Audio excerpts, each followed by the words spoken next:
Yes, I, a special one from the CEO, stand coming with the spoon. And your boy, right at the south and back. Charges on the beat. On the spoon to get your information. For the spoon to be part of our discussion. Spoon, spoon, spoon television. Spoon, spoon, spoon radio station. Spoon gonna tell you what is happening in Liberia.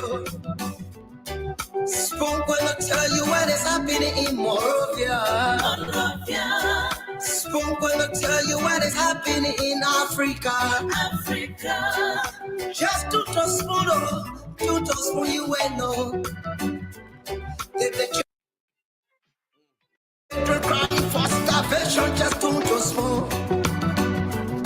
You want to get a news update, my brother, to spoon. You want to know what is happening, Moravia, to spoon.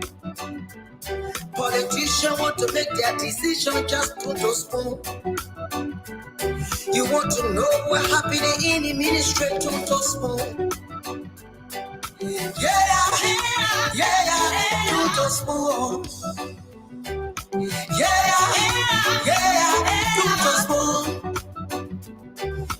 You from Funjama, Maryland, to spoon.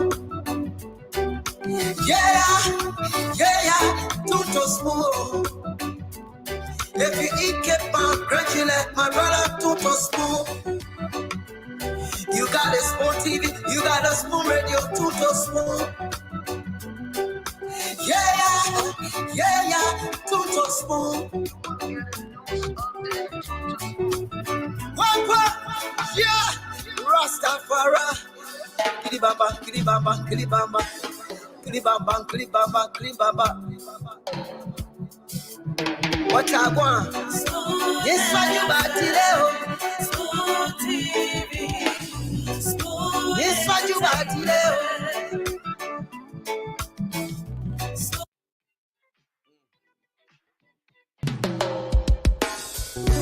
Yes, I, a special one from the CEO, stand coming with the spoon. And your boy, right at the south and back. Charges on the beat. On the spoon to get your information. On the spoon to be part of our discussion. Spoon, spoon, spoon television. Spoon, spoon, spoon radio station. Spoon gonna tell you what is happening in Liberia. Spoon gonna tell you what is happening in Monrovia. Spoon gonna tell you what is happening in Africa. Just to spoon you will know. If the children crying for starvation, just to spoon. You want to get a news update, my brother, to spoon.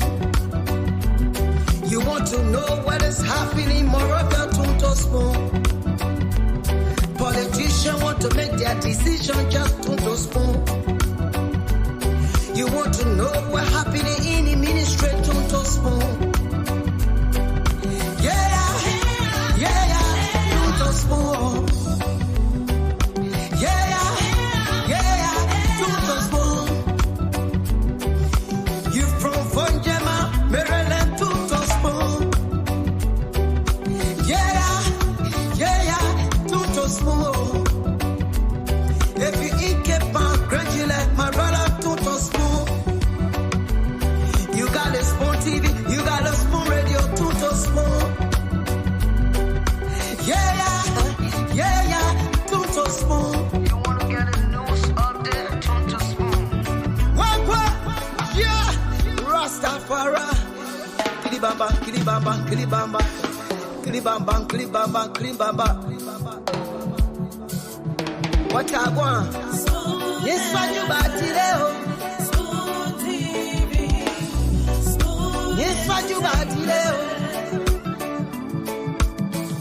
Spoon. Spoon TV. Bada bada bada bada. Skitty bitty bitty da bado. Spoon TV, Spoon Entertainment. Kua kua kua kua. Bese kua kua kua kudileo. Kua kua kudileo. Todo Spoon to get Yes, I your do. information. Kua. Todo Spoon to be Yes, I do. Batile batileo. Spoon, Spoon Television. Yes, I do. Batileo. Spoon, Spoon Radio Station. Ooh, Yeah. Spoon Television.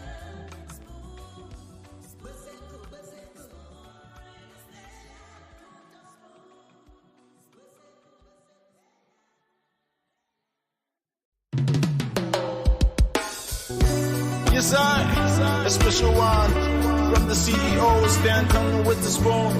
And your boy, Friday the Southern Band. Charges on the beat. Todo Spoon to get your information. Todo Spoon to be part of our discussion. Spoon, Spoon, Spoon Television. Spoon, Spoon, Spoon Radio Station. Spoon gonna tell you what is happening in Liberia. Spoon gonna tell you what is happening in Morovia. Monrovia, Spoon gonna tell you what is happening in Africa. Africa. Just to spoon you will know. If the children crying for starvation, just to spoon. You want to get a news update, brother, to spoon. You want to know what is happening in Moravia, to spoon. Politicians want to make their decision, just to spoon. You want to know what happening in the ministry, to spoon. Yeah, to spoon. Yeah, to spoon. You from Vanjama, Maryland, to spoon. All right, indeed, if you're from Vonjaman, you're from Maryland, you're from Sino County, you're from River G, of course, across Liberia, just tune to Spoon. Maybe you're in the diaspora, you want to know what's happening in Liberia, tune to Spoon because this is where you get authentic information about all of the major happenings in the country. Here at Spoon, we are dishing out Liberia's very best. And I want to say welcome again to this special edition of the program, Spoon Talk. We are here live on Spoon 107.5 FM. We're live on Fabric 101.1 FM. We're live on Super 95.5 FM and other radio stations across the country. Online, we are live at Spoon TV, Fabric TV, and Super TV, or on Facebook. While on YouTube, we are there at Spoon Talk Live. You can follow any of those social media handles to be able to tune into the different programs we have here. So, I want to say welcome again to the program. My name is Nelson Colette, and the CEO is going to be joining in very shortly. But before doing that, we'd like to move to the lines and hear from you quickly. What's on your mind? What is that issue you like to talk about? Political, economic, just whatever issue you have on your mind. You now have the opportunity to talk about that. So let's go to the lines quickly and be able to take your calls. The local numbers 0555 We have the WhatsApp number on the stream as well that you can put your calls through. So let's take our first call here this evening. Hello. Good evening. Good evening, Ned. How you doing? Yes, sir. It's good to have you. Tell us your name. Oh, the same to me too. Good to have you also in my ear tonight. Okay, tell us your name and where you're calling from, sir. My name is James Weir. I'm calling from Rehab Resident near the incoming president house. Okay. Mr. Weir, what's on your mind? Let's hear you. Thank you so much. Look, I have not slept Friday. I hope I will sleep tomorrow. Good You say you have not slept since Friday. Yes. Wow. I just happy. I just happy. Hmm. But you know why? What's on my No. mind tonight? No. I'm thinking that the election commissioner going to host another by-election for 3%. What? Who are those? Who are? Okay. Yeah, but go The, ahead. the person that's taking first place are not gay. The person that's taking second place, a built trap. The third person that's taking third place, the Musa ability. Oh. The people that cause problems for the country, the same So thing that happened to our chief.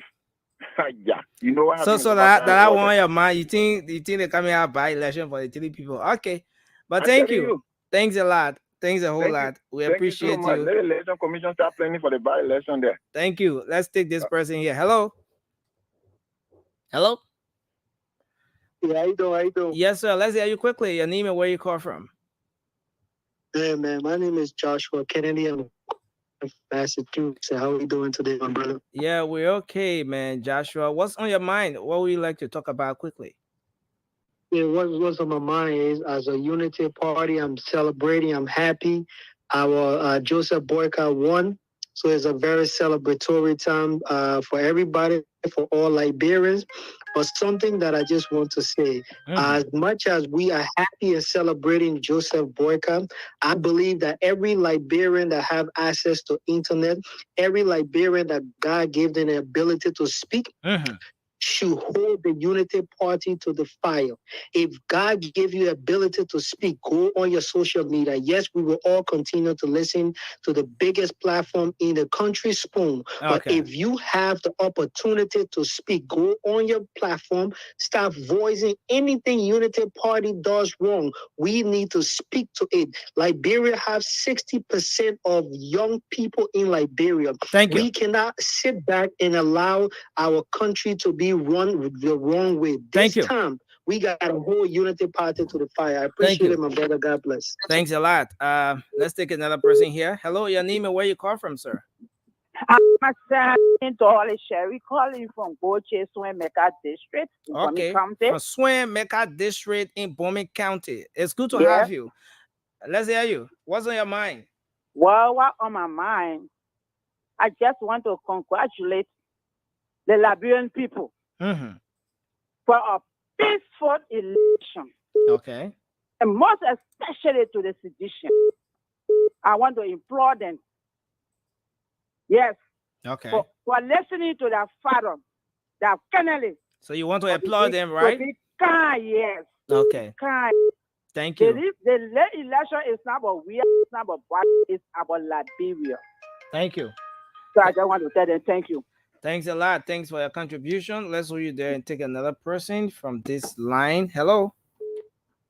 Hello. Hello, you're live. Your name and where are you calling from? My name is Dorothy Dada Hurt. I'm calling from Albany, New York. Okay, what's on your mind, ma'am? Let's hear you.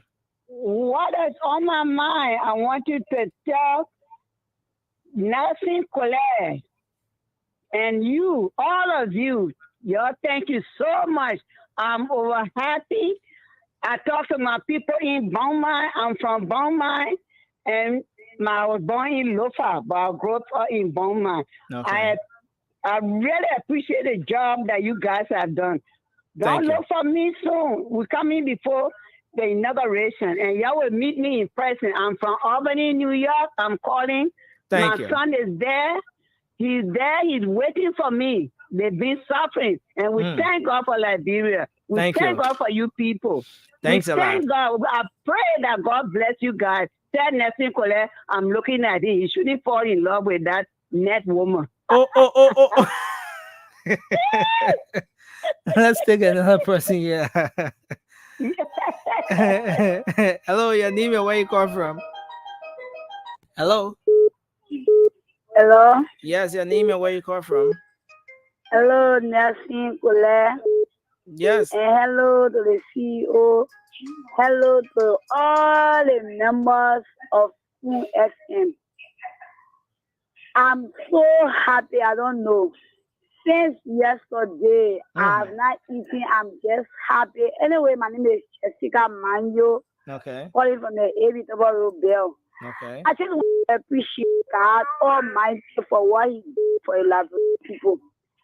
Let God Himself take the glory. And I want to appreciate Spoon SM CEO. CEO, God will bless you. God will multiply you. God will give you riches. God will make you Abraham in the world. You will not die on time, the CEO. Let God bless you. For you fighting this battle. For you making sure that today JAB is proud to be a president for Liberia. CEO, you will never lose anything in your life. I call on this program to appreciate everyone that was involved in this election. And thank God that we have a peaceful election. If next decade, let's go ahead with any other by election. Thank all you. we know Baga is our next president. Jessica Manyo is my name. Thank you you very much. Thanks a lot. Let's take another person here. Hello, your name and where you call from? My name is Achi Eraku, calling from Greenville. Okay, from Sino County, right? Yes, Sano County, man. Let's hear you, sir. What's on your mind? I'm grateful to the Spoon family and all the folks. I'm one of those strong listeners for Spoon and always monitor Spoon. I'm so grateful for the time and I'm grateful for the effort. I'm grateful for the effort they have been making sure that that everything going peacefully. And I love Spoon to the extent that I monitor Spoon throughout the night, and I'm so grateful for all the folks there, especially my man Slangard. I see Nelson Colette, all those guys. I really admire you guys, gentlemen. Thank you. I pray that you guys make everything.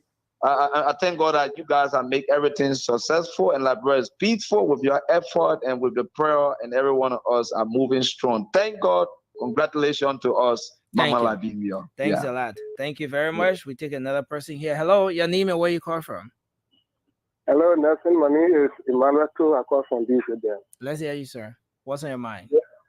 What is on my mind is I want to be grateful to God for the peaceful election that we went through. And also I want to be grateful to God for the CEO of Spoon FM who left his own personal problem and faced Liberian problem, and by God's grace, we succeed to have a good leader by God's special grace.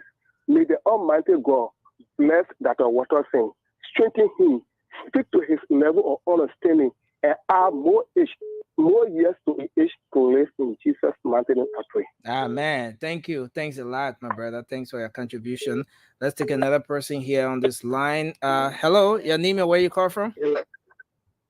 Hello, my name is Harry. I'm going to call from outside Liberia. Okay, let's hear you.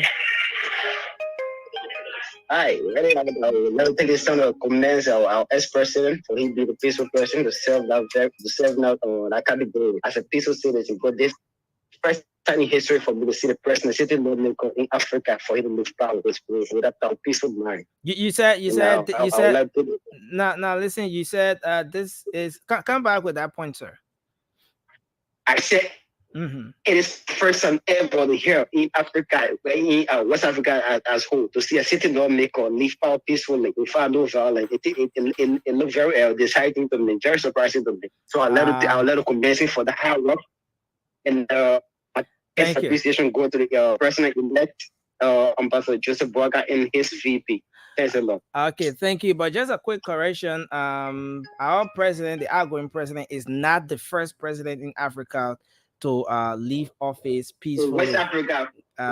But thank you. Let's hold you there, and we'll take more calls. But CEO, welcome. We okay, so let's take another person until we can get. Okay, so let's take this person. Hello. Hello. Yes, we are live. Your name and where you call from? I'm Jim Mamotoba. I'm calling from Senegal. Okay, from Senequili, Nima County. Go ahead, sir. Yeah, thank you. I just want to take this time to say, Spoon, thank you for, putting us on the map and bringing us to speed with all the information during the election. I also want to take this time to thank all those in the Southeast especially those that were supporting the Unity Party, because I know the kind of pressure they went through when you are in minority in a political space. It takes resilience for you to withstand all the pressures and other things to do the right thing. Thank you. As we await the final announcement, tomorrow we just want to put the election behind us and that's time down to heal the wound and forge ahead with trying to build our country. Thank you. Thanks a lot. Thanks a lot. Thanks a lot. Thanks a lot. We will take this person from here. No, this person should not be here. So we'll take another call from this line. Hello? Hello? Yes, your name and where you call from? Yeah, nothing. Good evening. How are you? Yes, sir. We're okay. Let's hear what's on your mind. Yeah, the name is constant. The map competition for the community. Okay, Jeremiah Bankum picking. Go ahead, sir. Yeah. Well, I will thanks to the CEO, what else for a hard work on the excellent design in Baka for making a last of the Republic of Labrador. And I was sending, I said, thank you to you for your hard work. All the panels are there, so thank you for your hard work. Thank you. But some for some fire there, and I want to speak. You said, not appetite. So you get food, but you not get appetite. Hello, you getting me? I said you got food, but you didn't get appetite. No, food there, but not appetite. Tell you. Thank you. Food there, but not appetite, because the joys they get allow me to eat. Thank you. I can't believe that. So tomorrow, when you get a final result tomorrow, we are outside again. Thank you. So waiting for January for the next year. We started the first celebration. They come in the public brought the first celebration. I'm going to start off first. Thank you. I think after the final result, you will not eat for 1 month. But thank you. Yeah. Oh, no, about one more. Let's take another person here. Hello. Hey Nelson, how you doing? How you doing, Nelson? Yeah, we're okay. Let's hear your name and where you're calling from. What's on your mind? Oh. My name is Finda. I'm calling from Ohio. Okay. Calling from Lofa. My name is Finda. When it comes to journalism, yes, you did it. Thank you. It was your tireless effort, especially the entire network. But trust me, you shine. You and Diamond shine. I really appreciate all your efforts. First of all, I want to tell Fatima Sharif, she's the mother. She's the worm. She ran after it. She was the dragon of the rescue team. And I want to tell what his name? Yaka Koluba is the gut on that train. I just want to tell everybody thank you if I don't call your name, especially our justice fighter. What's her name? Hawa Meza. She did what she could do. I really acknowledge her today. Thank everybody. Those that put country first instead of love. And now we are preaching reconciliation. I'm asking everybody to come together for us to put hands together and we unite. It is not the end of our country. Our country comes first. Thank you so much. I appreciate you. Thanks a whole lot. What's up? Yes, sir. CEO, the people say the CEO is very fair. The CEO looking at new money, fresh money from the bank. Let me say what are the commenters. You see all the they say what? I can't see good. What are they saying? Oh, you can see at this time of the day, the people say the CEO looking fresh. I mean, Joseph Yimabwaka won an election now. We got to become a Okosu entire every Sunday. Every Sunday we have to Okosu. Yeah. No. Joseph Yimabwaka won an election. President-elect Joseph Yimabwaka. They say you look inaugural. Yes, we got to come with Okosu entire every Sunday. Because, it took everything in us to remove Pakubwe, Joe Manawea. Yeah, so therefore the people are looking onto us to do the right thing. So everything we say here today, we will be doing justice to the people. You either wear your proper suit on a Sunday to come and have a special edition, or you wear your Sunday go to meeting, But we cannot bring you here on a Sunday in a t-shirt. If I don't carry a t-shirt, we're not bringing him here. Look at Steven Johnson. The man in a purple suit. No more purple. It's time for the people to grow, rise up, and live up to the true meaning of this creed.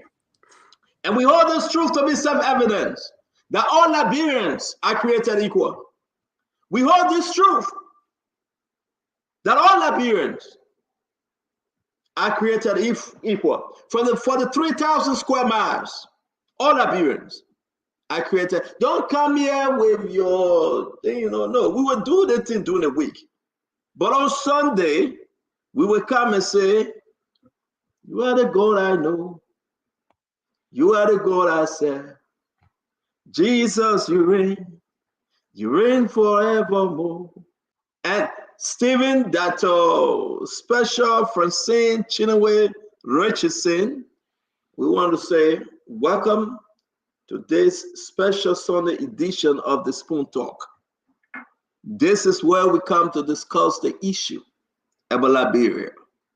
We ask you to share our program, invite your brothers and your sisters, that we can talk about the transitioner from George Manawia to Jose Yema Bwaka, the outgoing president to the incoming president, from one administration to another administration. But we got something for you today. I begin to go back, Dr. Rich is saying, when they said there were no 16 billion.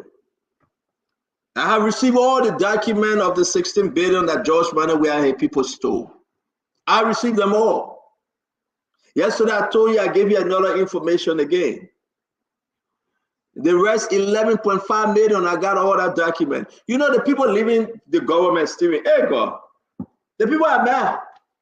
They just gave me everything, my sources, just sharing. They just gave me everything. They said, tell the Liberian people and open their eyes that this government that live in power was the most wicked government in the history of Liberia.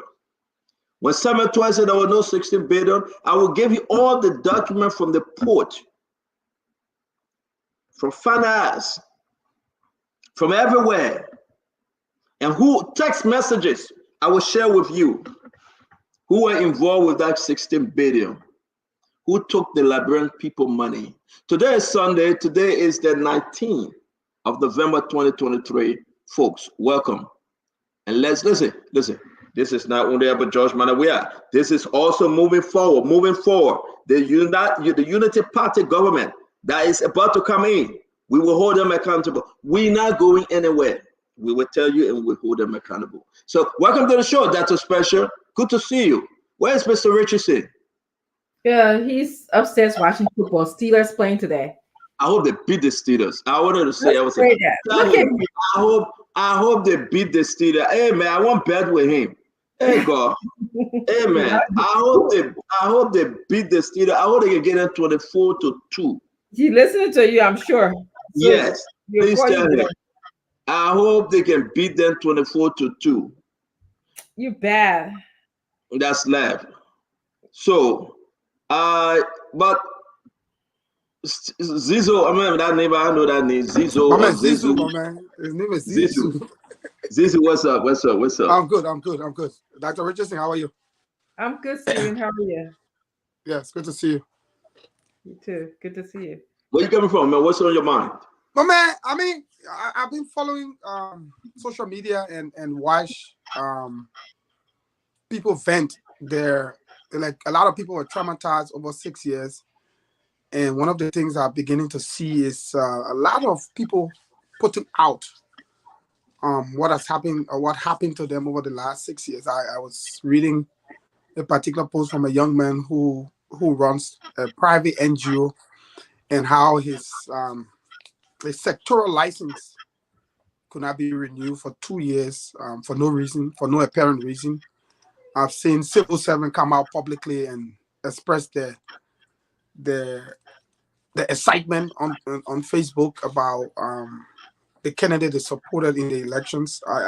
Many of them could not say a word over the last 6 years. I've seen people who lost their job. I was talking to a lady who was reassigned to Grand Crew simply because she was She was seen as somebody who was an opposition, and so those are the kind of stories I've seen across social media. And I think our country needs a lot of healing, and the next couple of years we will have to everybody have to work seriously to ensuring that we we we bring people together.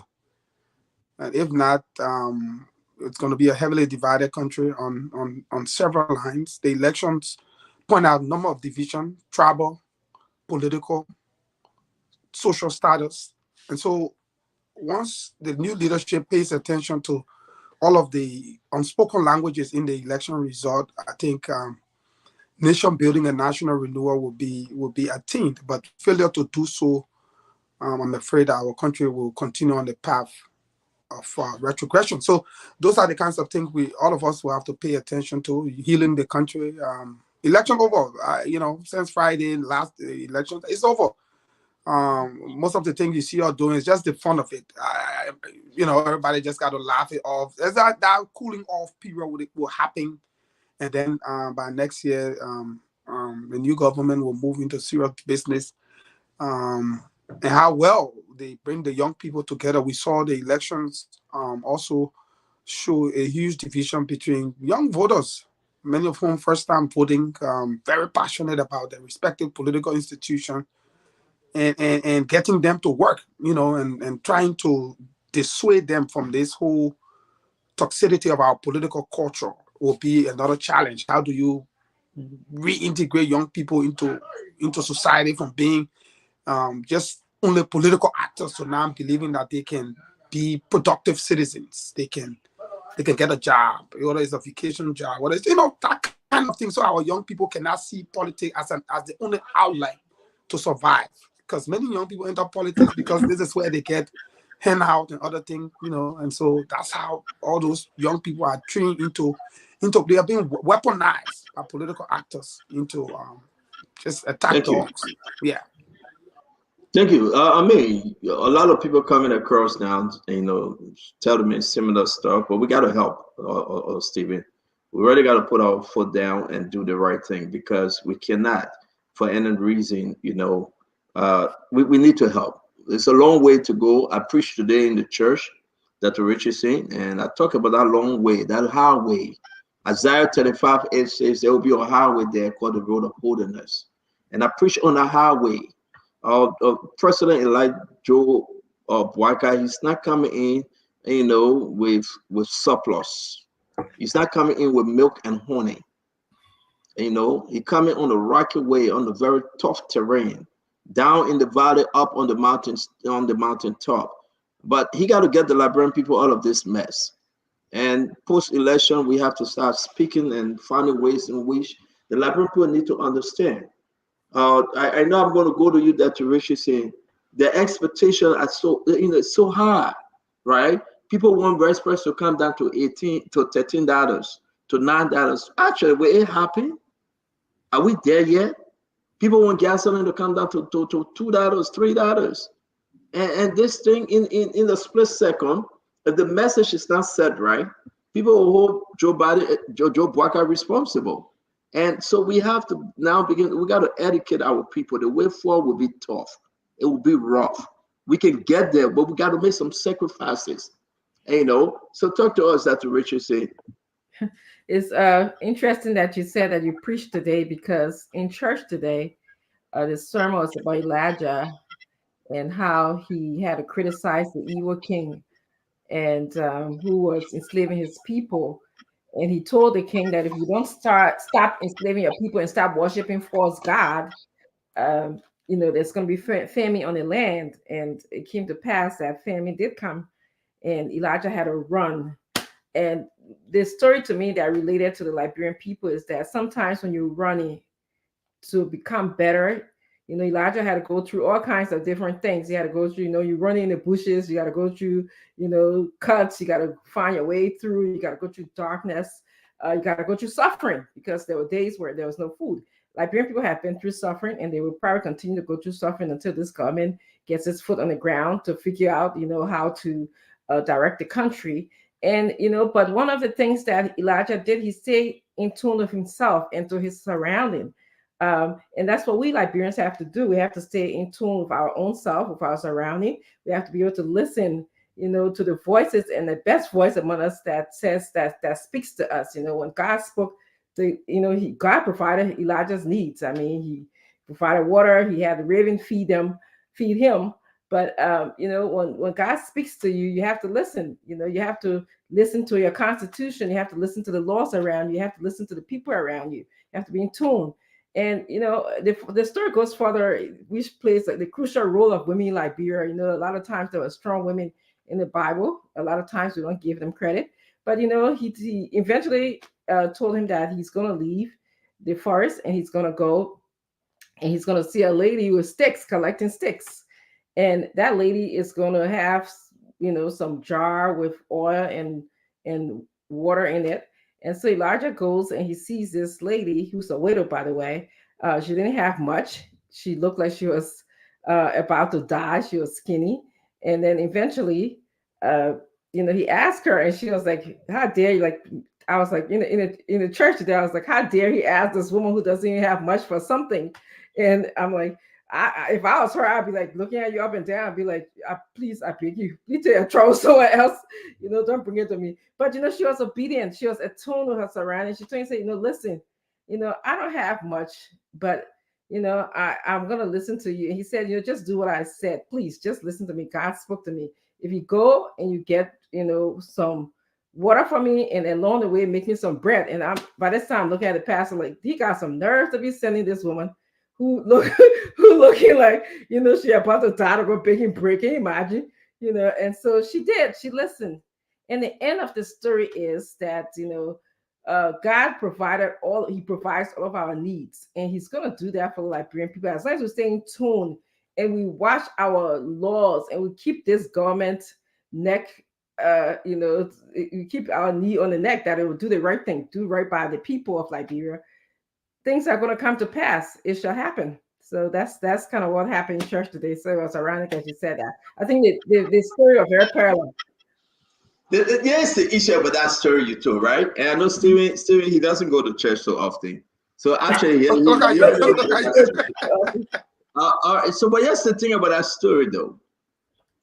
The prophet Elijah told the woman, say,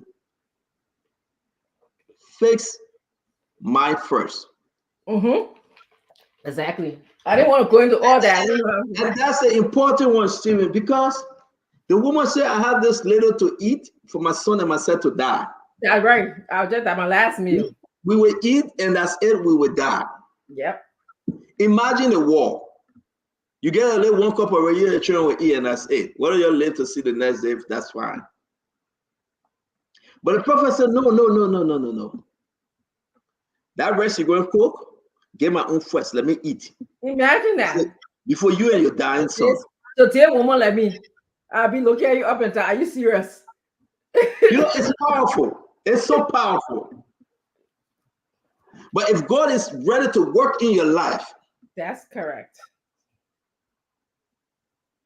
The woman saw that. Mm-hmm. Amen. My only small flour with a little oil, I'm going to fix our bread and we eat it. Such a good storyteller. But the man of God said, no, don't eat. Let me eat first. And after I've eaten, then you'll see the wonders of God. So everybody that listen now, that's what church pastor will say, give unto the Lord your 10%, your first offering. Give it to God. Your time, give it to God. Then God said in Malachi, and we end on this because we're not preaching. Try me. Hey, Steven Johnson, go to church, oh. You go to church is free, oh. Who tell you I'm going to church? I got him. And God said, try me. And you will see. Today, I want to bless a lot of folks. I invited some people to church today, and they came and God blessed them. They received all praises to God. Amen. They received the blessing. They came, we sat down, we talked, we took pictures. One old man, Pastor old man Stephen, the old man came to the church, and I'm so happy She said she will be coming to church all the time. I'm so happy, Stephen. She said she will come. But the word of God said, going back to Dr. Richardson story, Malachi 3:10, and we will end here. Invite your brothers and sisters, let's have some great conversation today. Bring the full tithe into the storehouse, that there may be food in my house, and thereby put me to test, says the Lord of hosts, if I will not open the windows of heaven for you and pour down for you a blessing until there is no more need. And the woman tried God. She gave the prophet first. The prophet ate. The little that left, she and her son ate it. But during the years of famine, she never went dry. Yeah. Because of her and her faith, she felt. She gave unto her district, her neighbors, her family. She blessed them. She was the only person that had food in her whole time and sharing food and giving to others. It couldn't stop. It couldn't stop because she listened to the words of God, because she understood and believed. And God worked in her life. So Dr. Richardson, you're right. Let's take this to Liberia. Yes, like that's said. exactly how I was thinking. Let's take this to Liberia. Through the 6 years, it's been rough.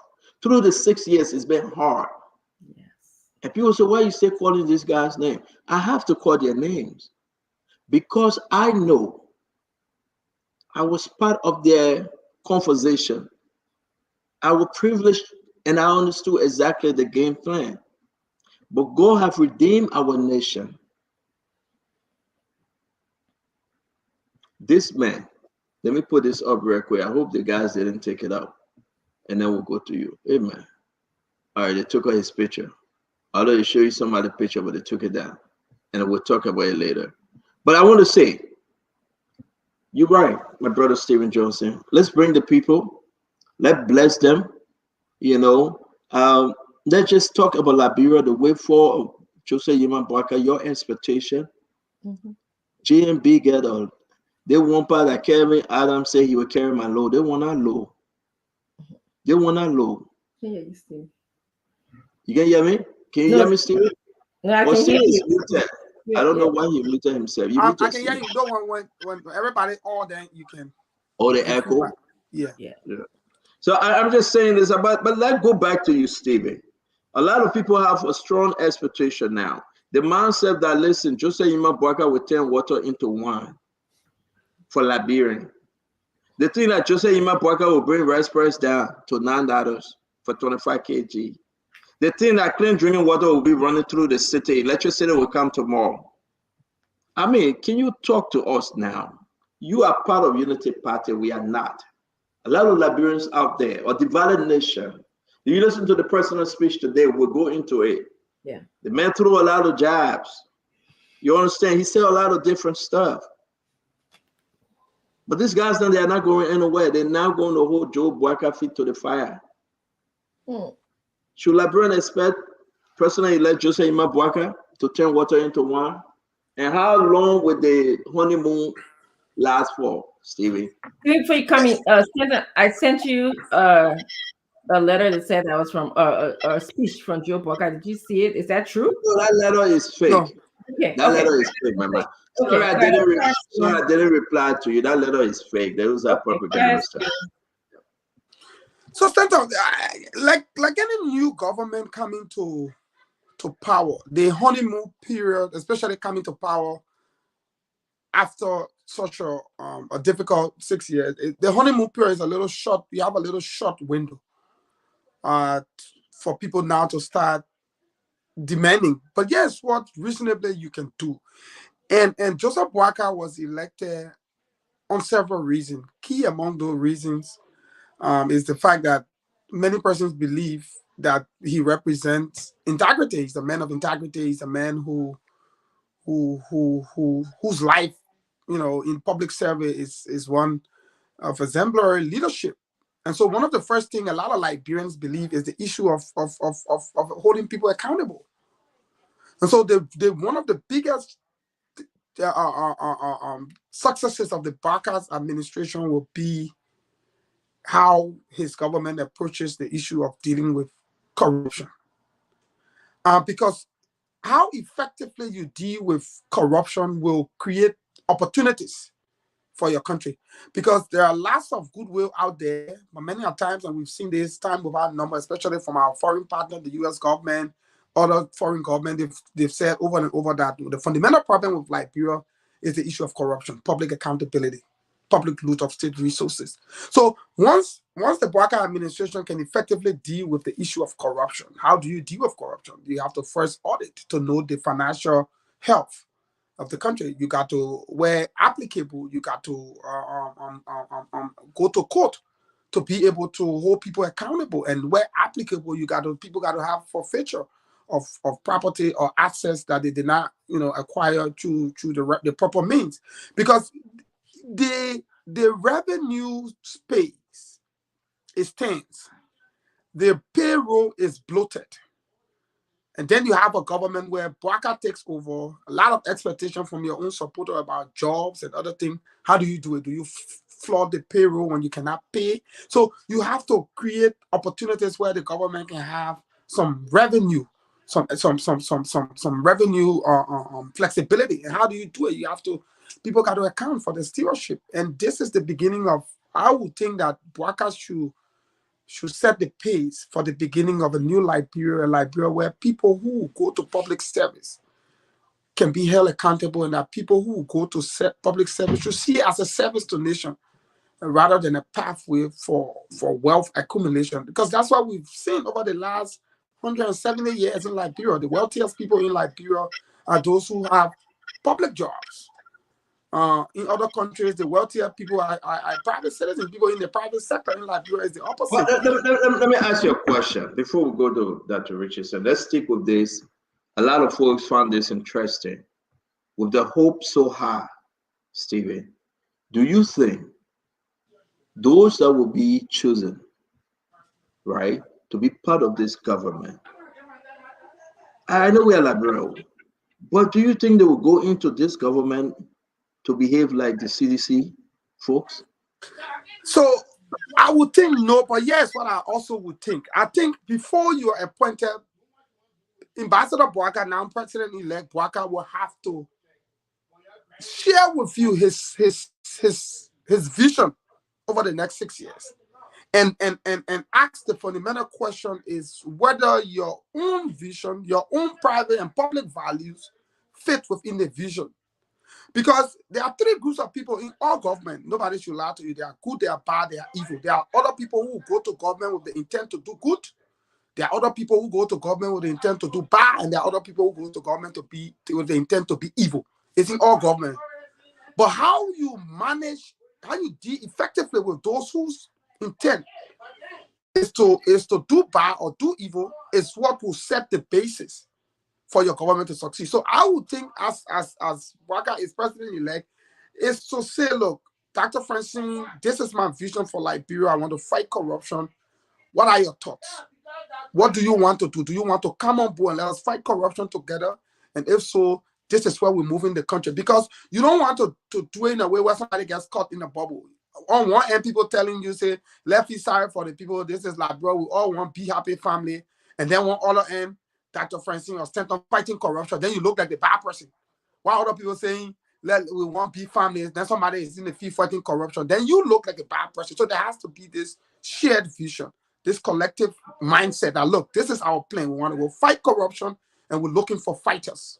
We're looking for corruption czars. We're looking for people who are determined to ensuring the best for our people by fighting this mina. Because the thing is, when we effectively deal with the issue of corruption, the government saves hundreds of millions of dollars that can be used in other areas. The amount of money we lose to public corruption is almost as equal as the amount of money we raise as government revenue. The loophole, closing public bureaucratic loopholes, ensuring that the procurement processes are transparent, recusing officials of government from the procurement processes, making it more independent and making it more credible so that people can be vetted. Once you do that And this is what the Liberian people will judge your immediate success on. It will not be building skyscraper where you don't have land or building bridges where you don't have river. It Yeah, will but be the how question well you remains. deal with the issue of Yeah, corruption. but serious. So I really want to push you a little bit because you serve in this government. You know exactly the operational unity party. But let me bring in Dr. Richardson. Dr. Richardson, though, the expectations are so hard, very, very hard, Dr. Richardson. People want to just jump down from mat straight to jacuzzi bed. So for no The much. bed that you get, yeah, But and the fear of most people, like I've been talking to people calling me, they still believe that you still have some elements in the government that will be even worse than folks like Samuel Twe. Well, what's your thought, Dr. Richie say? Well, when will be the honeymoon end period? It's kind of hard to determine the exact date for the honeymoon end period, but I feel like with any new government, we have to give this government a chance to work. We have to give President Buckeye, President-elect Buckeye, an opportunity to get his leaders in order. We can't just expect. In fact, even if he didn't win, but we can't just expect, like you said, for us to move from mat to jacuzzi bed, in a matter of 1 month. But I believe that Liberian people can be asking themselves, what should I expect from this government? And as Stephen was talking, I was writing down a few things. First of all, we need a hands-on person. Whoever is going to be in leadership, starting with President-elect Buckeye, all the way down to his key leaders, they have to be hands-on. They have to be the kind of people that will go to the ministry and make sure that people are working. Liberians are just that kind of, well, you can't sleep on us, because if you sleep on us, we will fall asleep on the wheel. Okay. I think that we have to then say, is he building blocks for success for our country?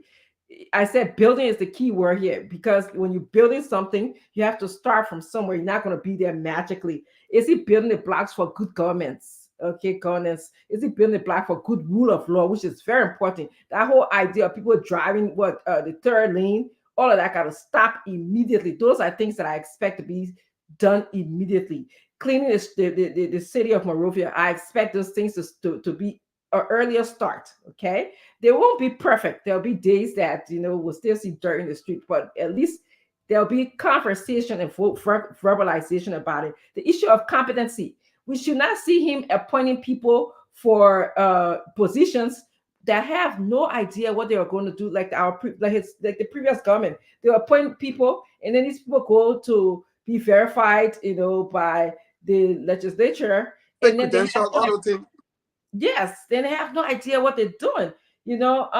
I believe that he should, again, Stephen, you did well in addressing corruption. That was on my list, but you did well. But I would skip that. The hearts and minds, sometimes Mr. Cummings always said, addressing the hearts and minds of the people, and to go back to that healing you were talking about.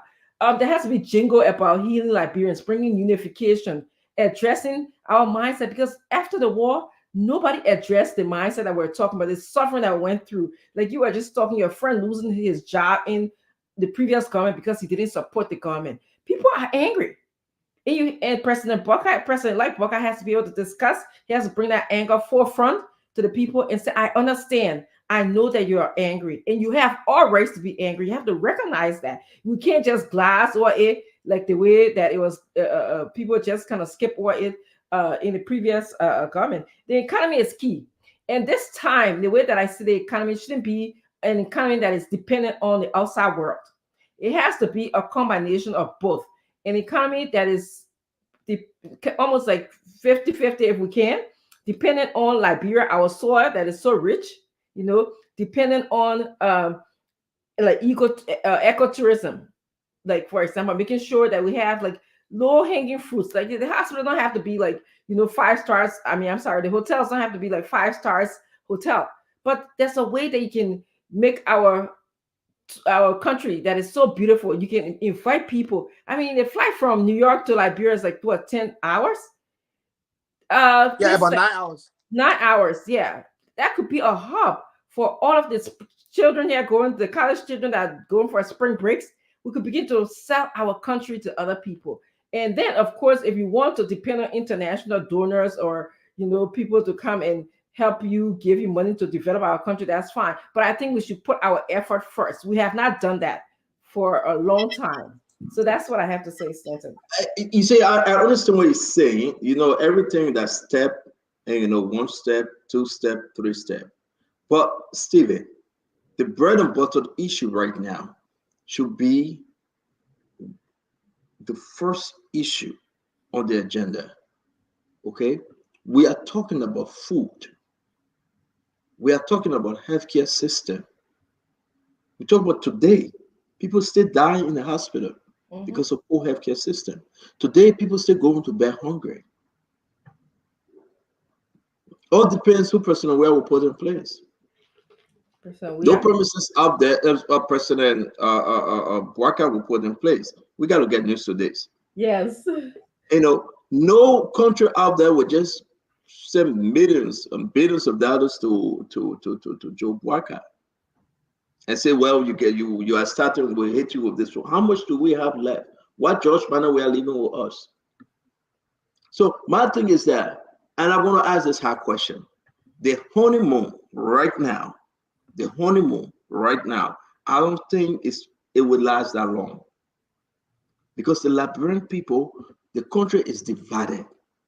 I don't think the honeymoon period will be more than 30 days. You were saying 30 days. If that October 10th, it was going to be 60 days. But now it's like 30 days.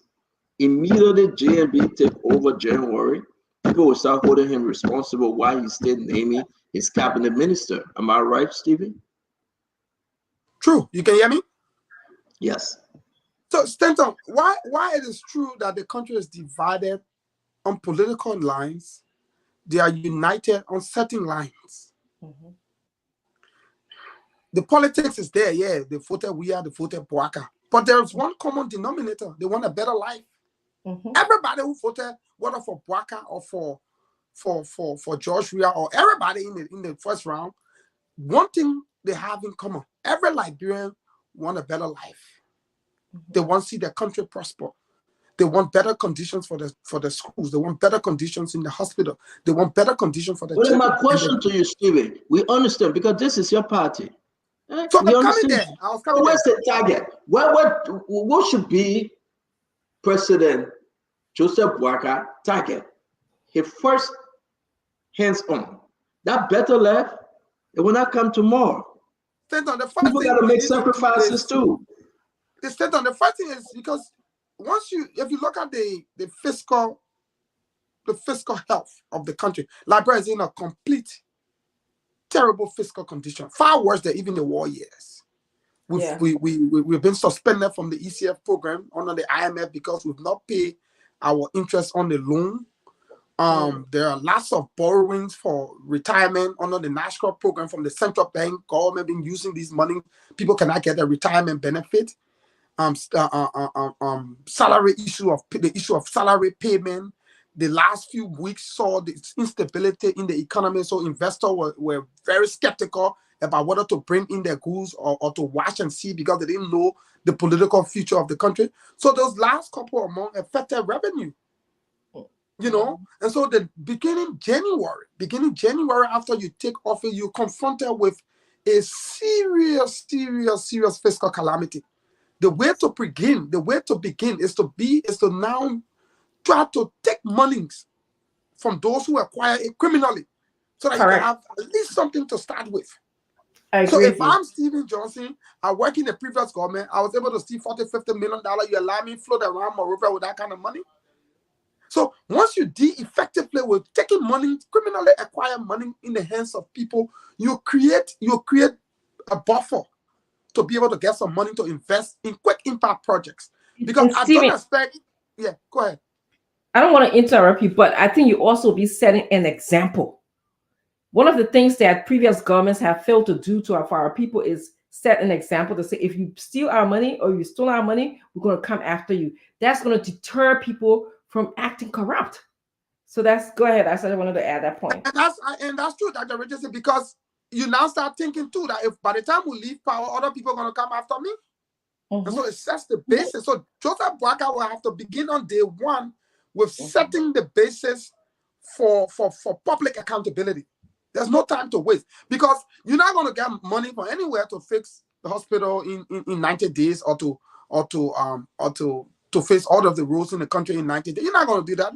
So, What you so can your do. advice. So Steve, So yes, what I would. Yes, what I would. Yeah, no, your 90 days advice to President Joseph Yuma Boakai. Yes, what I would do in the first 90 days. In the first 90 days, I will get involved into several key areas. And my advice to Ambassador Barker will be first, institute a committee to begin audit and asset recovery. Engage into quick fix community initiative project like your quick fix road to make the place accessible in 90 days for some of the terrible road condition.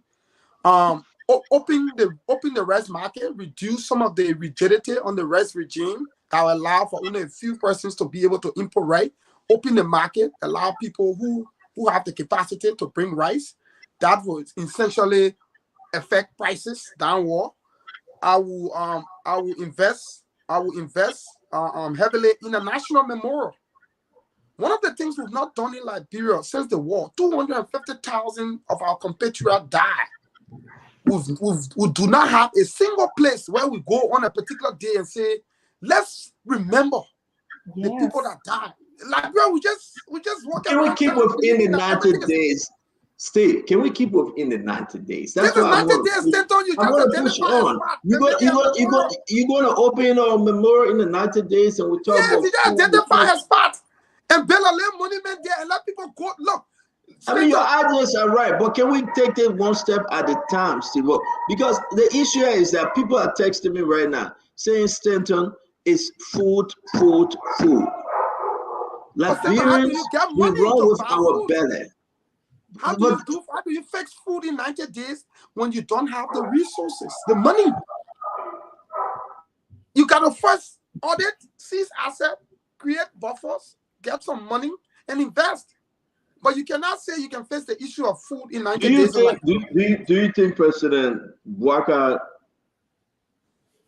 receiving from outgoing President Joe Weah, do you think that they're going to leave? There's something there for them to let me turn tell you over? the difference between Weah time and when Weah took over and this time. When Weah took over, we were running, if the budget year was June to July. So when we took over in January, was still within the budget year because that budget year ended July of 2018. So there were activity. Now the new budget year is from January to December, and we run a cash-based budget, right? Meaning as you collect, you spend. I doubt what we are benefited from in 2017, the new government will, because the government will have to pay salary, they'll pay everything, they'll go, the budget ends in December, right? The new budget year begins in January. So you come into power on the new budget to start collecting revenue. How do you begin? You have to first be able to collect illegal monies from the hands of people. Fighting corruption will create opportunities for other investment. Other people, investor want to see you fighting corruption. I'm not going to bring my money in a toxic environment with no accountability. No way. Nobody's going to bring that money. If you demonstrate your desire to fight corruption, you're going to see money. For instance, Joseph Biden administration is strong on fighting corruption in Africa. They investing millions of dollars into public institutions and other accountability institutions to hold government feet to the fire. So how we tackle corruption will be more essential to us being able to raise revenue to invest into quick initiatives, because 90 days of shopping, you're talking 3 months. You cannot transform the hunger crisis or the rice crisis in Liberia in 90 days. You can't. Yeah, I like all of your ideas, I think, are so welcoming. But I actually like when you said that at least auditing, forensic audit of all of the people who are part of the government now and will be leaving the government. In order for them to leave, they need to get a pass. I think one of the things that President-elect Bouakai needs to do is to verbalize, let the Liberian people know what you have, what you are given.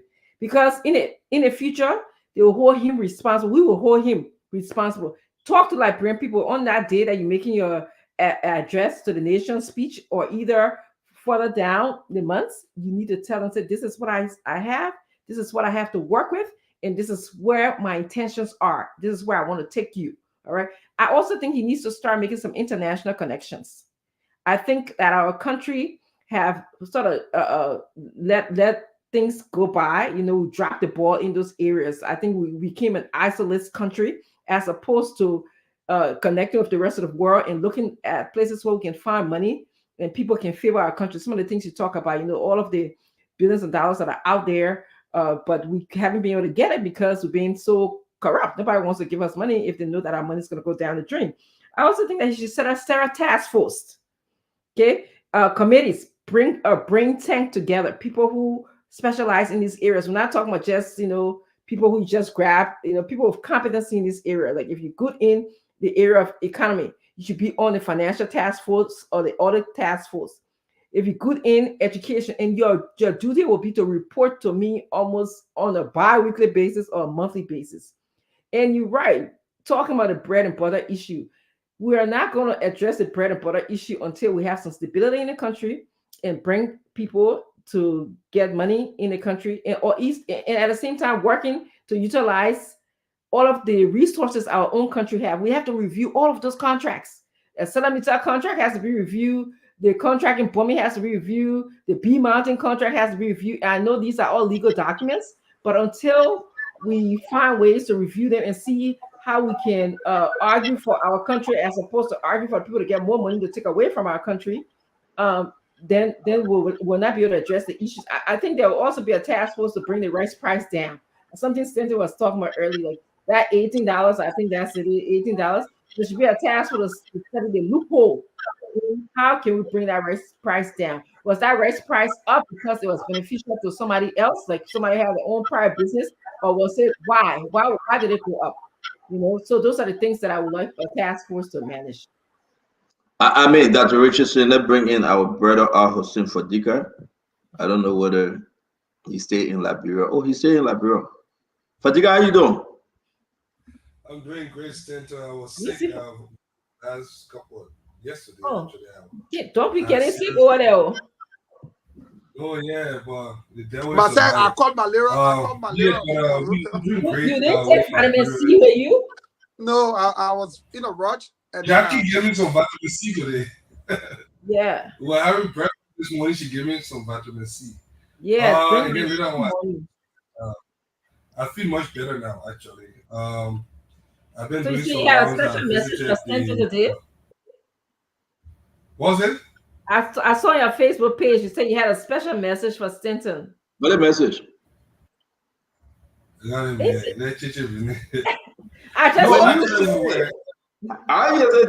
said it, so. And I will put on your Facebook page. Am I reading wrongly?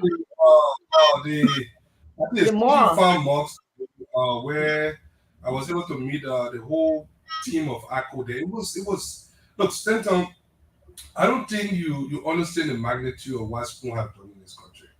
I don't think it's sinking in. You have to come in Liberia to see what Spoon have done in this country. You don't know. All that in America, you don't know. You have no idea. When I say that, I mean it. Let me give you a picture of how I live.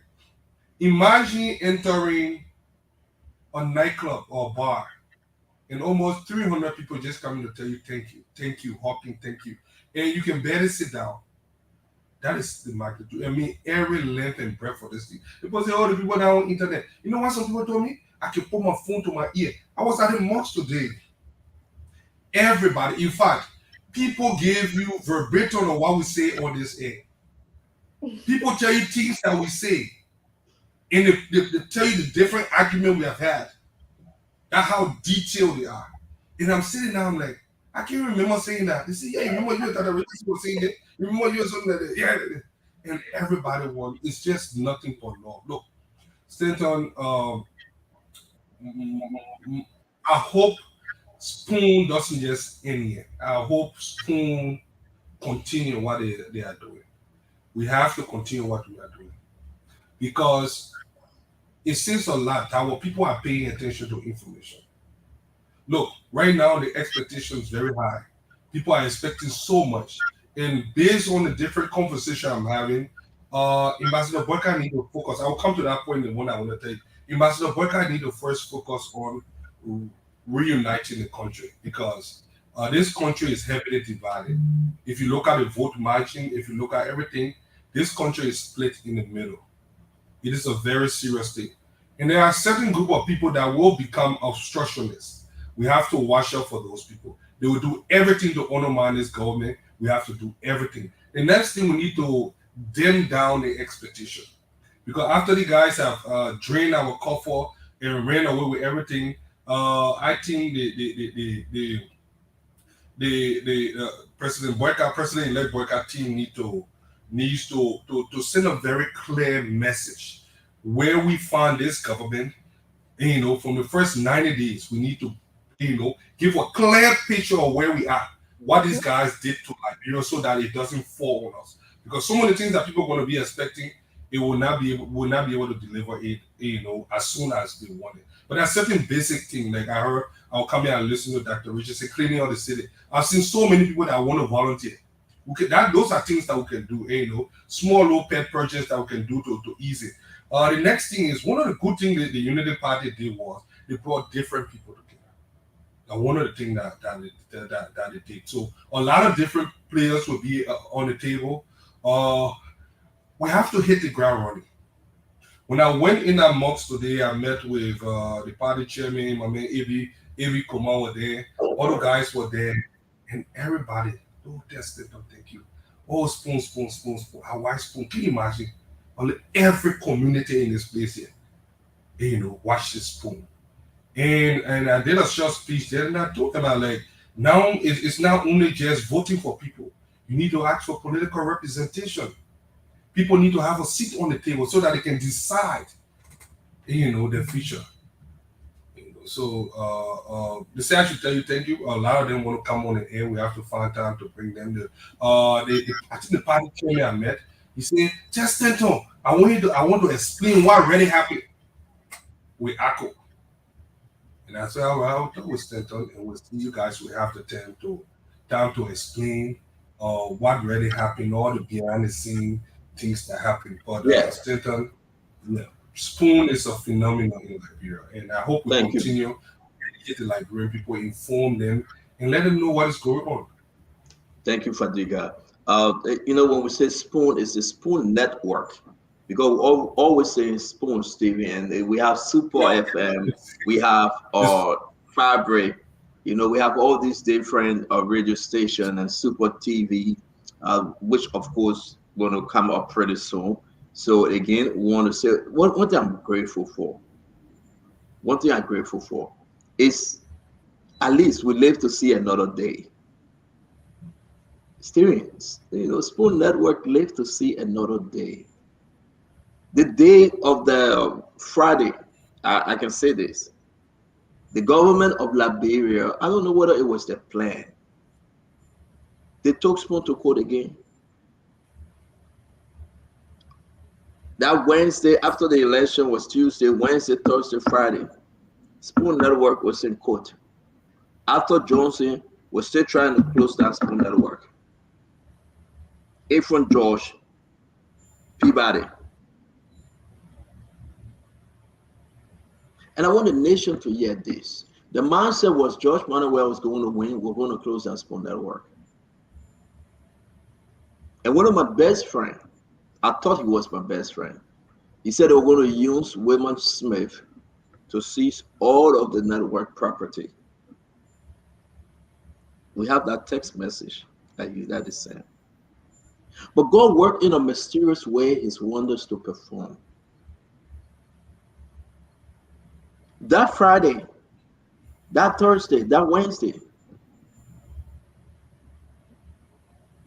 you guys then created a bomb, but because that government, nobody can see the document to the bomb, Stevie.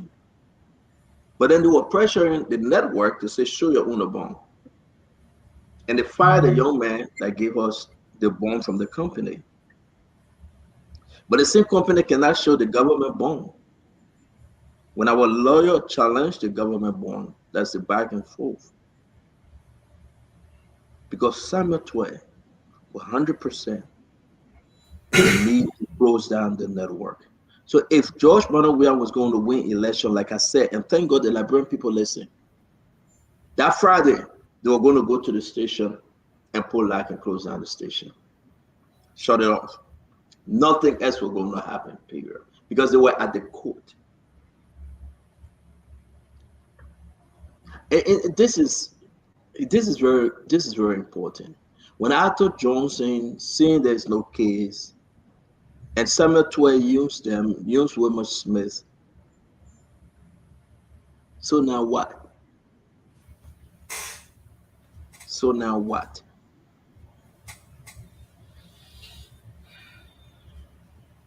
We have to tell the Liberian people the truth. We have to be fair with the Liberian people. Whether the Waka government that is coming in, we got to hold you guys responsible. If it is not there, it is not there. Waka coming in, broke, very broke. 720 taking everything. Look, just 3.5 million.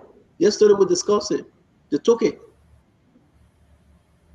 Can you put up the statement from the text message from Eugene Lane Nangwe, Nelson? Can you put it up, please? This is what Eugene Lane Nangwe said to his followers. This is Eugene Lane Nangwe. Dear all, thanks to everyone. This is from the text room. I sent this to Mo Ali when I receive it. I put this in our chat room too. You can share it. When I receive it, I send it to Mo Ali. I put it in our chat room and I tell everybody to share it. Dear all, thanks to everyone. We all work hard. As head of the campaign team, I just told Mr. President a few minutes ago that I accept the responsibility for our defeat. So, Stephen Johnson, the man, have accepted responsibility. And, I accept the recrimination. We all work hard, but it did not happen as we anticipated. The entire NEC system fought us. You see there? Yes, the commissioners, the executive, the directors, the magistrate, the supervisors, POs, VOs, all, but still, we are to be blamed. We kept them there. Listen to this. This is the Eugene language that say they will not hire nobody except your reaction or your sedition. The man said we kept them there, so they fought us. So if they had a way, ladies and gentlemen, they were going to remove them.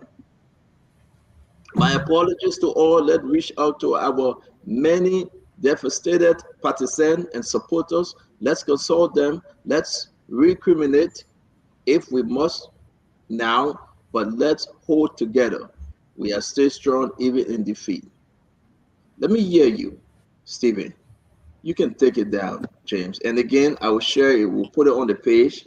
Okay, I sent it in our chat room. I sent it to Mo Ali. I sent it to everybody, to Fagon. We can put it on our page for everybody to see it. He's now saying, you read it, Stephen. Talk to us. When I read the text from Eugene, and it speaks to how rotten our political culture is. Here's a man who was Secretary General of the CDC, left the CDC, and you all know what Amara explained here, how he left the CDC. He goes back, he goes to the UP. He's Secretary General in the UP. 2017 happens. He leaves the UP, he goes back to the CDC, and then he's talking about we kept them there. You know, the integrity of our electoral system cannot be and should not be based on party affiliation. And for Eugene to make such a reckless and irresponsible statement, I'm taken aback that we kept them there. Liberians, whether you're in any political party, to have a fair shot at any institution in your country, not on the basis of partisanship. So in this text, what it suggests is that Eugene is insinuating that they needed to have flooded the National Elections Commission with partisans, with the hope, however, that by the time Liberians vote, they will be in a position to thwart the legitimate will of the people. This is wrong. This is wrong. Political actors should not interfere with the will of the people. The reason why I'm strong on will is because in a representative democracy like ours, when the people vote, they essentially surrender their sovereignty to you. It's like giving your child a will. That's why in any country, will is treated as a very sacred agreement. Even after the person is dead, that will is treated as a sacred agreement that those alive must implement. This is the equivalency to the will of the people when they stand in long line. I stood in line 7 hours to vote. 7 hours. And then somebody says because a magistrate is in one county where I voted, that magistrate should change the result. People like Eugene, man, these are the kinds of tragedies in our democracy. And until we can fix our institution, until we can weed out people whose only interest is to thwart the democratic process, why can't you just take the blame and shut up? What do you expect? That you will change pool officer, you will change VO, you will change CEO, you will change everybody with the hope that they will cheat for we are? But Stephen, though, before we go to Dr. Richardson on this, the manager is putting blame. You lost the election. He wanted the people to go ahead and change it. He wanted to change it, or is he saying that something clandestine happened, Dr. Richardson? I mean, he's saying they made a mistake. They should have changed everybody before the election. But regardless, the people voted you out. So what difference I by made? changing those people mean they will replace them with sedition, and even while the people voted, the vote will not matter. So first of all, Mr. Name is saying that people are accusing him, okay? That they are accused of recrimination. He also saying, in other words, he's saying that, everything that people are saying that I'm the cause of the election, I'm not. They just accuse me. The cause of the election is the NEC boss was against us, the magistrate was against us, and all of these different, people were against us. But the thing about it is like, as I listen to this man and I'm thinking, when you are not true to yourself, how are you going to be true to the people of Liberia? If you cannot take responsibility and say, yes, I was wrong. I should not want a government that only have reaction or seditions in the government. A government should be for all Liberians. I should respect the will of the people. But this is not what this man is saying. He's acting like he's some kind of God, that he can't be wrong, that other people you'll shift the blame to. He can't take accountability. And to me, that's very, very scary. I'm glad, that he's not going to be around government. I hope that these are the people that we're not going to find in government, because if you have that kind of incongruency, that I keep on using this word, this kind of it's kind of fragmentation of yourself. Something wrong. Something is inherently wrong. And if you have that sort of wrongness inside of you, how are you going to speak for the Liberian people? How are you going to make Liberia a better place?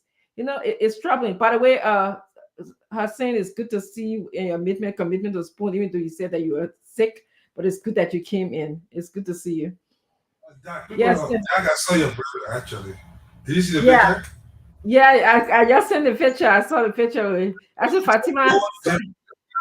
Huh? He barely talks. But he looks so quiet. He looks, he is quiet. We tend to be quiet. Who? You mean Orlando? Yeah. Yeah, Orlando. Yeah.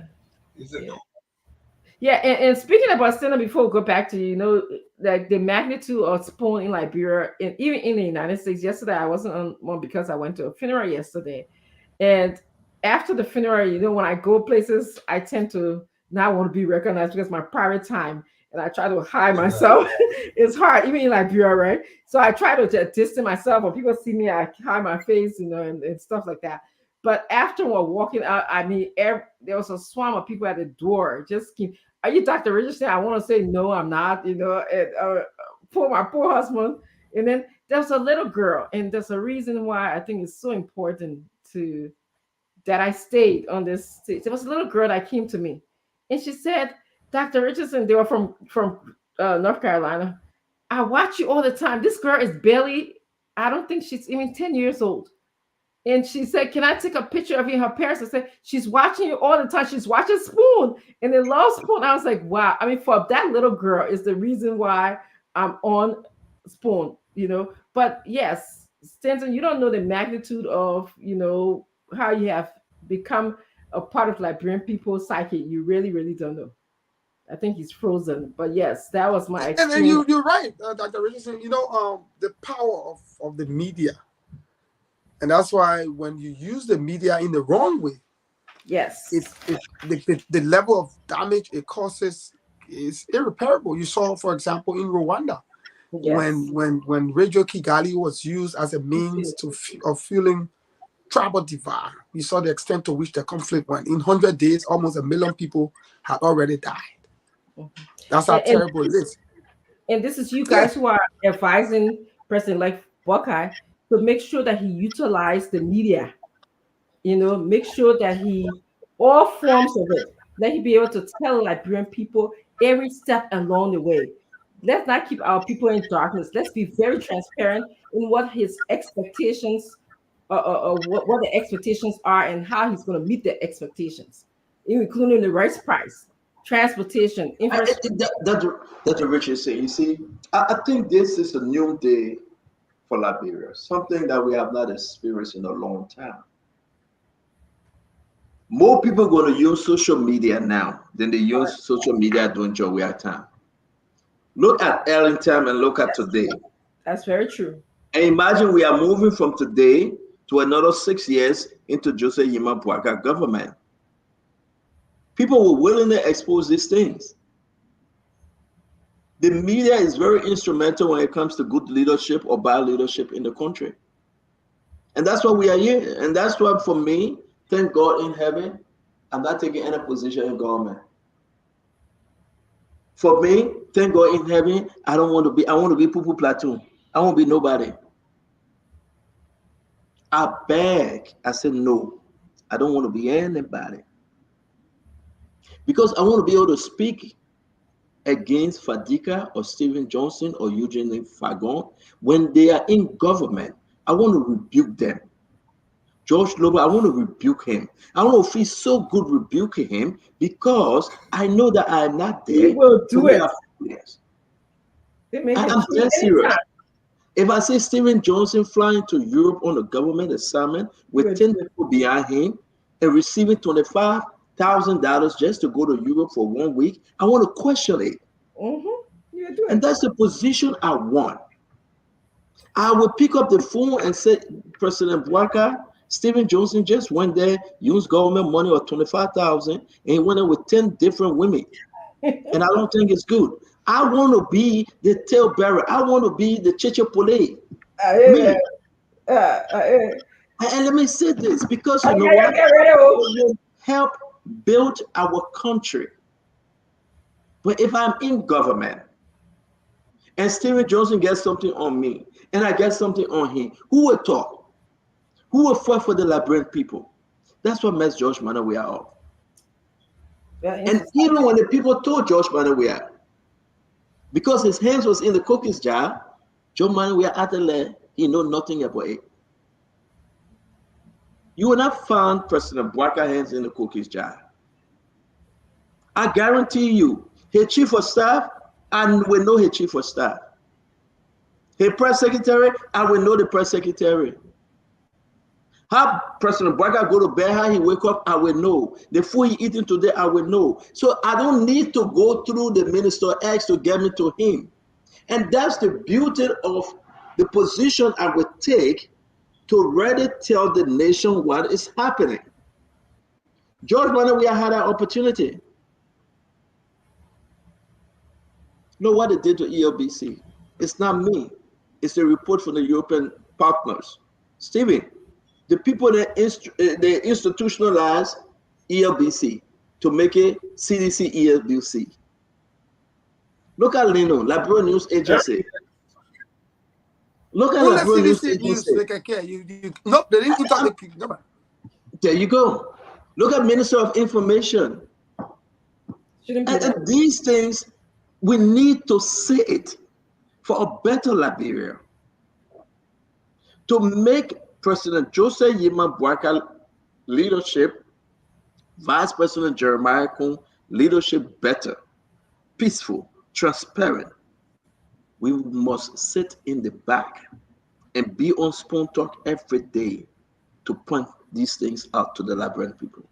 And so yesterday I was talking to this lady and she said, I'm so mad at you, Dr. Richardson. I said, why? And she said, you were in opposition. I was supporting Joseph Boakai and you are on the show every day talking about Joseph Boakai. But she said, you know what? I thought about it. I've been praying. I thought about it. I said, what she said, if you're not on that show, you're not going to give Fadiga a hard time to send out a message. If you're not on that show, still are going to relax a little bit. So I'm glad that you are there with them, because sometimes with your presence, even if you didn't say anything, at least they were able to be strong with you. So I said, really, she said, and even your and you know, one of the things they remember the most, they remember our back and forth. You and Dr. Richardson, I used exactly. So I was like, because it's just so interesting. It's really interesting. She said, yeah. She said, when you just came, you can tell Fagon was changing. You know what, for instance, with Dr. Richardson and Pierre Fagon, whole attitude changed sometimes because you are ready to go after you now. So, but again, so Simpson's gonna have the front seat, and that's why some of us will be here. Stephen, we already know you United Party. Fadiga, we already know you United Party. So some of us will be here. Instead of having the front seat, some of us will be here to say, no, you thought they won't happen. They didn't happen, because I know Stanton will go after you. I'm sorry. Can somebody send the link to Dwalu? I thought it's in the chat room. It is in the chat room. Yeah, but Dwalu asked it for you. Can you send it to him, please? I don't think I have to.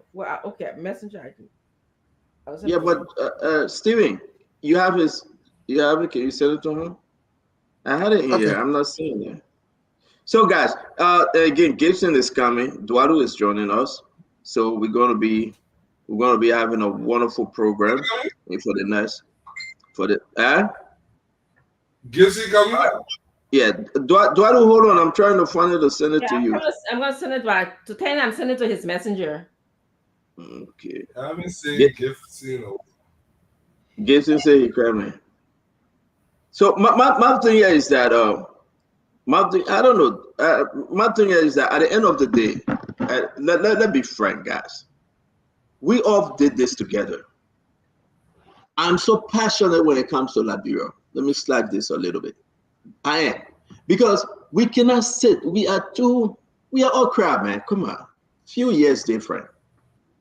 The next 6 years, 12 years. Trust me, the next 12 years, how will I be? 70 years old. No, not 70. 70, right? No, 60. Well, I mean 70. Stop doing that thing to me. I'll be 60 years old. Can you imagine? And we stay back and the Liberian people will still suffer? Then why didn't we fight? Why we took George when we are out?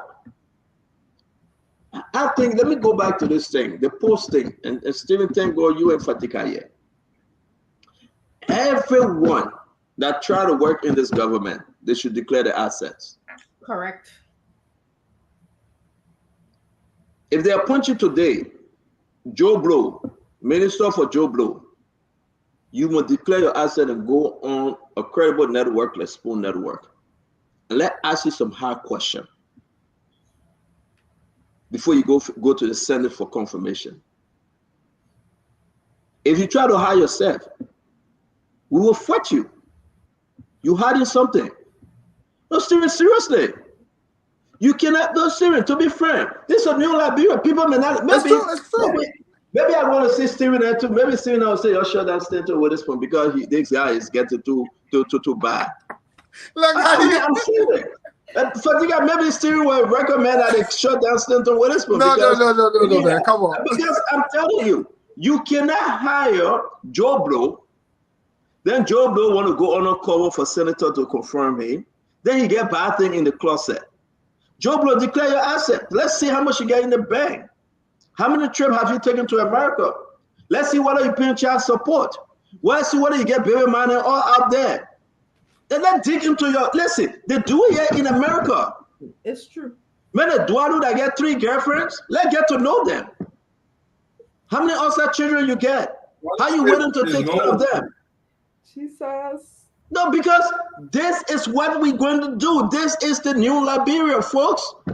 And I will come on the show because I'm not in government, and I will say, we will dig beyond your we dig, we'll call your neighbors, we'll call your high school, we will call your college, we'll call your university. So people make, we will do it. Because if we can do this, we'll hold ourselves responsible. Masenza, Yes, sir. let me say hi to the audience already. I'm gonna say this though. It's even it sound like you're joking, but yes, the most crucial part that people have to understand. It's not doing this to expose anybody. It's ensuring that the very person that occupies that space has the capacity to produce. So you can't tell me you're Dr. Francine's degree caliber person. It turns out you went to DeVry and then Steven did your homework. There has to be some verification there. Look, this thing, sometimes people talk and say, oh, does that mean everybody gotta go and do this? Yes, you have to get certain preparation for certain position. It got nothing to do with whether you ran a campaign, whether you did something. There are capacity requirement for certain position. I'm not an engineer.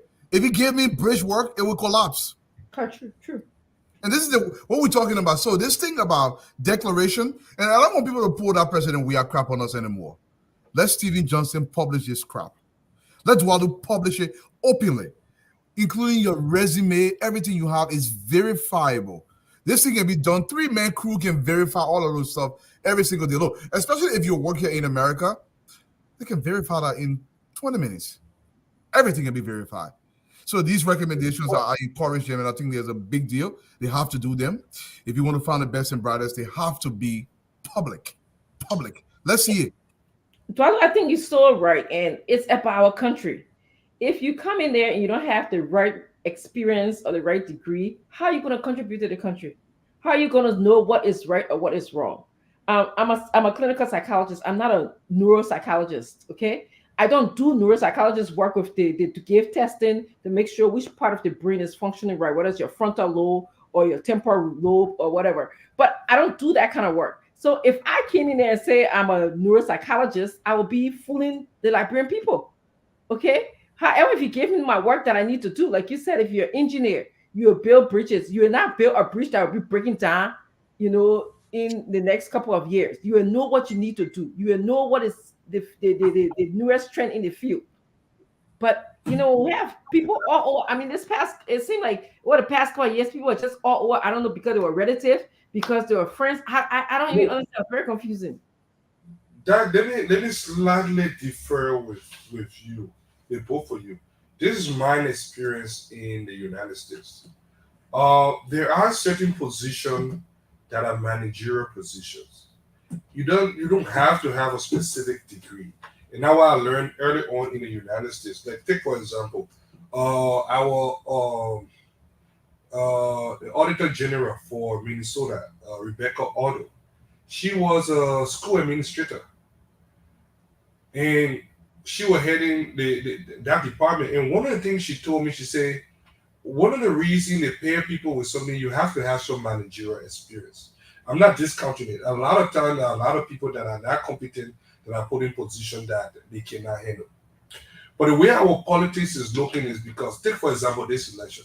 There are so many positions that will be political appointed positions. These are people that join the campaign. I think President-elect Boyka need to have his doctrine. He has said what he wants for Liberia. I think he should show that those that are coming on board are ready to follow his doctrine and follow his mission and vision for Liberia.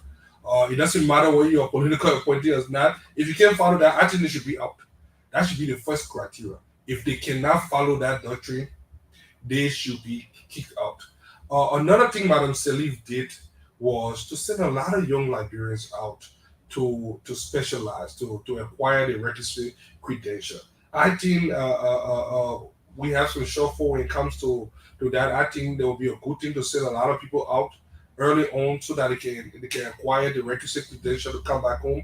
I think I don't think we should automatically write people out. We have seen Mary Brown or I don't know her academic level, but she's pretty much hands on. Even though I wish she should retire now, and that new group of idea coming.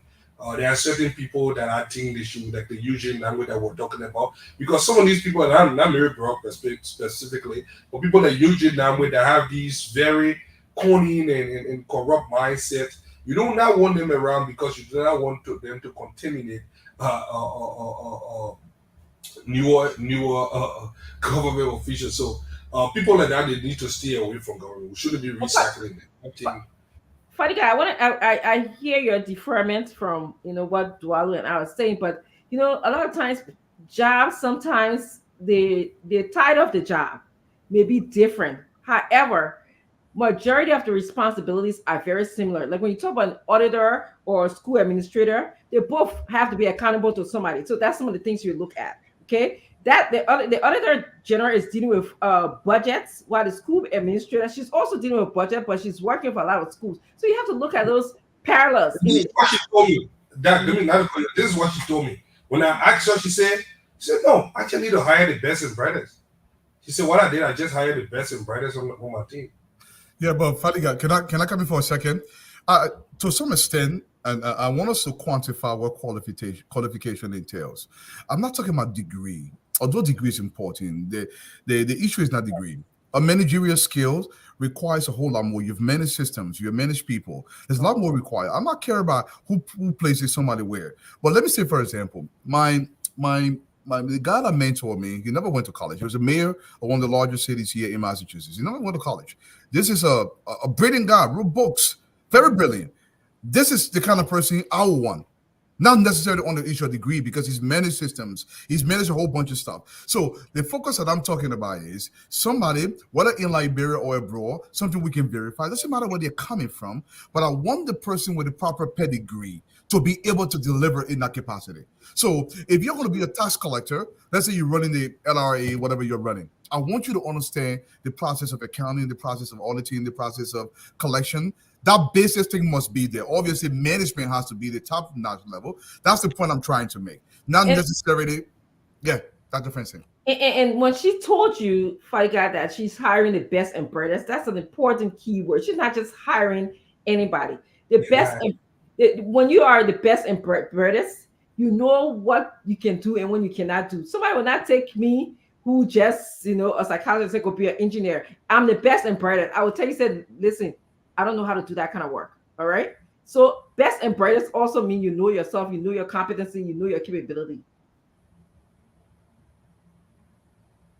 Oh, Stevie, and another thing too, and Fadiga, look, I'm a big stickler for somebody who has succeeded in the private sector. I know Liberia don't have much, but let me tell you something. There was a guy, I forgot his name. This guy went into Liberia. I think he came out of Ghana or the US, Liberian guy, came into Liberia. I bought to Pankana. They were busting the pankana and plenty. And what he did was they started burning the pankana instead of making pankana oil. This guy took the pankana oil from one level, he started consolidating pankana from across the country. This is the kind of process. This is the something I buy his products. Okay, this is the kind of person that understands Mamu Johnson. Exactly. He understands the process development. Now, if you take that same man, even if you're talking to gender, he lay out a process. That's what I want, someone who knows how to lay out a process to attain the result, not necessarily a PhD. Like when I'm hiring, for example, in my department, you come with a degree, we don't even ask you about your degree. I'll give you a bunch of dashboards. Listen, man, let's do a presentation. Because if you can do that, the rest of them, I can train you. Or if you can do basic calculations, I can train you. If you understand the basic intricacies of sitting house and MBA, all you do in MBA class, they're case studies. It's solution-driven, critical thinking. So if you can master critical thinking, you can almost literally govern anything. But guess what? Your foundation is management. And that's the system we were looking for to get results. That's what I'm pushing for necessarily. Let me say this to you guys. Yeah, what we're pushing for, all the MBA, case study, management. We're pushing for the simple thing. Don't go and take the people money and eat it. We're pushing for the most simplest thing the Liberian people want. And I respect Duado. I respect Dr. Richardson, Stephen Johnson, Fadiga. Fadiga brother, that whole big, I said before, the men are big security men. The men are whole FBI. Fatiga, brother. They made sure me a whole batch. We went through everything. These guys then, they're doing good. But we will hold them responsible when they take government job, Liberian government job. You should. Forget the credentials. We will hold them responsible. These guys then stay, they never tired going to school. They will go to school till they get old and die. Then they'll still be going to school in the grave. We applaud them for that. Thank God for that. But we should hold them responsible because it is the best thing to do for our nation. A lot of folks around here will call the name and the job and you get in there right quick, everything changed. So folks, you can rest assured these guys that will come back. We stay here, we go anywhere by God's grace. Inshallah. Inshallah. This is important to be said. I tell people Liberians are amongst the most honest people in the world. People don't believe it. And this has been proven empirically. Let me tell you the reason why. When we come to these United States, we stay on point. The reason why most Liberians back home behave in the fashion that they do behave, because the system allows them to do that. This is very easy and manageable. The system allows them to do that. Look, Dr. Francie makes $5,000 a month. Okay, you don't have to know anything about accounting or finance. And she's driving an $80,000 car. In America, every single citizen, even including a baby, is audited every single year. Every citizen. Well, I will cut you on this because you talk about the car. I beg you. Look at Emmett Glasgow. I'm calling you. Fisher. No, it's time for me to call name. All right, you're sorry. It's time for me to call name. Question. Yes, so sir. that new car we have bought, who it for? If what we are. A private Why is car? it we are for the government? The president. You know how we are get that car? I get a document to that car. Hey man, don't let me change the conversation today. Let's tell the story. No. We're here for the tea. No, I will wait when we are leave office, and I will say because this person is very important for us to protect. Okay, it's going to damage a lot of stuff. I'm begging you guys. I was surprised we were on the show one time, and I think that Fadika posted the car first. And we start laughing here and there. And the person said, but I don't want, the X, Y, and Z. I told the car that was, what in the cassette car? What? That what? Cassette. But the helicopter, that originally people you wear 1822. Let's come to modern days. No, you said the car, cassette car on the show. No, the helicopter. I know you said the helicopter too, but I said the car, cassette car too. No. So let's do this in a minute. I beg you guys. That Richardson made me forget. Okay, you are talking about you wanted to protect this person. No, not the car. I was saying something. Emma Glasgow. So let's talk about Emma Glasgow. That's why I need to go eat. I'm hungry all day. Emma Glasgow saying that, okay, and one of you guys been in the business. Stephen Johnson, you've been around it, something bit. The story the woman gave is one of the worst stories in the history, and they should order that fishery entity because Emma Glasgow said the international partner bought her the car that worth $150,000 because she's director for fishery. That's not even plausible. No, so wait now. So I want to tell this story today. Can you put Emma Glasgow picture up and put LD Arrow? How you call him? Thomas. You know what started it? Yeah, no, because I bring this thing. I said, let me get ticket. Emma Glasgow, I said, they're not in government. Can I put all the secret outside? Can you put Emma Glasgow picture up and you put LRA Thomas Donat picture up? I beg you, Nelson. And you cannot tell the Liberian people. You remember the contract that came from Senegal that they would take all of our buka fish and everything? The people finished taking all the fish out of the water. No boning in the water no more. Emma Glasgow sold the whole fishery agency. She sold the whole place. That's not all she did. But I come in, let me tell my own and then you tell your own. I beg you. And that's the reason why President-elect Joseph Yimabwaka, after we go through the transfer period, a massive audit will take place. She must answer So on this day, Emma Glasgow, she was saying, I promised her I wasn't going to say it, but let me say it. Did I go me again? On this day, she called me. She said, Stanton. I said, yeah. Let me ask the audience. Y'all want me to say it? If the people saying, let me see how many years I get. What do you expect them to say? Yeah, maybe a person. Remember that new government now, but we care again. Emma Glasgow and my sister, but let me say, because we gotta be transparent. Emma Glasgow called me and said, "Oh, Stanton, Costa coming after me. He would send people over there. They would demonstrate. They would protest here and there. Can you talk to Costa?" It was like 2:00 in the morning. Imagine Emma Glasgow have not called me before. Don't know her from anywhere, but just have heard her name. So then I said, "But what happened?" And she explained the story to me.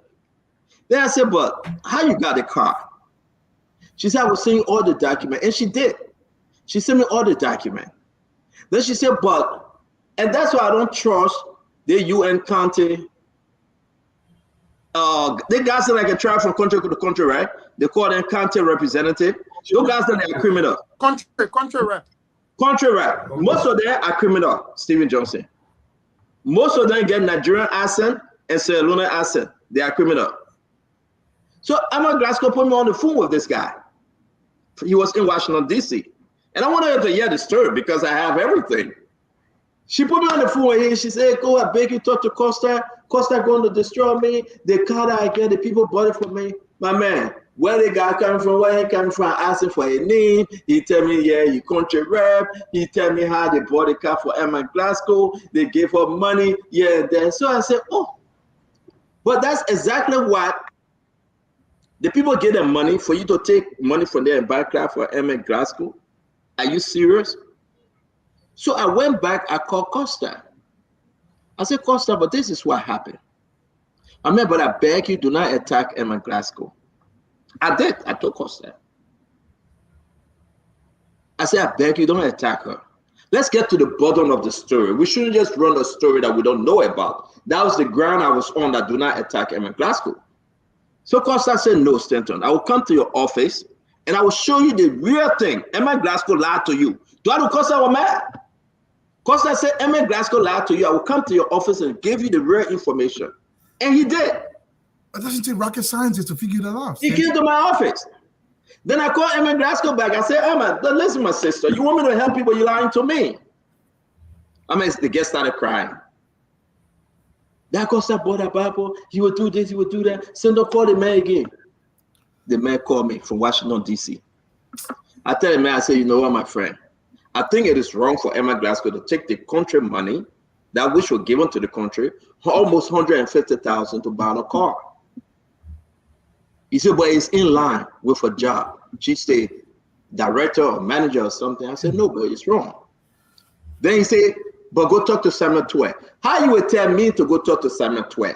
Who is Emma Glasgow to Samuel Twe? I mean, I put a one picture over. But you're picking that can be wasting time, man. Where they picking at? My man, the team I get in my possession, I would sit home.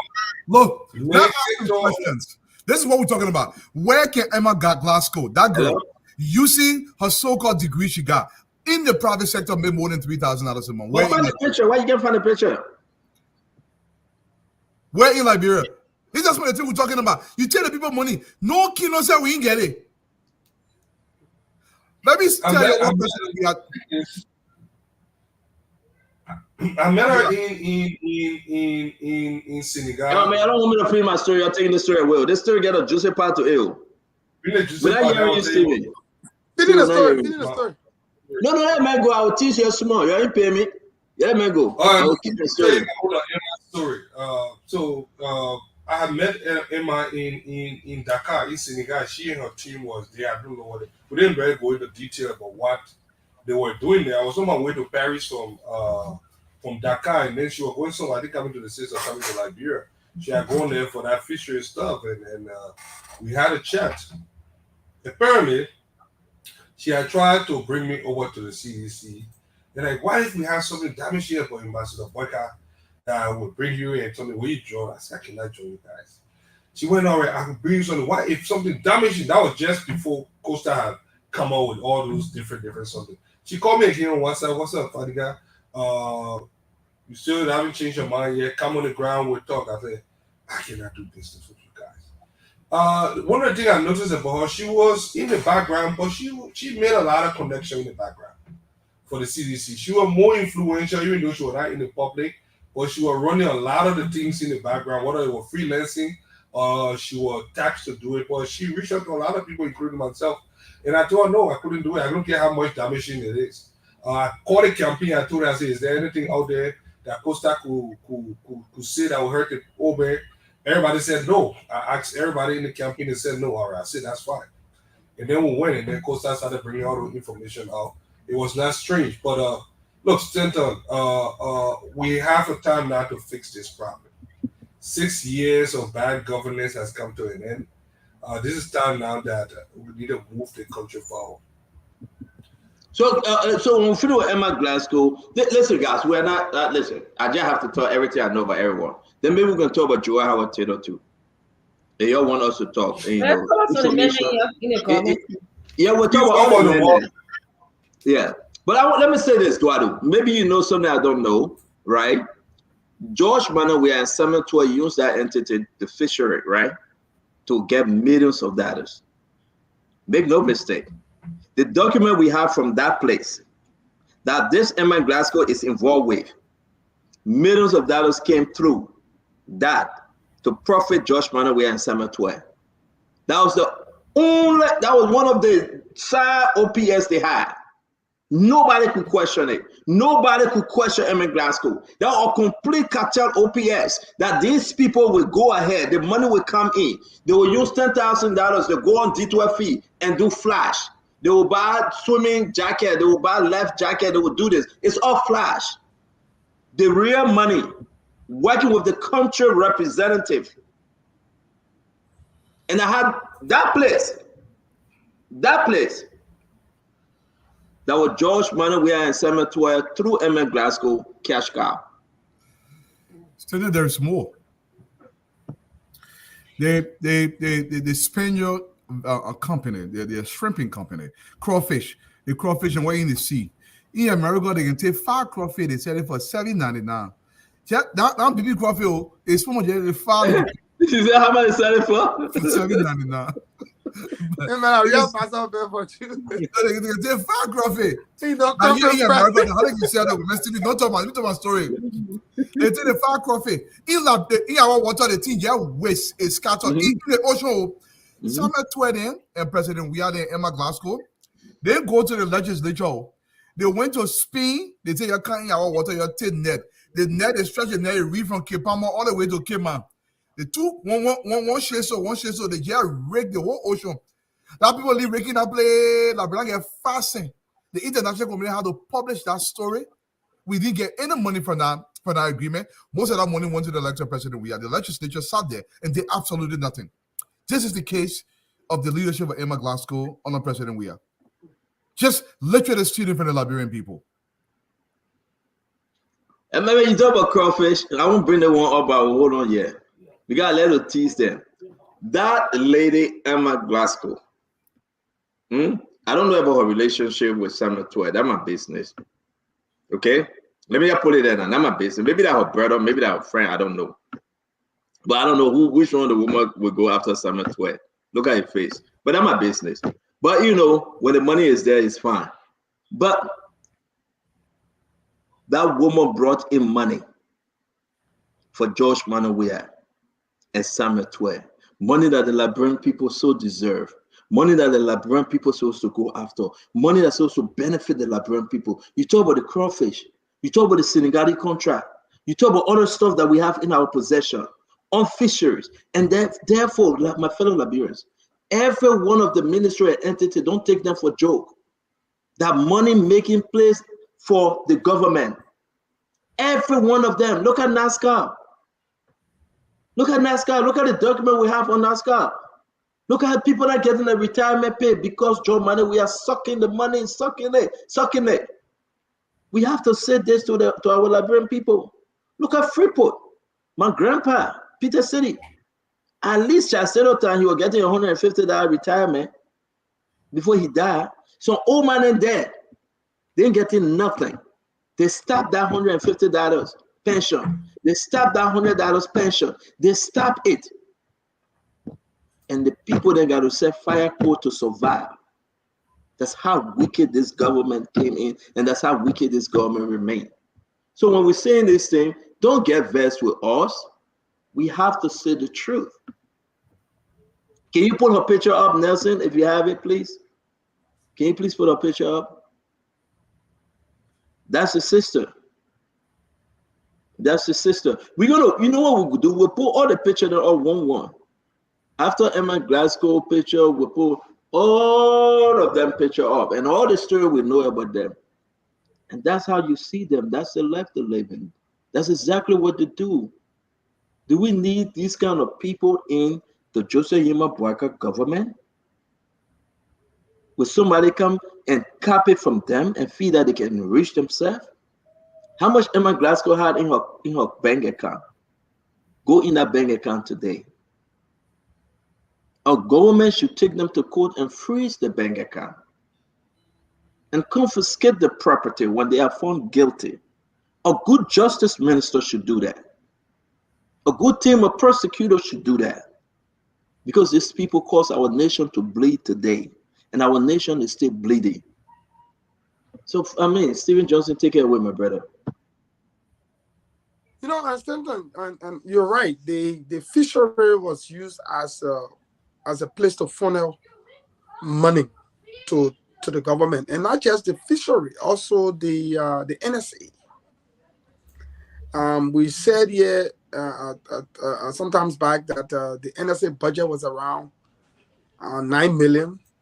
The expenditure as at the end of the fiscal period was almost 38 million.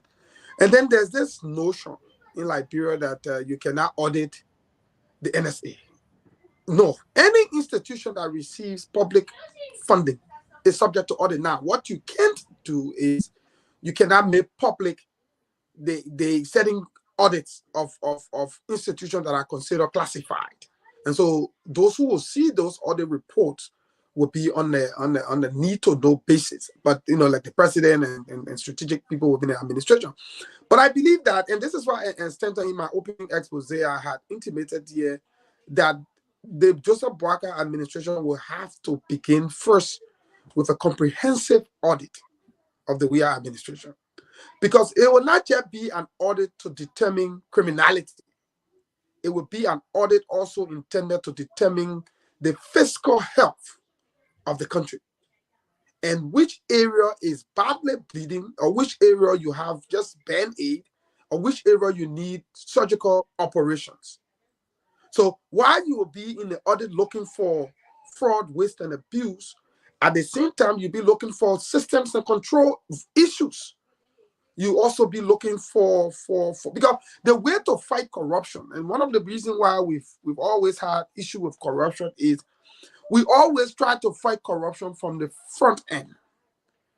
Meaning when corruption happens, then we won't go after people. You have to fight corruption effectively from both the back and front end. Now, the back end is where you prevent corruption from happening. So you're talking about digital systems that will trace footprints, that will require approval, layers of approval, so that you don't just send a check to that Francis, you just catch it, send it back to me. There has to be a chain of command so that other people can see that transaction. This is why here in America, for example, even the bus ride, if you took the bus or the train, you put the money, you put the money on the card, you just swap it in that machine, because they know that if there's a cardboard on that bus who's collecting physical cash, he's tempted. He goes on a chair here, he gets 2,000-3,000 out public money in your pocket. He's tempted. So the way to deal with it and bulk of this thing starts with how we transition by January. So between now and January, the transitional team should be able to determine who are those that will be prosecuted immediately upon taking office, what are the issues and the fiscal condition of the country. Because what you have is that you have these people sitting on loose cash, and they will make governance very, very terrible for Joseph Boakai, that you'll be surprised that in the first 20 days, you see people putting in the street to demonstrate.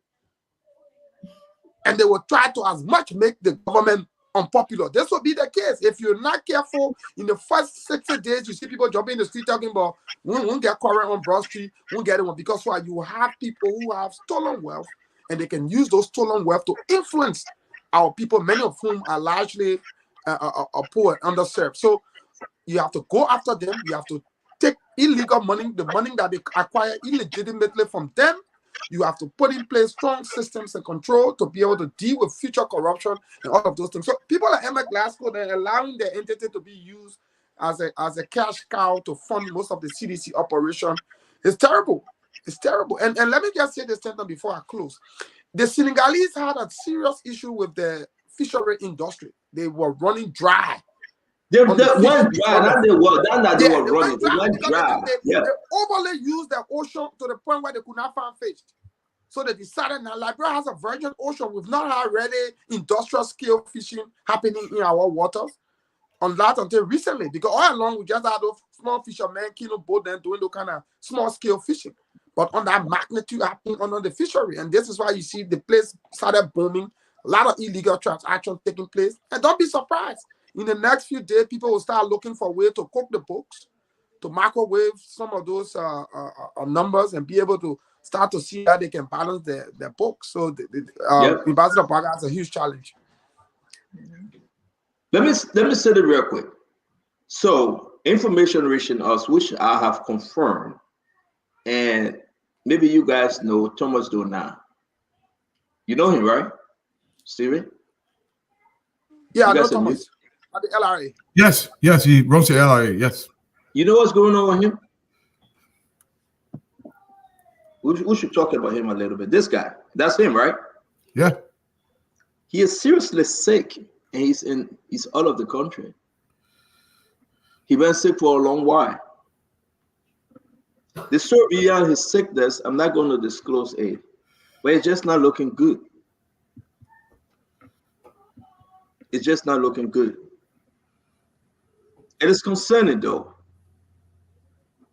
So I just want to let the Liberian people know, if you listen to us by way of radio and you're watching us, the LRA boss, Thomas Dona, is the commissioner.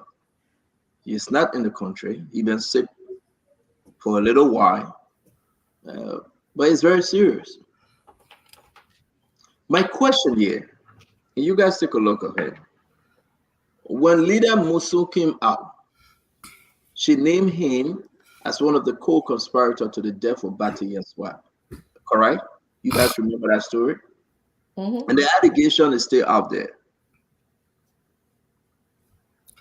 What is a step, Duado? When a commissioner or minister or director is sick, why can't the government put out a statement? Why do you just put it through It's very simple, Stanton. It's very simple. And from time immemorial, no government, especially the CDC-led administration, has never felt that they are accountable to the people. For the entirety of President Weah's tenure, he never addressed the country. Not once. I'm not talking about his State of the Union address. I'm talking about an official, something happens in the country and comes and addresses the country and takes questions. So they don't feel accountable to the people. Look, Samuel Twe had an accident on Lufa County Highway. Samuel Twe literally gets flown out of the country into Turkey. The report was Samuel Twe spent $210,000 United States dollars going to Turkey. Do you know how much money was allocated to Grand Bassa County Buchanan Hospital, where my head and bust 3 times and I'm so in that hospital? Less than $200,000 a year. Grand Bassa County Hospital. This is what we do to us. The brother is sick. I got no qualms about that. But our government cannot continue to foot these bills. We cannot afford this. Look, if you decide to work for 2,000, 5,000 government, this should be the entirety of what you get from the government, excluding whatever retirement agreement you have with the government. We're not responsible for your scratch cards, your vehicle, we gas your vehicle. Do you know there are people living in their own homes that government is paying rent to for living in their own home under the Weah administration? And before that, legislators in the Republic of Liberia built their own homes and we pay them rent for living in their own home. 80% of the national budget goes back to recurring costs. Most of that cost is something that is redundant in the system. We're just paying people crazy money. Why? Why should anybody in Liberia? I am not joking when I say anything. I'm joking. Make more. I don't give a crap what school you went to. If you've chosen to work in Liberia, I know there are extreme expertise. You can have bonus systems where if the person produces at a certain level, you give them more bonus. But kept salary, I don't care where 5,000. I think that's a good salary. I would say 2,005, but I have to be realistic. $5,000. Go buy your own car. Get 15 girlfriend. I don't care. Buy a car. I don't care. But we should not be responsible for this. I mean, even though you're saying that Samuel Tua used $210 and was flown out of the 210,000 basically and was flown out of the country, my concern is the driver. That driver had to use healthcare in Liberia. You know, he was kept at JFK without even proper funding to administer. exactly. So if we could translate that money that he used to travel out of the country to build our healthcare system, so everybody could get a fair chance of survival or getting well or seeking good health care from Liberia. We don't have to fly to other places. We don't have to have this kind of unjust system where if you can afford, if you have money or you're a certain title or person in the government, then you get airlifted and taken somewhere else. So my concern would be that driver who had to use JFK versus someone that just because he was a government official had to move out. And when I think about Stephen, when you talk about fighting corruption on both ends, you're so right. I remember when I first came to the Philadelphia area, many Liberians used to work in the parking lot industry. And those days, when you park your car, you would pay in cash. So there are loopholes, right? Sometimes the ticket gets lost. Sometimes people talk. But in these years, up in these years of technology, nobody paying no kind of cash. You just go in there, you swipe your card in, that money goes straight to whoever the auditor or the accountant or some other department, the responsible it, so the people know they're getting the correct money at the end of the day. Every single time. Yes. So this is what we're talking about. Again, we have to get our country in a way where technology will assist us in fighting corruption from the back end and the front end. That's the first thing. There's a case on American Greed. I'll give it to you a second. Case on American Greed. This guy was a middleman. I think out of New York or Chicago. This guy was making approximately maybe $60,000 a year here in America. Mm-hmm. That for those of you listening in Liberia, that's like no money. That's you're barely making it, but you're doing okay, but you're barely making it in this country. And this guy was living like he was making $1.2 million. Because we used to use quarters back in the 90s and already, we just said, this guy would go, he was a middleman money collector. He would take the money out and he would literally take half of that money from the city.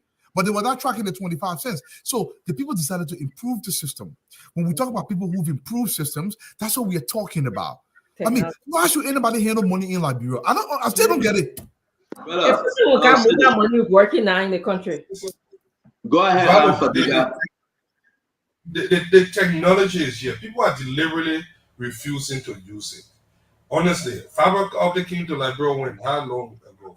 Fiber optic came to Liberia. We have everything. Why we are not using POS system or not? I see some people using it. Look, we need to take physical cash from our market. And that's one of the ways to track down corruption. I see people paying to the bank and other things, but some of the things government say collecting tax at the border with cash. There are so many technologies out there that can reduce corruption. People just refuse to use it because it's easy to not be accountable if you by not using those technologies. We hope that a president-elect Worker administration will try to tap into some of those things, try to bring something different, something that we have not seen before. It's not going to be easy though. I can tell you that. For us to think that we'll snap, that day and everything changed. Look, Stephen says something in we need to pay attention to it.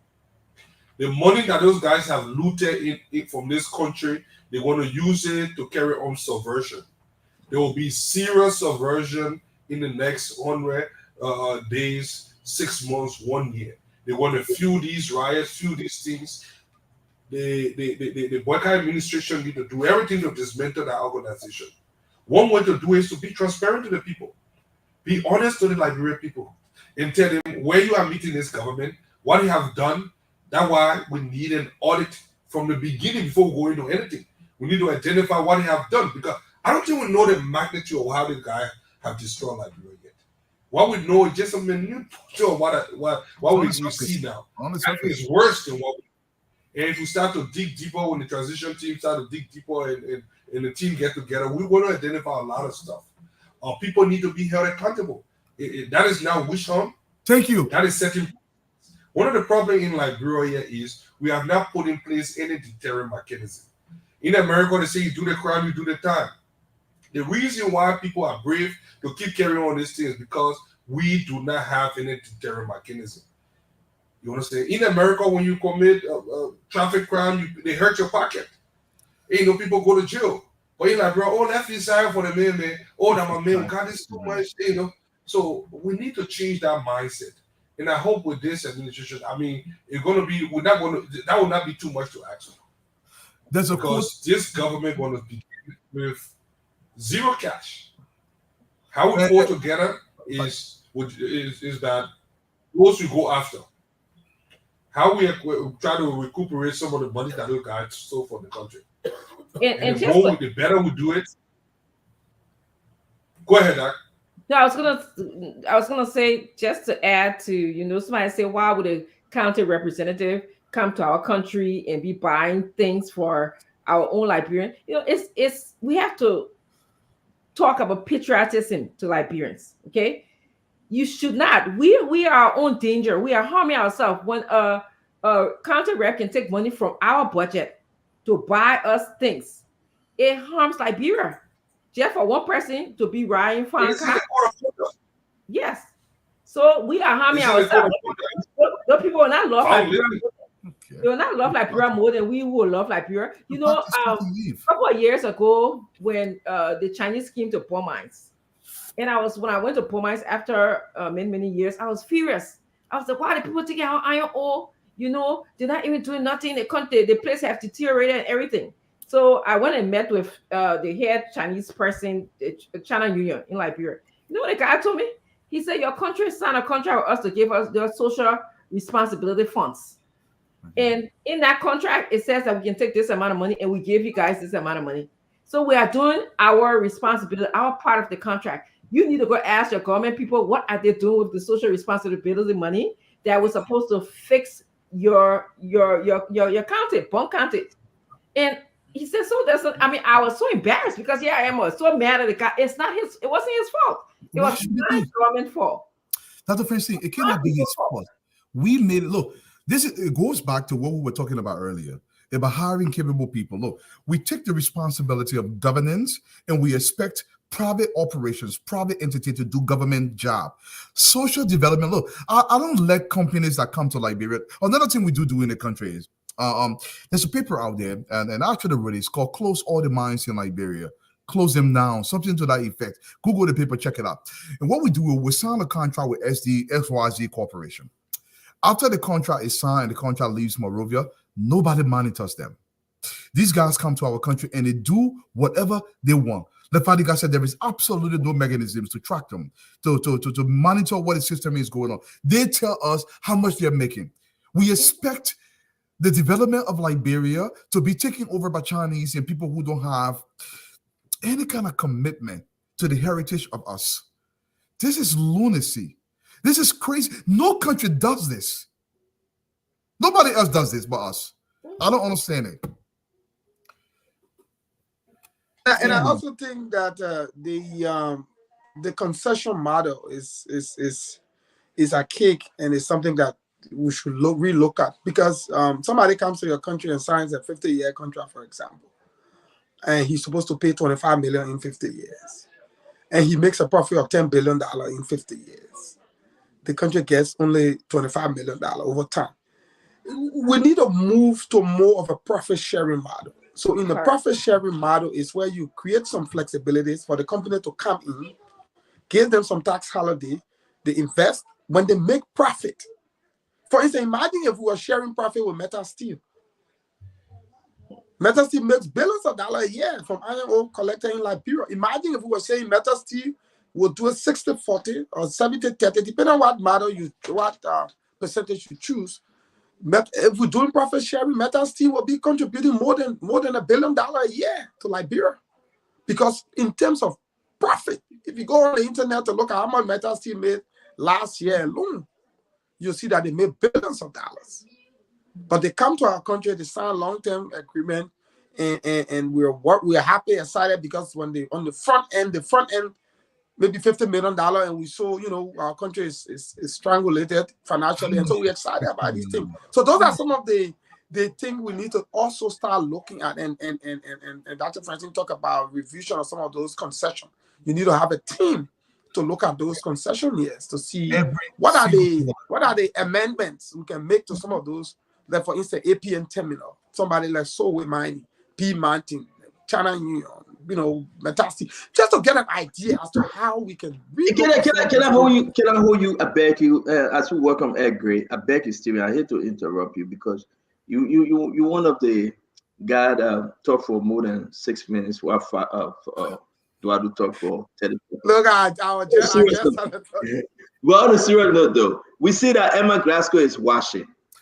She read it. You can read it. Yeah. I think she's saying that it was. Let me send a screenshot. She washing. Let me say this. This is not a joke. Let's put politics aside. This is about Liberia. That's how I do my thing. This is about Liberia. And I think the Liberian people should. Emma Glasgow need to explain, Stevie, because you were talking and I interrupted you. I apologize. But Emma Glasgow need to explain, right? The real story when it comes to her entity, Fisher. She need to come up clean because the order would drag her. She really need to come up clean. She's saying those things was environmental experimentation. The one you were talking about the shrimp, Duadu. You know how much money it takes for another country to come and experiment in your country? First of all, they didn't go through legislation. Wait, I will help you. When you're talking, people are sending us because you know why the people are mad, Duadu? They don't have a job anymore. Everyone at Fisher, they do not have a job anymore. So they're just sharing the document now. They actually sharing. Can Glasgow make $3,000 in the private sector in Liberia? Can she? Whatever skill she thinks she has.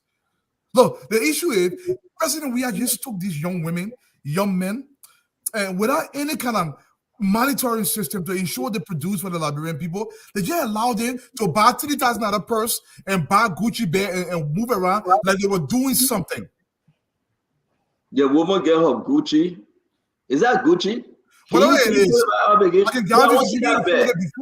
No, I want to see that bag. Where is that, Dr. Richardson? That you led name brand. What's that? That Gucci? Yeah. Yeah, I'm buying it with more time. That Gucci bag there. Wait. Yeah, Santa Gucci. You see the double G. I mean, I don't know name brand, but I can wear name brand. But you guys are right. The government was on competition. If you buy Louis Vuitton, somebody will buy Gucci. Somebody buy Gucci. Somebody buy Ferragamo. Somebody buy red bottom. So you are quite correct. You are quite correct.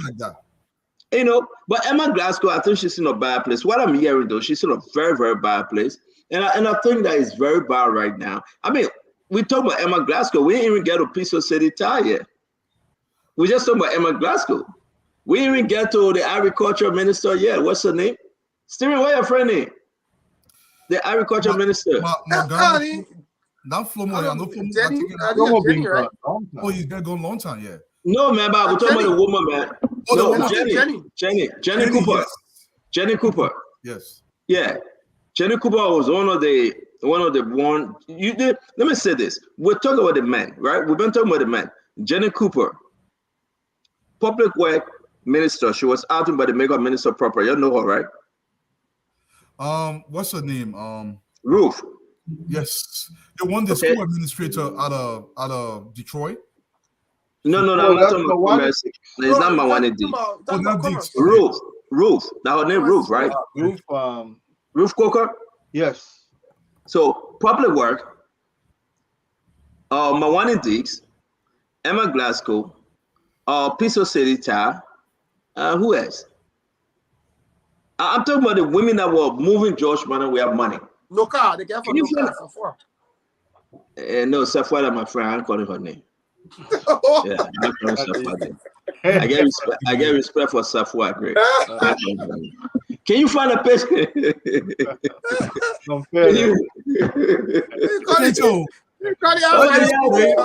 Where was Greer working before she got appointed to the fishery? Wait, hold on 1 minute. Nelson, can you find a picture and put it up, please? You know, we need to put a picture up. Go ahead. What you say, guys? What was Greer working before? I mean, Safwa Gray working before she got appointed. We're not discussing Safwa Gray. We don't have enough evidence on her. We are not having enough evidence on Safwa. We cannot discuss her yet, man. You're working in for Nati's law firm. Steven, don't break the law, man. We do not have enough evidence on Safwa. But we're feeling now, we don't have enough evidence on Safwa Gray. We cannot discuss her.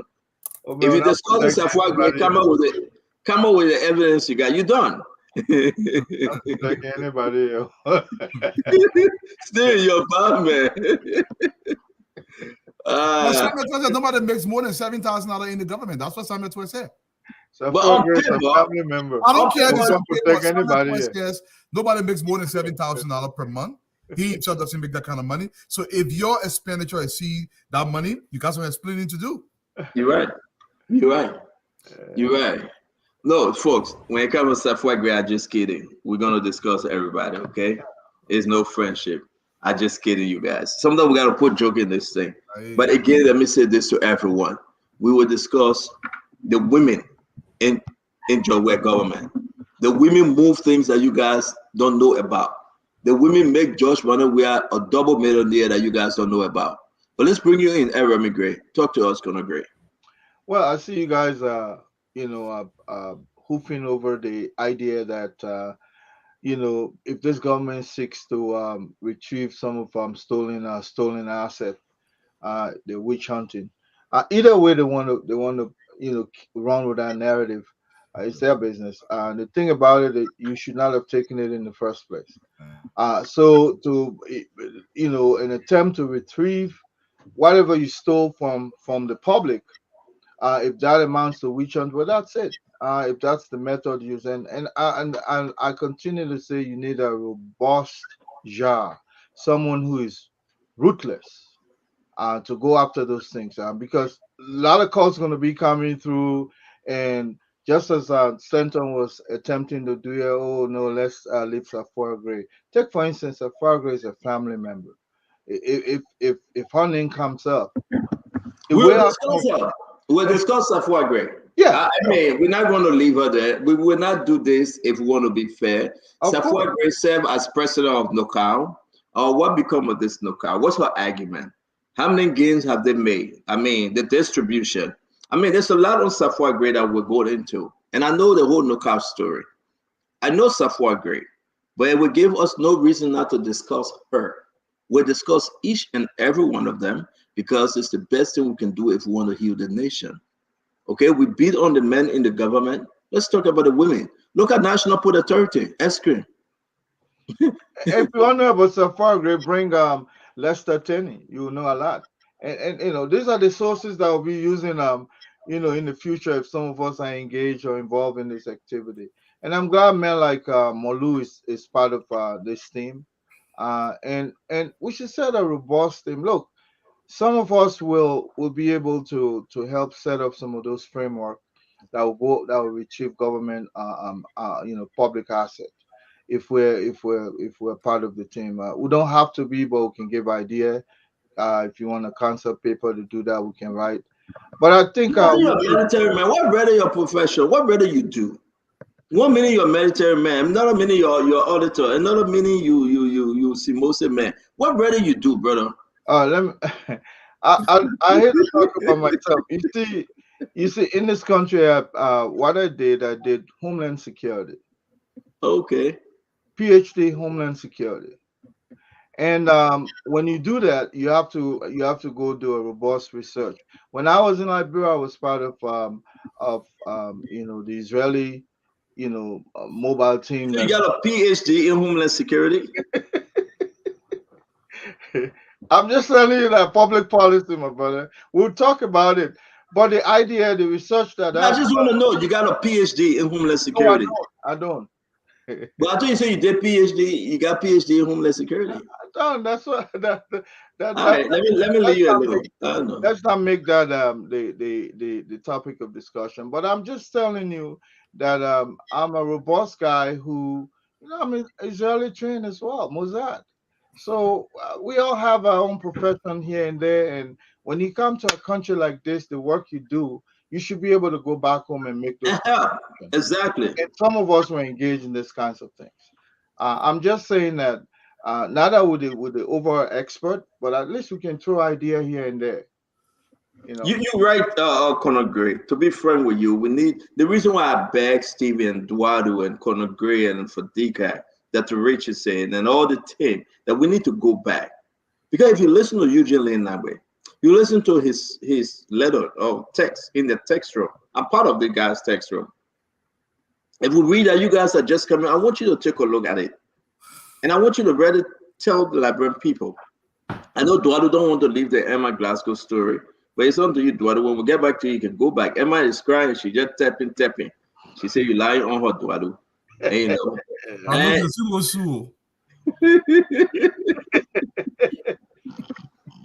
Yeah, she said you lying on her. You're making the woman that can't wash spoon talk about folks. Post Emma Glasgow picture of Samuel 12 friend Emma Glasgow picture up again. I'm begging you, please. I actually did some good work though, but whether she was free of money laundering, that scheme that was set up by Mr. Weird, I don't know if she's free of No, that. to tell you the truth, I think Emma Glasgow messed up. The document we have in our possession, things she did at that place. Stephen, you know how the system works in Liberia. Emma Glasgow was a go-between. She brought in the money for Twe and George Weah. We have this document. I personally spoke to Emma Glasgow. I personally spoke to Costa not to send folks to protest at that entity. I begged Costa. He came to my office. What was shared? I spoke with the country representative. He was in Washington, D.C. Emma put us on three-way. It's true. And I spoke to him. All right. He tried to sell the story that, yes, they gave Emma the car. Nowhere you can find any documentation that the UN or the organization, the foreign partner, gave her money and told Emma to take money from there to buy a car. It wasn't only one. It was two vehicles. Two. So how would they give you, the director, two vehicles? Car worth 100. The other one was 123,000. And the other one, yes. I have the document. I have it. It was a screenshot. I have all. No, Santo, we got to put this into context here. The people understand it. When you call that kind of big money, our people got to understand it. Let me make my people understand it. I'm picking you a whole year for. You see the Glasgow girl, what's in here? That car, what she buy? In Liberia, the people do some kind of math. In the math, they say everybody in Liberia, where they gap in the Hong they only eat $1 a day. They get you 120,000 United States dollars. You back 3,000. 123, they said. Well, the 3 for one. That's so, two cars. I want you both. The thing what they basically telling you, say the hunger one, the hunger for your one. The government money they will play inside. You know where Rusa can play in there. How they play in the government money. I'll pass it back over to you, Stanton. Simple in the No, I want to end the story, but you keep on interrupting me. You're not paying me, so I'm not ending it. Every time I want to go into the story, then you'll interrupt, then Steven will interrupt. So the people will not hear the story. Okay? Look at Eskrin at the Freeport. Eskrin left the Freeport. She came to her fiance or boyfriend or husband Roland. Yeah. They got her my friend. Joey get vet. Joey almost fire her. You know? But what Eskrin doing to Freeport is very, very bad for our country. We have people over there giving us all this information on all these folks. The women in the government were the most dangerous in George Weah government because the focus were on the men. The focus were on the men. And you know what I'm saying? I'm not, can you take it down? I want to see Dr. Richardson face because I want to be correct when it comes to gender. We beat on San Matua, we beat on Samara Bodokota, we beat on Koji, we beat on all of them. But the women, Mawani D's, you know how much money Mawani D's make for George Weah? It was like a business. He put them out. They make money for him. Let's talk about the Freeport. What Joe man we have put ice cream there? Can you put a Freeport picture up? Yeah, They want to put you up. Huh? You will see ice cream. You will see ice cream. Hey, you play? I've never heard that name. You will see ice cream. I tell you, I agree. I thought You will see ice cream.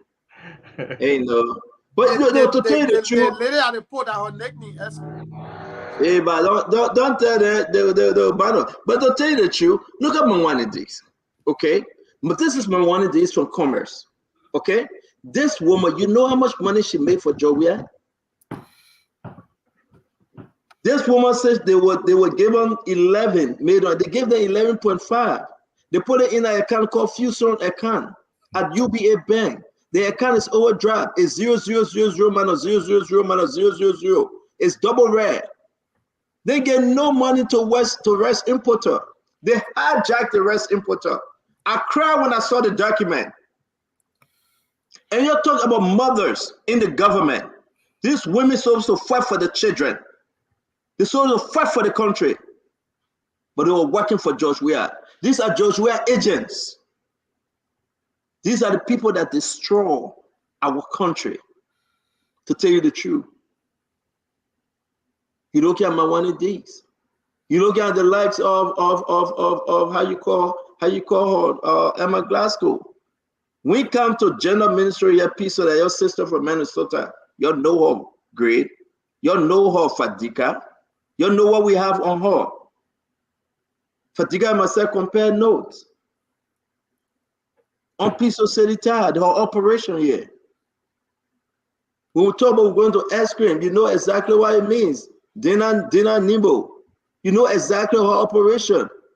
The money that she makes from the ATM terminal, the money that she makes from other places, that she taking that money to Jowiah. Jowiah every Friday, he must get a St. Carrasco to collect that money. Till she was frustrated, she was so mad. She had to leave the country, and she came to Roland.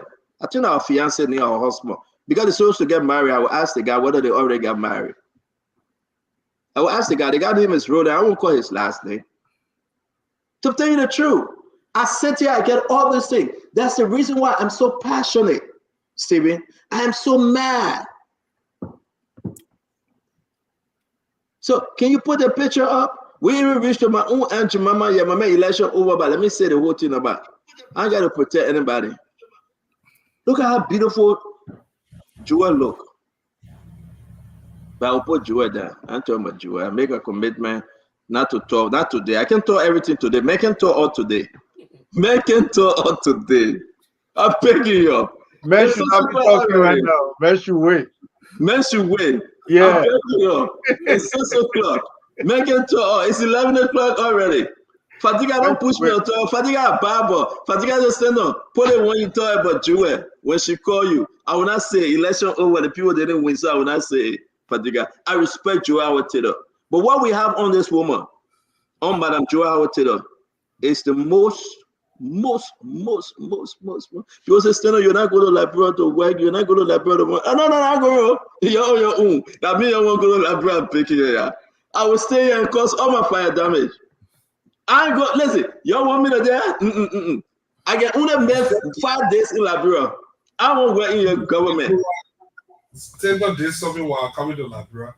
I told him, I said, my man, I won't go to Labrador. He said, my man, don't go to Labrador. My man, what you going to go to Labrador for? I sat down the second time. I waited last minute. I said, my man, I'm going to Labrador. He sat down for long. He said, you know what, my man, just go, boy. Don't go. Yeah, but when you saw our only place, I said, all right, my man, just go, boy. Be careful. Be careful, my man. I know how you going to say, you scared? You won't go, cause trouble. I'm not, you know, Stevie, I'm not afraid, right, Stevie? I'm not afraid. But here's my thing, right? I can go to Labrador. Nobody will not do anything to me. I can go to Labrador. But I don't want to go. You know, I will go visit family and friends. But I feel comfortable, yeah. In the comfort of my own home. Okay? That I know I'm safe. And I will sing this song today because our country have been redeemed. Yes, I'm saved by his power divine. Yes, I'm saved through the new life supply. My life is free and my joy is complete for I'm saved. Saved. Thank God I'm saved. Yes, I'm saved by the amen. Thank God I'm saved. You hear that bass? Steven Yellow base. But man, put, hey man, then Nelson picking too slow. Nelson, can you put the picture up? Put Zena Nemo picture up. Steven, I want the Liberian people to hear that bit. Thank God I'm saved. Yes, I'm saved by his power divine. Yes, I'm saved through the new life supply. My life is free and my joy is complete. For I'm saved. I'm saved in the comfort of my own home. Thank God. My children saved, my family doing well. So we'll fight for the Liberian people. If you want to catch me, Kyle, to catch me. I don't sit onto the Wawa. I go there, I look around, I get my coffee, I check out. I don't go there in the night. When people want to catch me, they gotta find another means. I stand to Liberia is very safe. When I'm in Liberia, I feel very safe. Duadu, you not stand up, man. How many Duadu, I brought the whole president down. Then you said Liberia very safe. That one not true. Yeah, you said Liberia very safe. Let me tell you something. I go to my Wawa, I get my coffee. If I look at the people that say the food in the Wawa, I leave. I don't buy food for them. Yeah. I want one of the Wawa around here. One pig, pour a picture down here, piggy. Pour a picture down. Palm Piso City picture, Roof Coco picture. Find all the women in the picture and get it ready. Duadu, this is what happened. In Abono, yeah. I went there, Duadu. I saw the Liberian picking behind the stove, right? He's serving. I want to buy my coffee, but I look at the picking. I'm feeling too good. Then he said, "Oh, CEO, that you on spoon?" I said, "Yeah." He said, "Oh my God." He was too happy that I wanted to order my bagel. I said, I ordered him the bagel from here today. I will go to the other Wawa. I go where they don't know me. When you call my name, I buy my bagel, I get my coffee, I check out. Steven, I tell you, I can get out in the night. After the show, I go upstairs, I take my wife, my Netflix, I go to bed.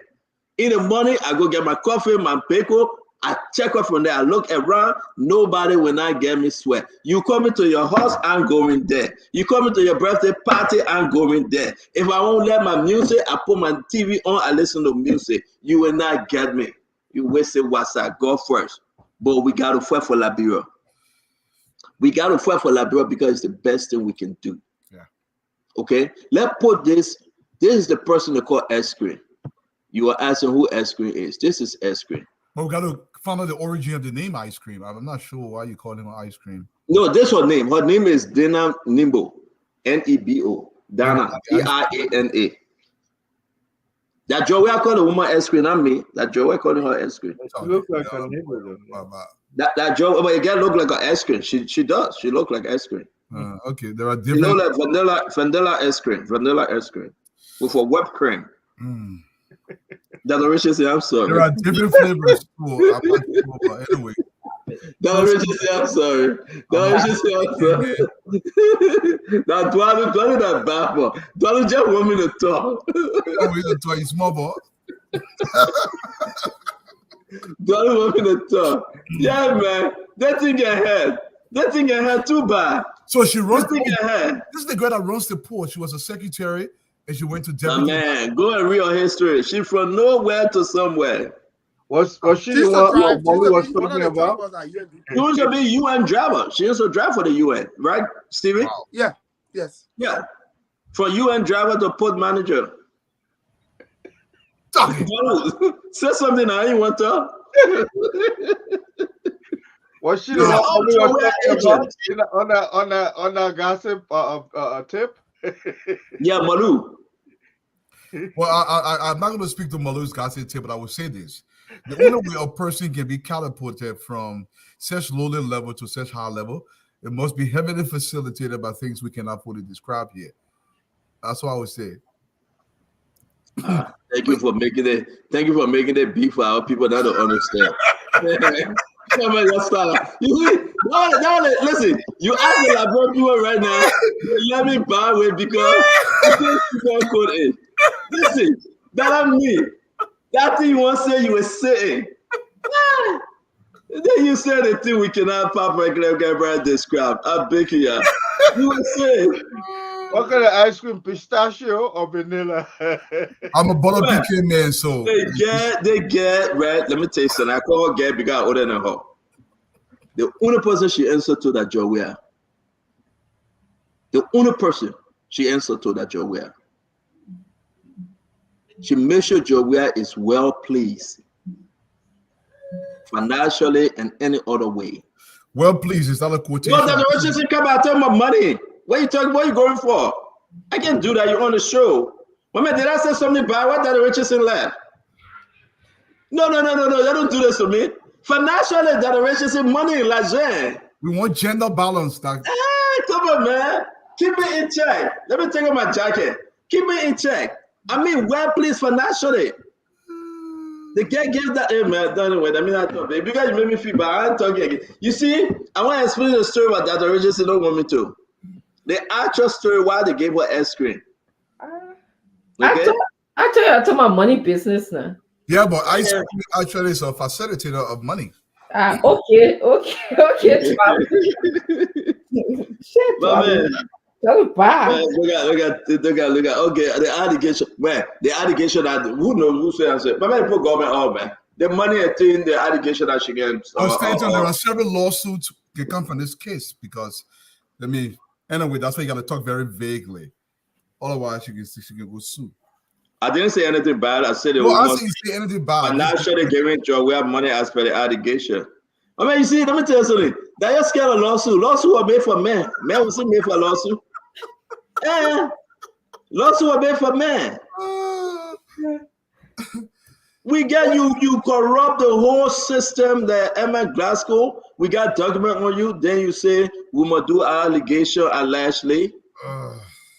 Let it define it. Let it go there. You don't want to divulge information right now because some people will start hiding stuff. So that will say go easy. Men can't talk all right now. But you're going easy, then comments get 1% back. We can't go easy back. They fire that we fire. Yeah, man. Listen. It had to take a crewman to remove a crewman. You don't know that? Yeah. It had to take a crewman from North Ponton to remove a crewman from Clareton, Gibraltar. To tell you the truth, nobody could have taken Joe Manor. We are out. We had to expose them with everything we had in our arsenal because it was bad. And now you're saying Madu allegedly. Now you're saying Madu go slow. That they allegedly and go slow against comments 1.0. We're not going slow. Go slow can sport country. Look at me. No one say go slow. Don't divulge information right now because one of the biggest hindrances to fighting corruption is this idea that we all Liberians, let's take it easy. True. You don't take it. You live in the US. You see, they don't take. You see, they tell you if you engage in corruption, somebody come and tell you that take it easy. No, look at Santos. Steven, look at Santos. Yes. They're about to expel him from Congress. Exactly. Santos from New York. The system is blind. They're not looking at individual. They look at the violation. But there's a quote on Facebook. By the time you want to take action against somebody, the first thing they say, "Oh, my man." And you know that I remember when I used to work in the government, there was a case where there was a lady who are engaged in corruption. We eventually dismissed her, but while we were going through the investigation, they will come to your house soon the morning with the whole family. Yeah. To beg. The grandma, ma, but I said I'm before your house imagine in that? the morning. Exactly why men can't talk all right now. Yeah, but there's a quote on There's Facebook. a reason why judges and others can impose gag order on certain situations. You don't want to divulge information. Then somebody go tell Donald Trump that one. And they put gag order on you, man. Appeal. Because I think the investigation that will ensue after this whole process will be big. It will be big. It will be. You don't want to start calling people. This will be bigger than a Ponzi scheme. Yeah. Yeah, it will be. It will be big. It will be big. It will go on for years. And Colonel Gray, we used to have something in the military. We will always say this because I believe we are responsible for each other. Oh, so you are in the military too? We're essential. I'm for 30-second military, but listen up. Oh man, no, you get disgracement that I ain't said this about. You get disgracement that. Let me tell you. No, you can't. We cannot allow you to go through Duado. Don't do this. Let me tell you. Steven. 3 days. You may call it 30-second. You know what I went through to the 3 recruitment days? center for 3 days. You left the I left. 3 days on the Marine training base. You know what I'm talking about? Me, I'm military wife. I know.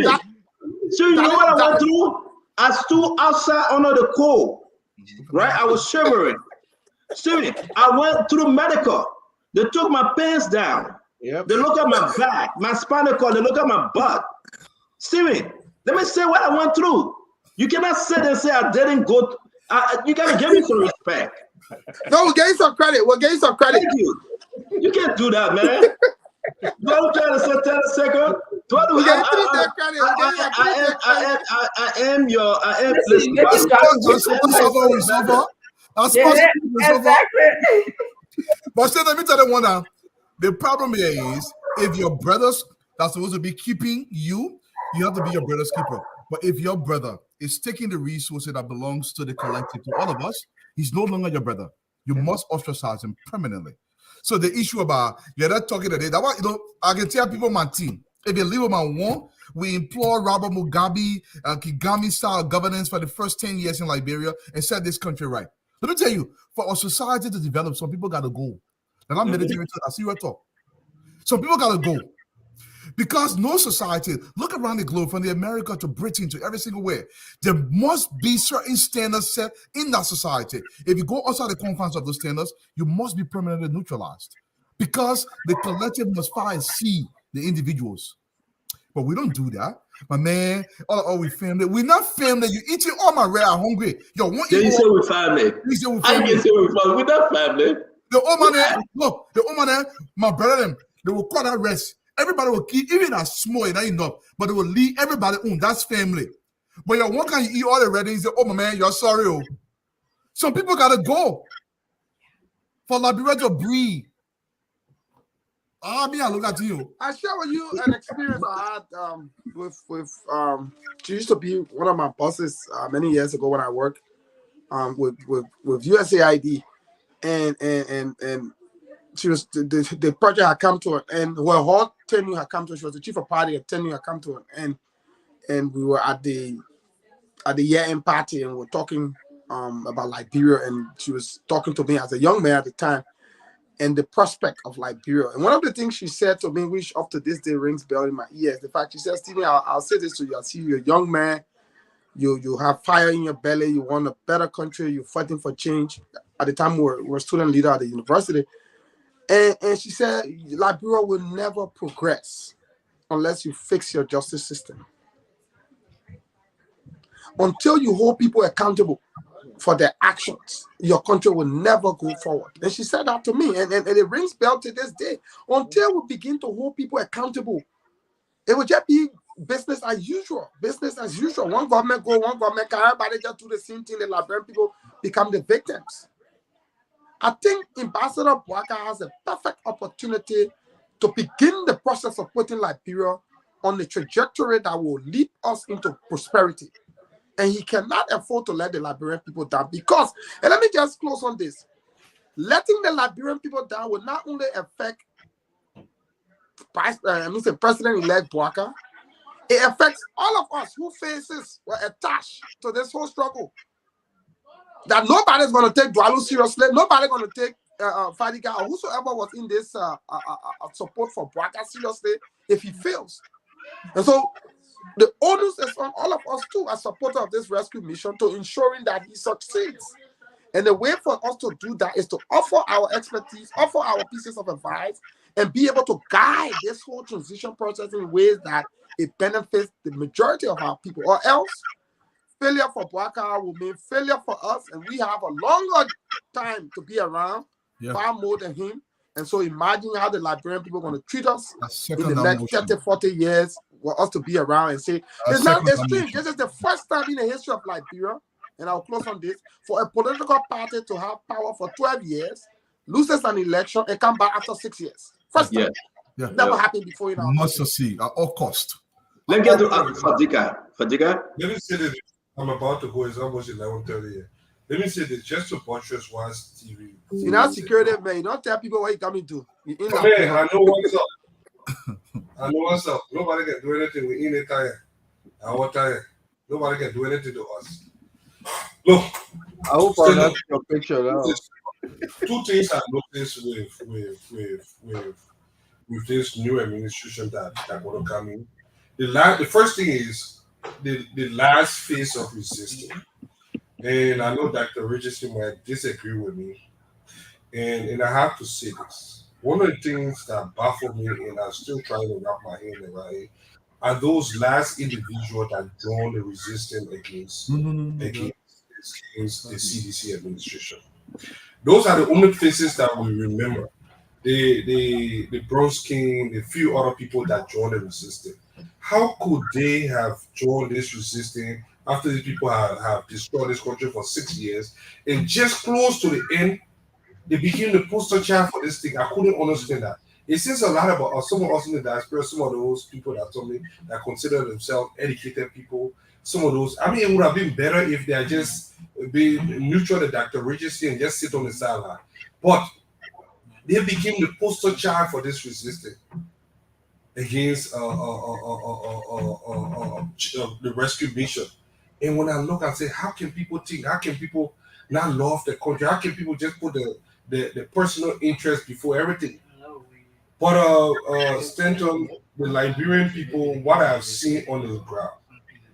Look, if you listen to the news in the South region, Liberia democracy is one of the most envied democracy in the entire South region.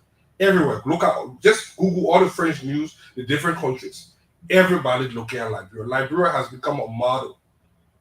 If you think our people now are not paying attention, people need to start, politicians need to start paying attention and taking our people seriously. What happened on November 14 was a testimony that the people are paying attention. They are now valuing their voter card. They now know that they can do something about the situation. So as this new government come in, we have to bear that in mind, that the people are expecting certain things. And if we cannot deliver it in time, we need to let them know. Be open, be transparent, and be very upfront. We know that it's going to be difficult. And the expectation going to be very high. You know, giving how the guys that drill our call for. So we need to dim down the rhetorics. We need to be open. We need to identify what those guys did, and we need to publish it. No friendship in it, this and that. Those that did the crime, they should do the time. They should be held accountable. I don't think we should do what the CDC administration did. I pray that President-elect Boyka and Vice President-elect Jeremiah Cohen and the entire rescue team should make this a number one priority. We should put an end to impunity in this country. That people will not just believe that they can just, what is meant for the general population, they can just grab it and put it in the pocket and go. People need to be held accountable. Absolutely. So Dwala, I have a question for you in terms of and you and Stephen. So if we're trying to analyze, make sense of how much economic plundering was done for in our country for the last 6 years, what time frame are you looking at to just determine the severity? Within a year, you can determine that within a year, the severity. Yeah, there is no specific time frame, actually. Mr. Fadiga, here's the reason why I want to append. The people don't have that much time to wait to see some result coming out. You know, one thing about this honeymoon process that we're in now, it will last for a very short time. That's why honeymoon were meant to be. After a marriage, you go, you solidify the marriage through some celebration. That celebrity move will last for a very, very short time. The people will start expecting, and you can't be talking about your predecessor. It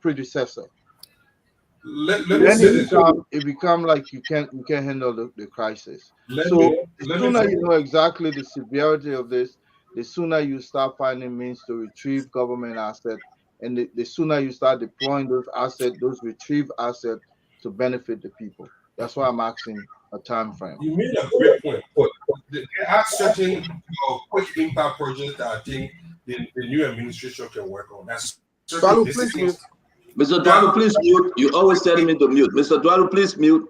Mr. Dwalo, please mute.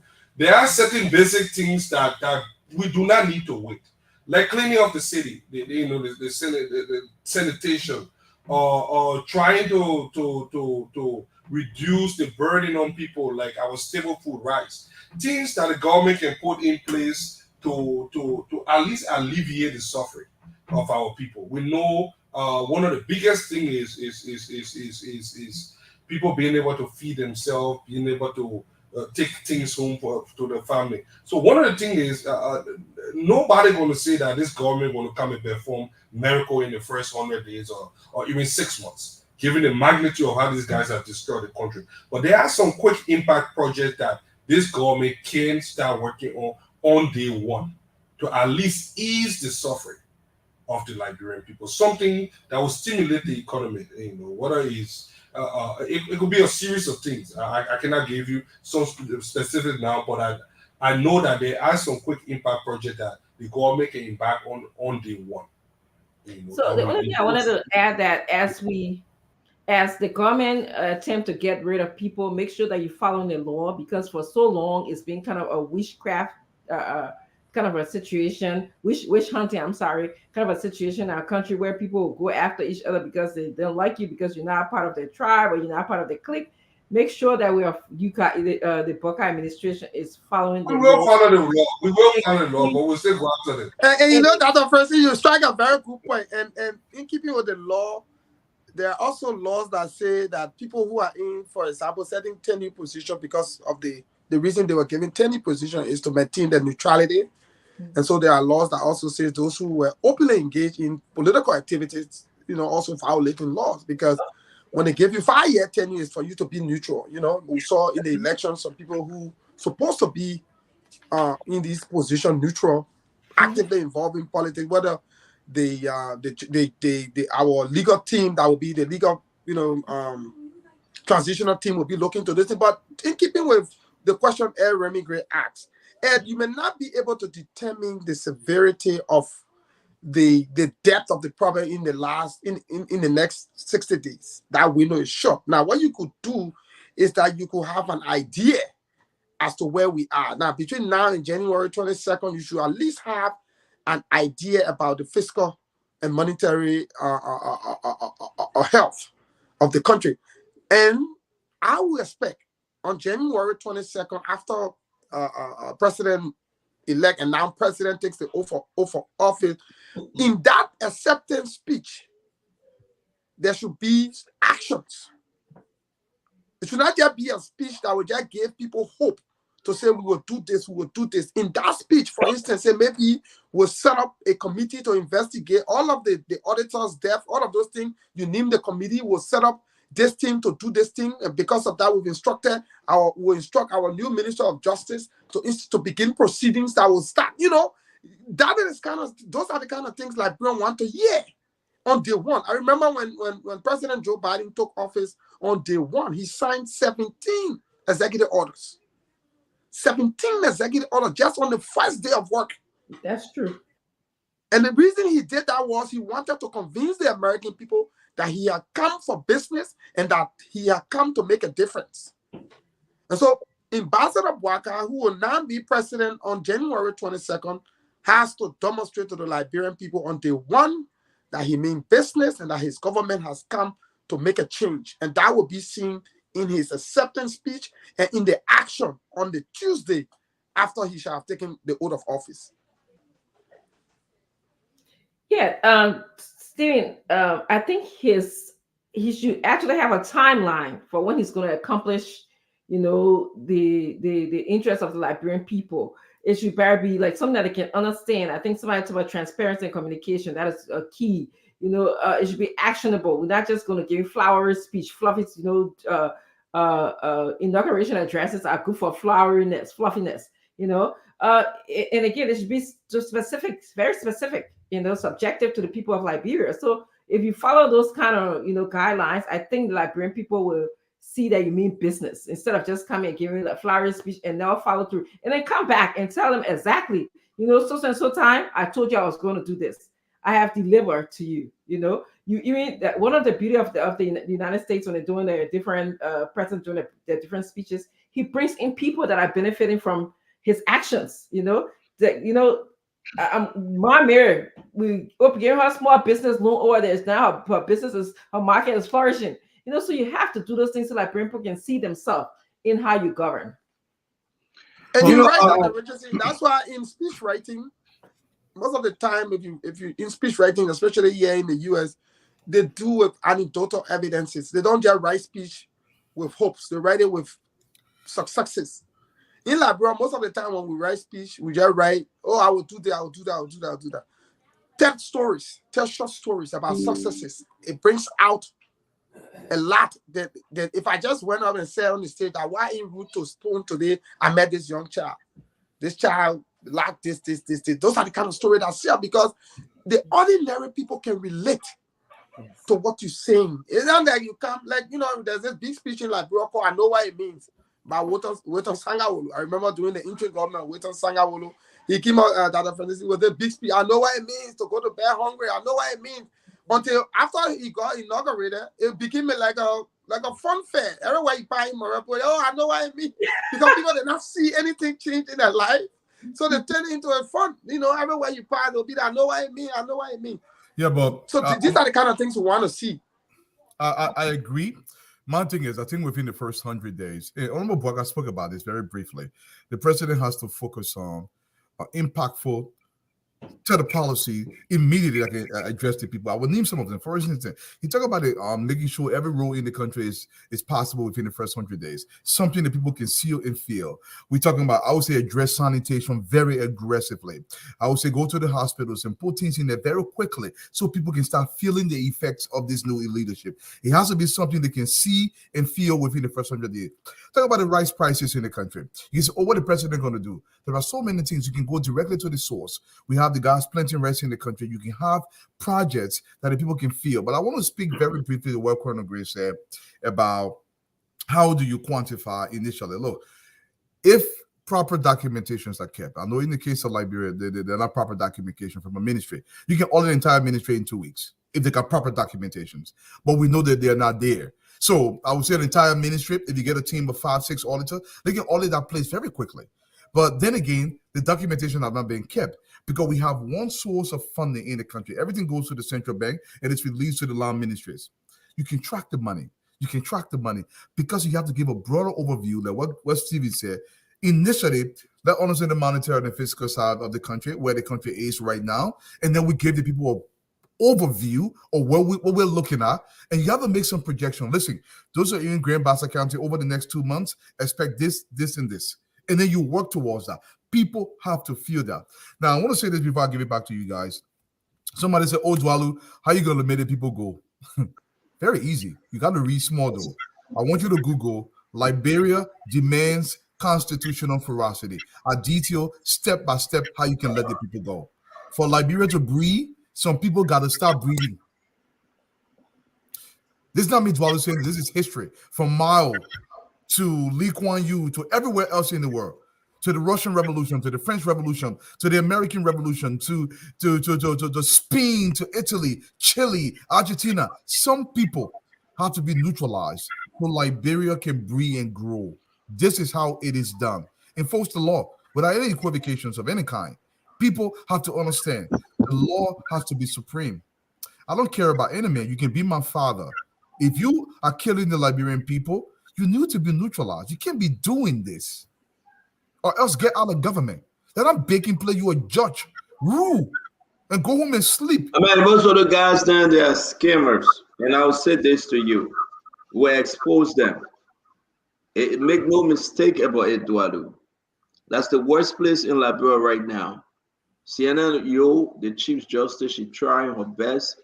Justice Wodokori, Justice Nangbe, and all of them, they are trying. But it comes from the bottom, Eduardo. You know how the system works. It comes from those little courthouse, the courts, before you go to the Supreme Court. And now where these guys that mess up at, I will call their names. Maybe they will put something in the law and say folks in the diaspora shouldn't speak on the government because I will call their names. Most of them are corrupt. You found some good ones. Respect to the Chief Justice. Respect to the Supreme Court. There are good men and women over there serving the Liberian people. But also don't forget, Dwadu, the justice system from the justice ministry. Look at Frank Musa Dean. Look at the Solicitor General have turned to be a CDC man, protecting the interests of CDC. Look at the folks from the Liberian National Police. So, I mean, these things we got to talk about. But let me ask you guys the last question.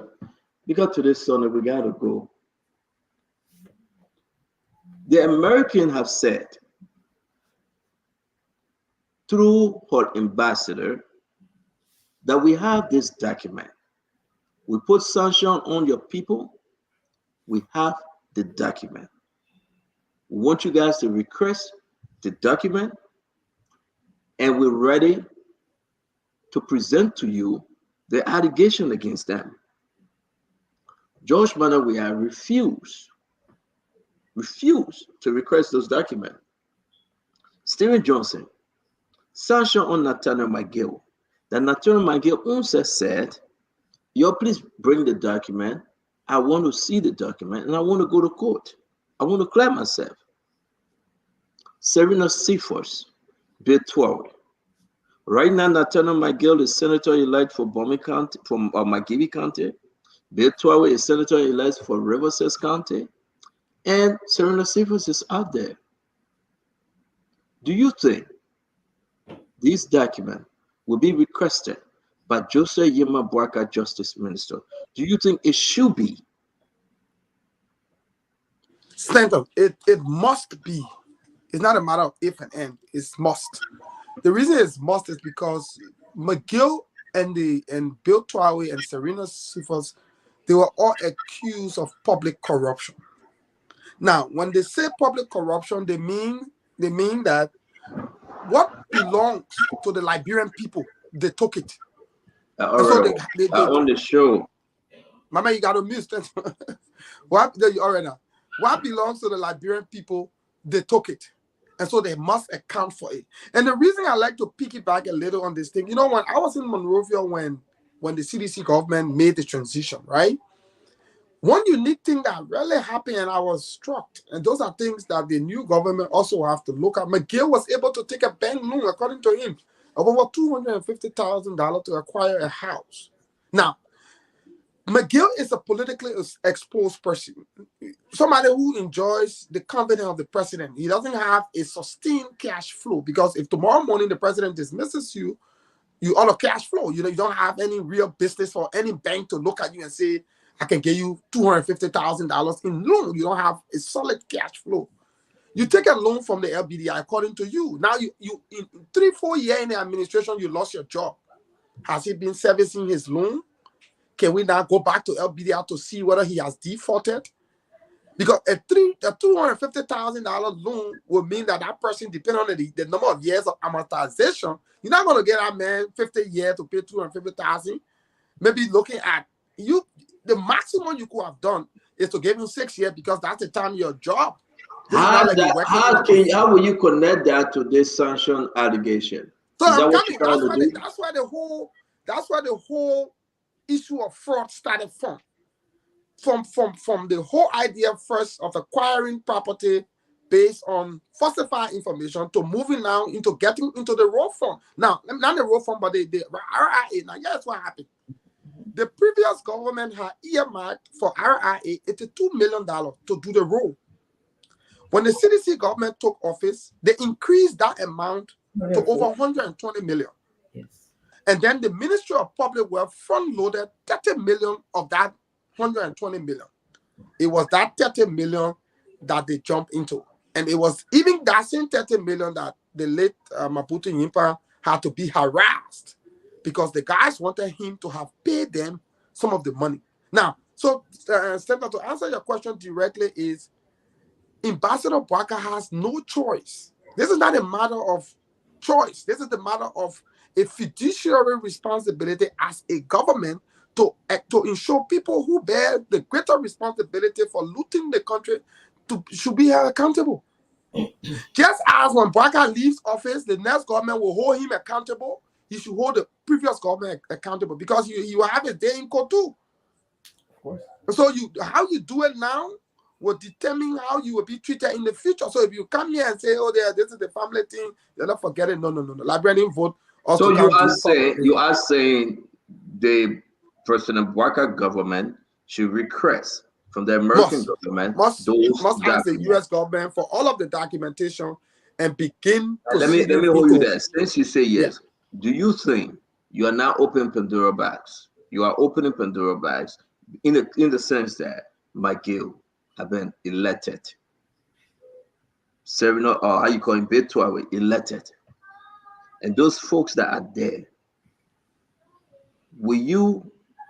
is there something in the law that then they have to step back? I want to get if you go through the case and they are found guilty, they will feel the full weight of the law. They are prescribed prescribed procedure for what will happen if you are elected. I remember the case with there was a senator called Roland Kahn. Roland Kahn was a senator. He was already a senator, and then he was accused of murder. I think murder or so. He had to several. Yeah, he had to fulfill his sentence. So if you go to trial and it was found that McGill and Bill Towie were engaged in economic sabotage and defraud the government of millions of dollars, it will be charged with felony and sentenced to jail. We saw it in the case with Randy Samuka. So I beg you, daughter, I beg you. Let me host you on this one now. So then, the person I gave you, one of the two powerful senators in Nema County, Prince Johnson. What say you there?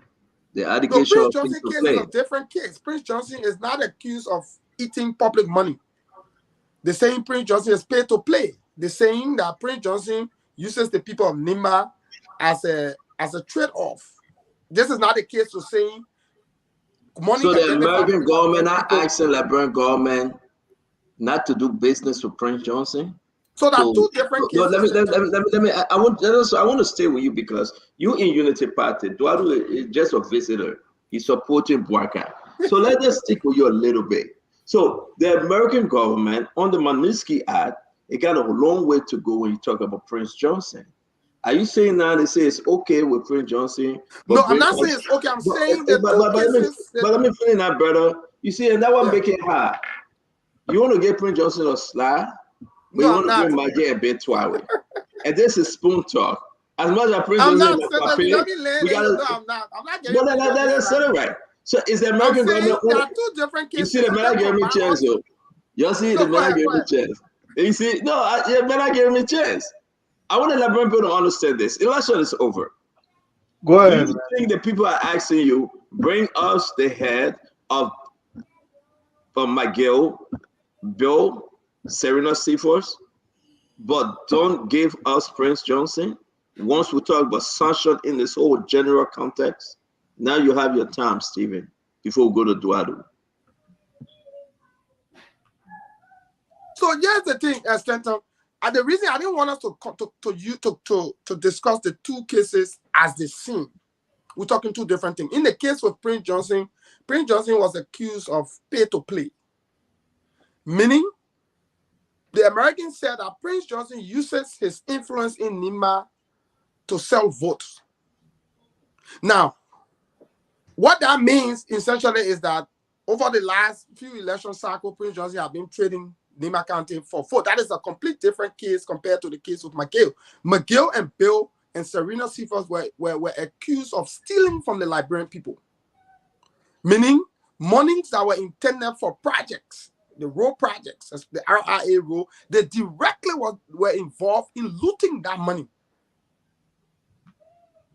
Now, whether Prince Johnson's action in this just in the election could be a redemption for him, well, we don't know. But I'm saying in the case of McGill, Bill, and Serena's, they were all accused of engaging in siphoning money from state coffers. So, Duadu, can you come in? Then we'll go to Arab immigrant. Dr. Richardson will take us on the same question, Duadu. Yeah. Go ahead. No, the same thing. You follow the conversation. The first thing I would tell you is being elected is not a guarantee you're going to take your seat. We have presidents in this country already with Brownie Samukai. So it's not there. Number two, another thing can happen. The legislature, the Senate, can actually decide not to expel you from the Senate, impeach you, whatever. Now, remember now, President, we had already established a degree of presidency in the country. This is one. They call it political impeachment. So there is something in Liberia called political impeachment. So they can decide, Honorable Baka can decide to go after these guys. Say, listen, you are not going to destroy my government. I'm not going to be in bad book with the Americans. I want you impeached. This has already been established with the case of Johnny. So there are several factors can happen, but I would say and exactly what Steven said.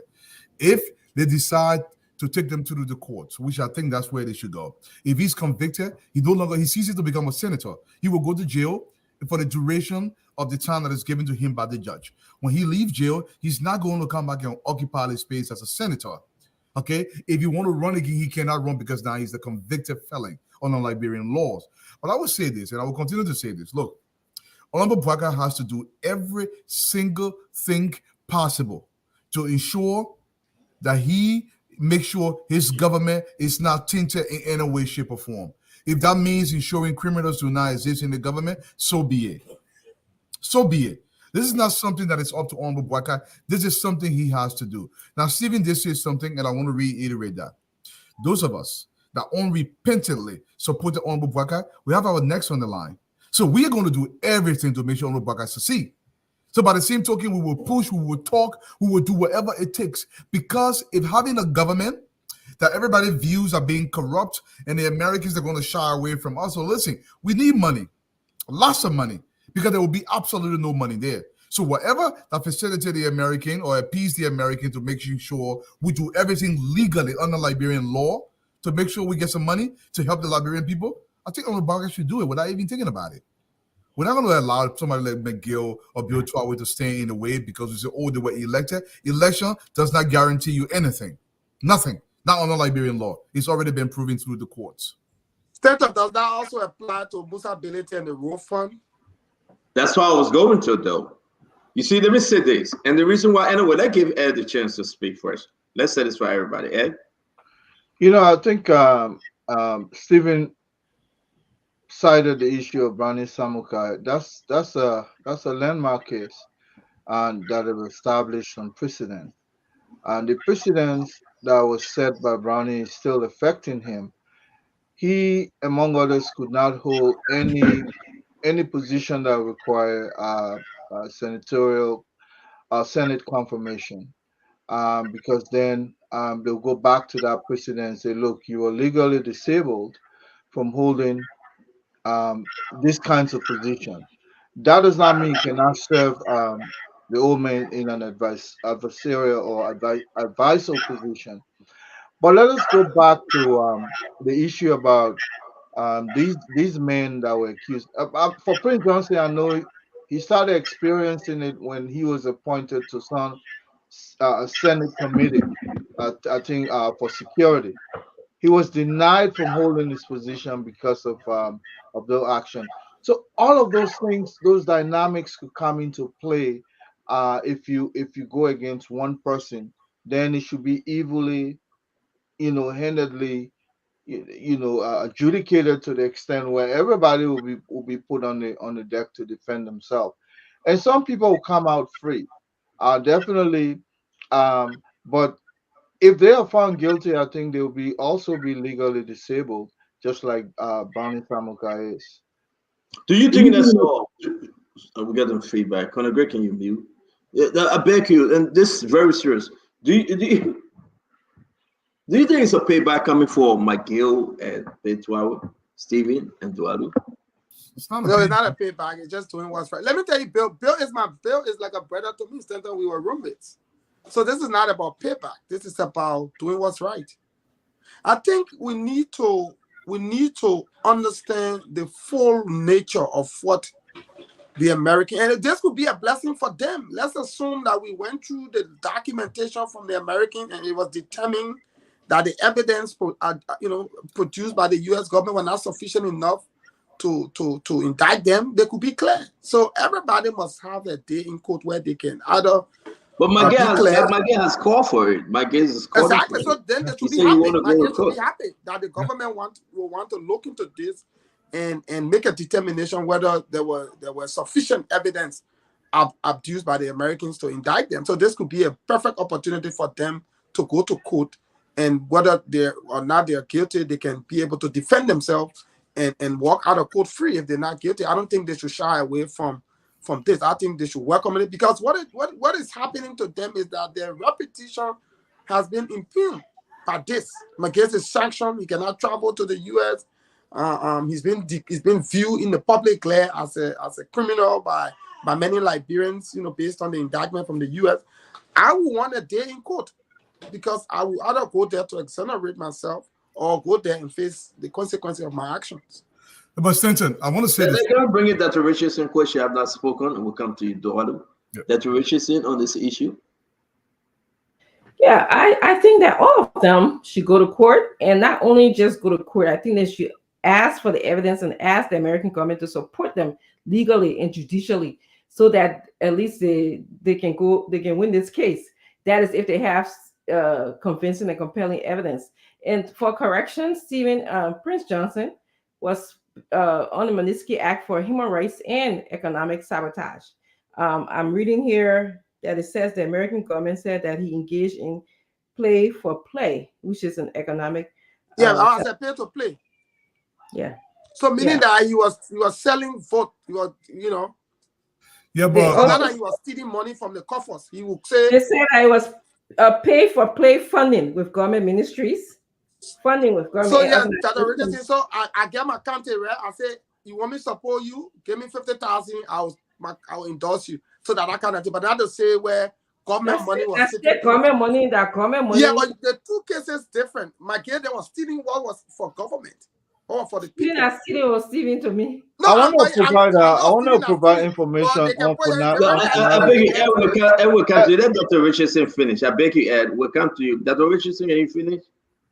Yeah, so I think they should even ask for support, legal support from from the American government, because if it's left just with the laws in Liberia, those guys may not get a fair trial, and it shouldn't be about witch hunting.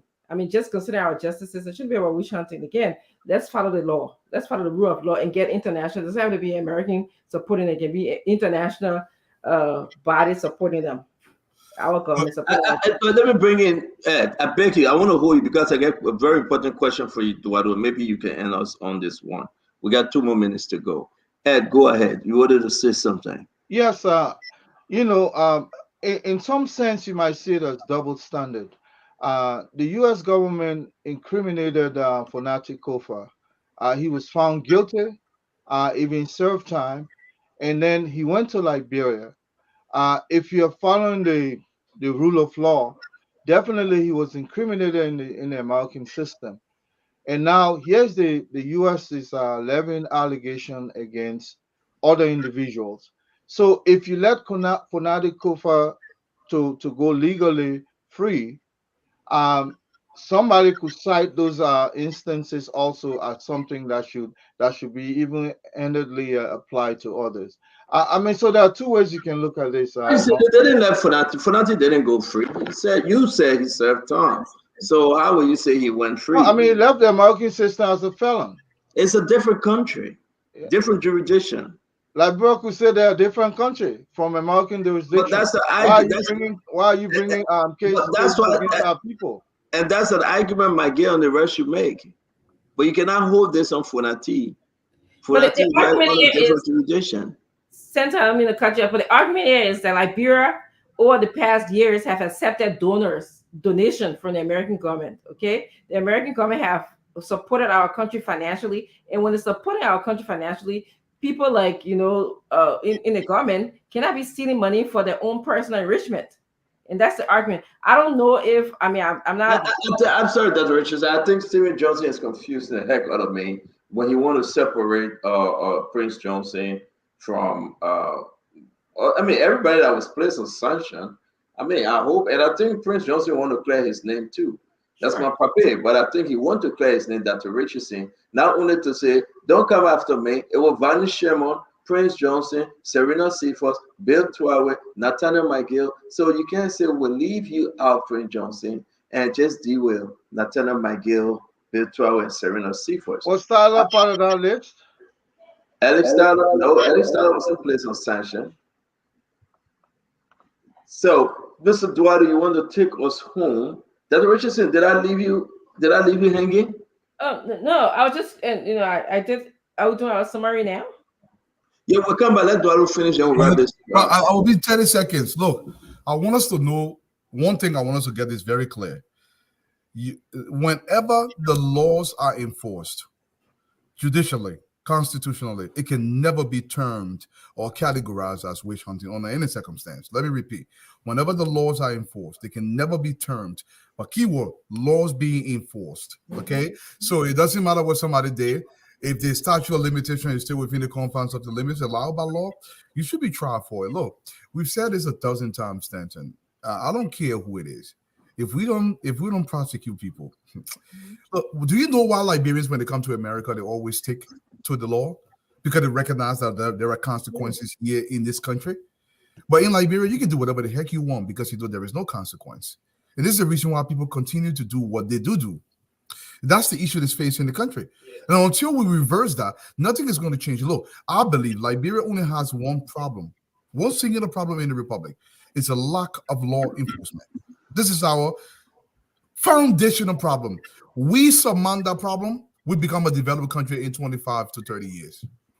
And I want to say this though. We talk about Vanish Sherman. Though he's out now, but you cannot put it on the side. And I think I will let my brother Stephen Johnson go on this one. We cannot cherry pick when we talk about the sanction. Sanction is sanction. Manisky had all part of those things. Like Dwalu said, it will help our country to grow. I believe Frank Johnson said he want to go through it. Like McGill, like Bill Torway, like Vanu Sherman, Serena Cephas. They need to go through the legal system. They need to clear their names. Folks need to set them free. If the American government say we got it, we can prove it, then the Jose Yima Bwaka government should allow the system to work. This will be the perfect example for the new day in Liberia. So I understand. I hope we that have the ears of the president, incoming president, we will tell him, because we will fight against this. You cannot take McGill and Bill Twaway through the justice system and you leave out Vani Shema and Prince Johnson. That would not be fair. I want to read this, what took place, what really took place. I decided to bring this conversation because it is important for us. It will be a very, very big one. Something happened that we don't know within the NDC, and thank God.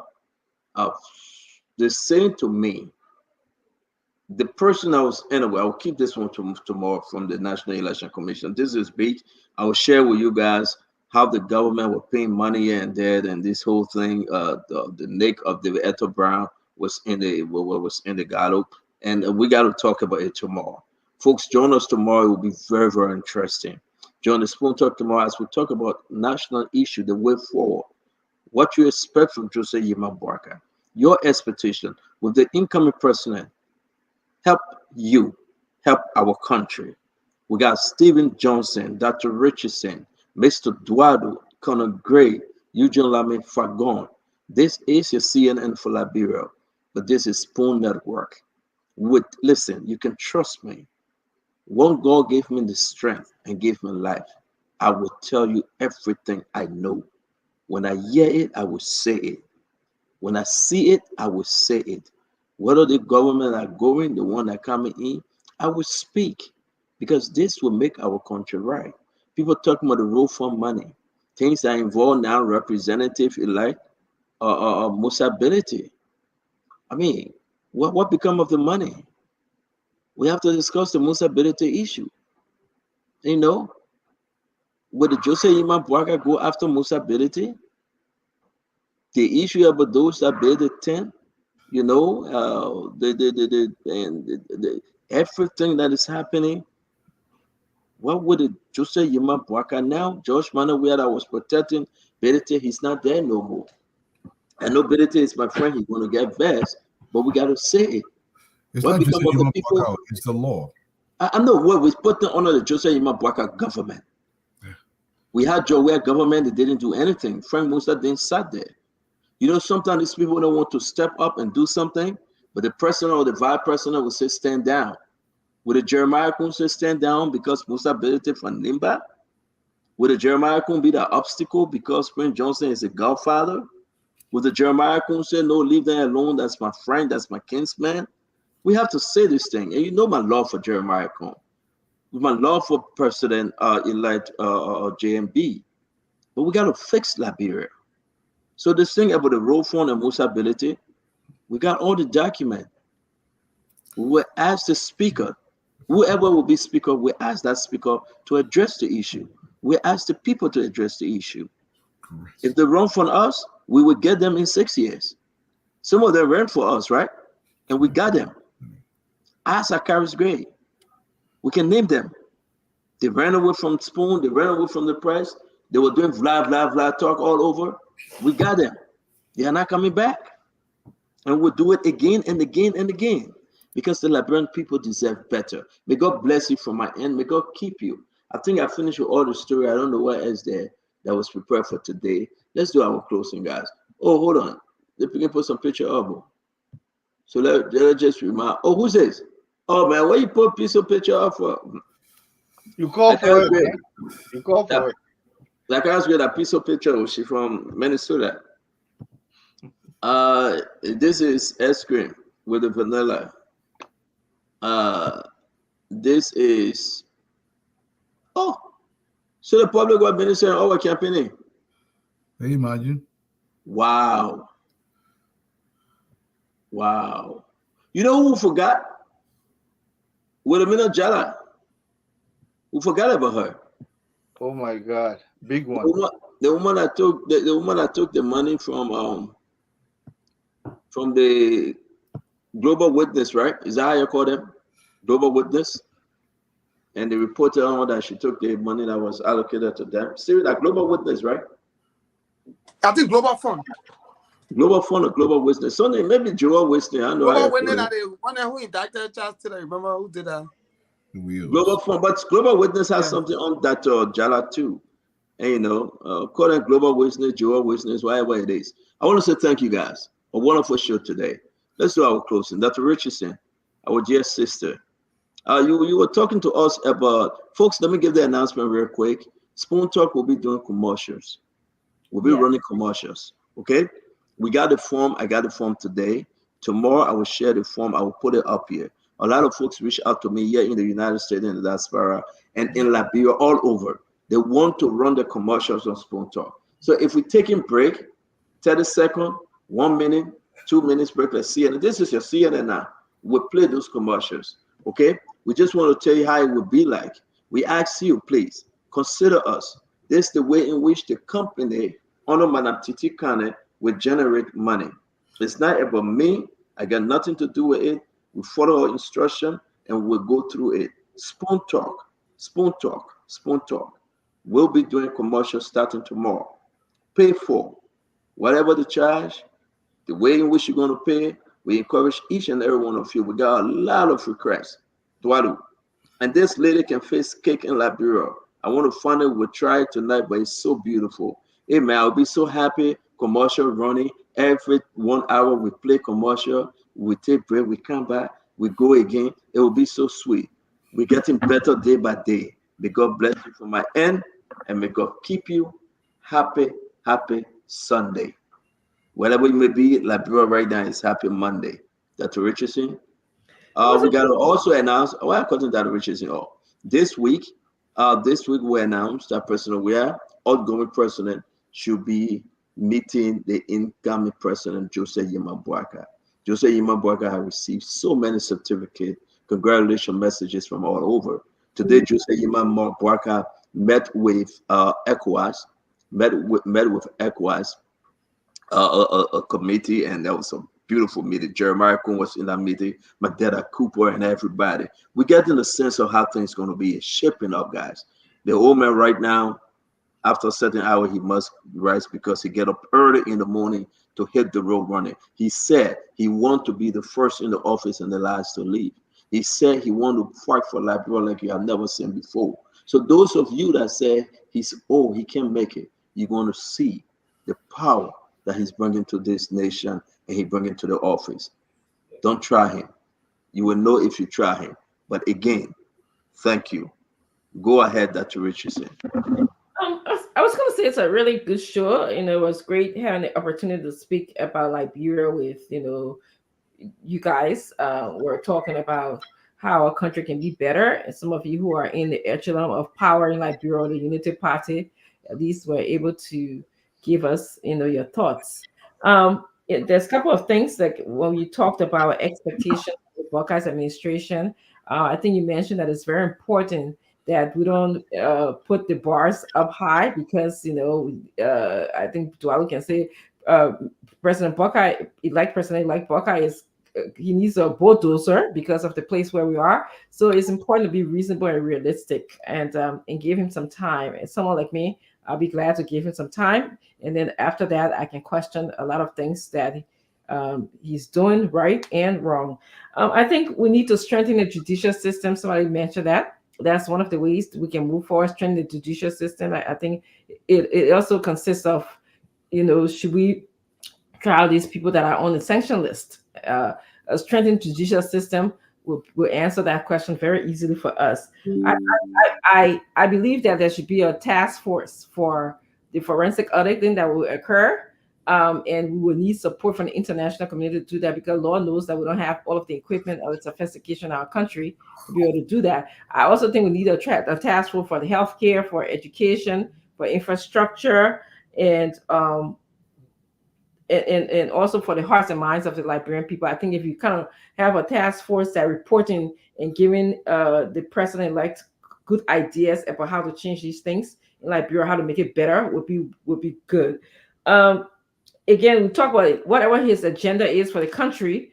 It shouldn't be like a fluffy, flowery speech when he comes to give his inauguration agenda. He shouldn't just send us recording. It shouldn't be no speaking to us for 6 years. We had that experience. It was bad for us.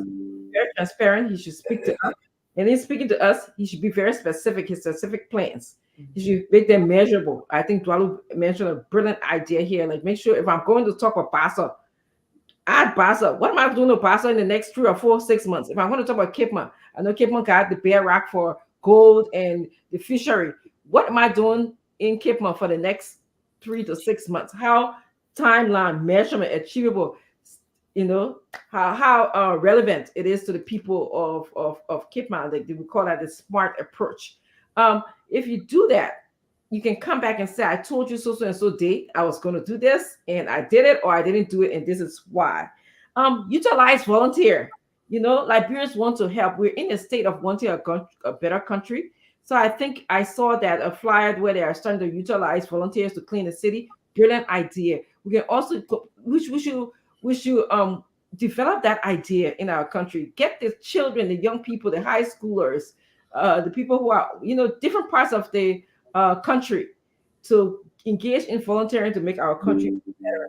I think also he should make outside connections, not only just international connections, maintain the connection with the diaspora community. There's a lot of Liberians here that want to connect with Liberia. This whole idea of allowing Liberians to go back home to vote, I think he should improve on that. Find ways to improve the mechanism like other African countries where you don't have to fly to Liberia to vote. You can register to vote and do your voting system right in this country. That's one thing that I think you will improve your morale with the diaspora community. And lastly, this thing about women, I was very quiet. I didn't want to say when mostly men was talking about women because of course I want to get the facts. But I think, in listening to this, it's a lesson learned for our country. I think one of the lessons that we can learn is that when you marginalize women have been marginalized in our country, and I'm not making excuses either. This is what you get. So we should learn to make sure that we get women that can bring something to the table. Now, if these women, if they broke the law, they should also face the law. We should follow the law. It's unfortunate, but I'm sure other women will learn and men will learn as well. So that's what I had to say, Stanton. And the great show. Thanks, guys, for having this candid conversation on issues that are important to our country. Thank you very much, Dr. Richardson. Like always, we'll do this whenever you guys are available, except worrying Mr. Duarte get a position of Stephen or Conor Gray and they leave. We'll hope to have a replacement. Conor Gray, you go first now. Well, one of the things I wanted to say is our wage bill as a nation for public, position is just too high, and if we continue the way it is, we'll be spending about 80% of revenue generated just to pay wages or meet government overhead expenses. One of the ways to start looking at slimming down that workforce, there are lots of waste in there, and I admire Amara when they started with Dr. Sai, where they established the IFMIS, Information Financial Management System, and then they had also an HRMIS, Human Resource Management Information System. They were able to determine whether people were duplicated on different payrolls across the country. Um, the likes of the Winamina Jala, who have allegedly set up extra payroll for different activities, all those kinds of things can be foiled. And if you begin to go after those kinds of waste, definitely you capture some revenue that will help you out going forward. And my own expectation is for us to go back to those systems where we'll be able to determine whether experts are in position or there's perennial people who just go to collect paycheck. Or maybe those people don't even exist, what we call ghost names on payroll.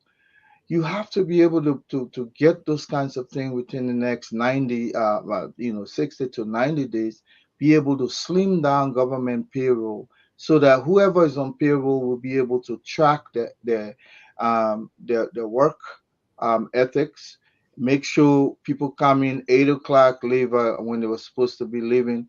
But if you don't have those people physically present in the first place, but they exist on payroll, you should be able to go back. The likes of Steve, who work at the Ministry of Finance or other areas, I think they can begin to look at some of those kinds of construct and be able to come out with something more tangent that will save government revenue. If you don't do that, then you're going to inherit a bureaucracy that is very less productive, but very expensive, no quality. And I know people are in position that, back to Dr. Richardson, I don't think it's witch hunt. If a man is in a position where he can perform, if they determine through the civil service agency that somebody can perform, you got to let them go. People were rewarding people position as a payback for being, certain a member of a certain political party. All of those things we have to get rid of. That the mega money you're taking from the public to pay those people, make sure those people are qualified and they can do the job. There were lots of folks that were let go who went to some good school through scholarship from Madam Sirleaf. Those people were let go, the like of the Mo Ali and others who went to some real good school, the like of the of Stephen. And so when you're coming back in government, these are the skill set that you try to track and bring back, not because they're a member of Unity Party, but they have the expertise, they have the skills. You go put square peg in round hole. They're just there every month to go take pay, and that's a wage bill that will bring government down. I hope you guys take advantage of some of these kinds of ideas and not which one, but you have to go back and get rid of this ghost in our system, and so that government can be very effective in meeting the people's expectation. Thank you.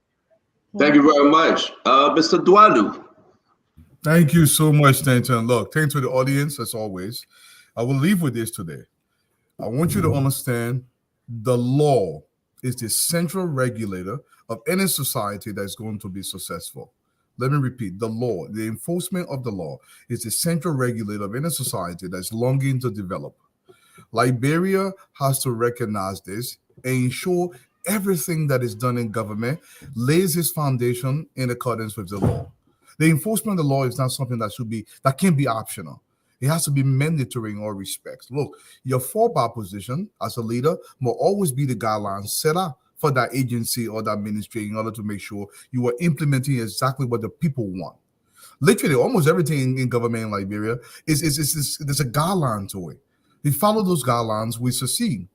But one of the issues we've faced over the last 170 plus years, because I don't think anybody veer off from this, is a refusal to stay consistent with the law. We select which laws we enforce. When those laws do not benefit us, we don't want to enforce them. We pick and choose. The laws cannot be administered that way. We cannot get results if we do that. Results will only come to a society when that society insists on the law without any equivocations of any kind. Every single time we say this, people say, oh, my mom's sister. Your mom's sister should know better. In America, nobody tells you to go pace outside. Go ahead. You can pace outside you want. If they catch you, you're going to pay for it. I'll leave you with a story. In North Carolina, the year must have been 1998 or 1999. A buddy of mine, he was actually a Caverdian. We come from in the club, and we're having fun. And he comes outside, and he's literally taking the leak between these two buildings. We didn't know there was a police officer sitting not too far away. The cops come over and say, listen, my man, you're finished, because whether you stop halfway or you PPR, that 200 fine, that 200 fine. So the point I'm trying to make, so you're finished to be. The point I'm trying to make is the law should not be selective. If we want success in this society, we have to go ahead. On the podcast, I will speak this every single time I get the chance. The private sector has to be birthed. Right now, as I speak, I'm putting together a private sector policy. When I get to Liberia, I'll be presented to this administration. My people got to go to work. I mean, I only work I want for my people. And we will be unrelenting, unrepenting, unapologetic about this, because if Liberian men don't have dignity, if women don't have dignity, we cannot protect the Liberian family. Because I believe for our society to evolve, the family, the community, and by extension, the nation must be protected. And this is how I believe we can do this. Once again, to the audience, man, it was a pleasure as always. But you didn't yield to Stephen, though. You usually yield to the next person. Yeah, let me. When Tualu talk about the law, it reminded me of a T-shirt I saw on Dr. Regency one time. The law is the law, and but that's ability. That ability. Yeah, the law is the law. You just want to sit on the thought that, you know what I'm saying? You want to sit on the say what you want to say. The law is the law. The law is the law. But in closing statement, let me say this. I like to close on two key things. The rice market, number one. This is a $250 million market in Liberia. And the economy of Liberia falls between Douala and Red Light. And you have only a few persons that have really taken over the rice market and made it a personal property.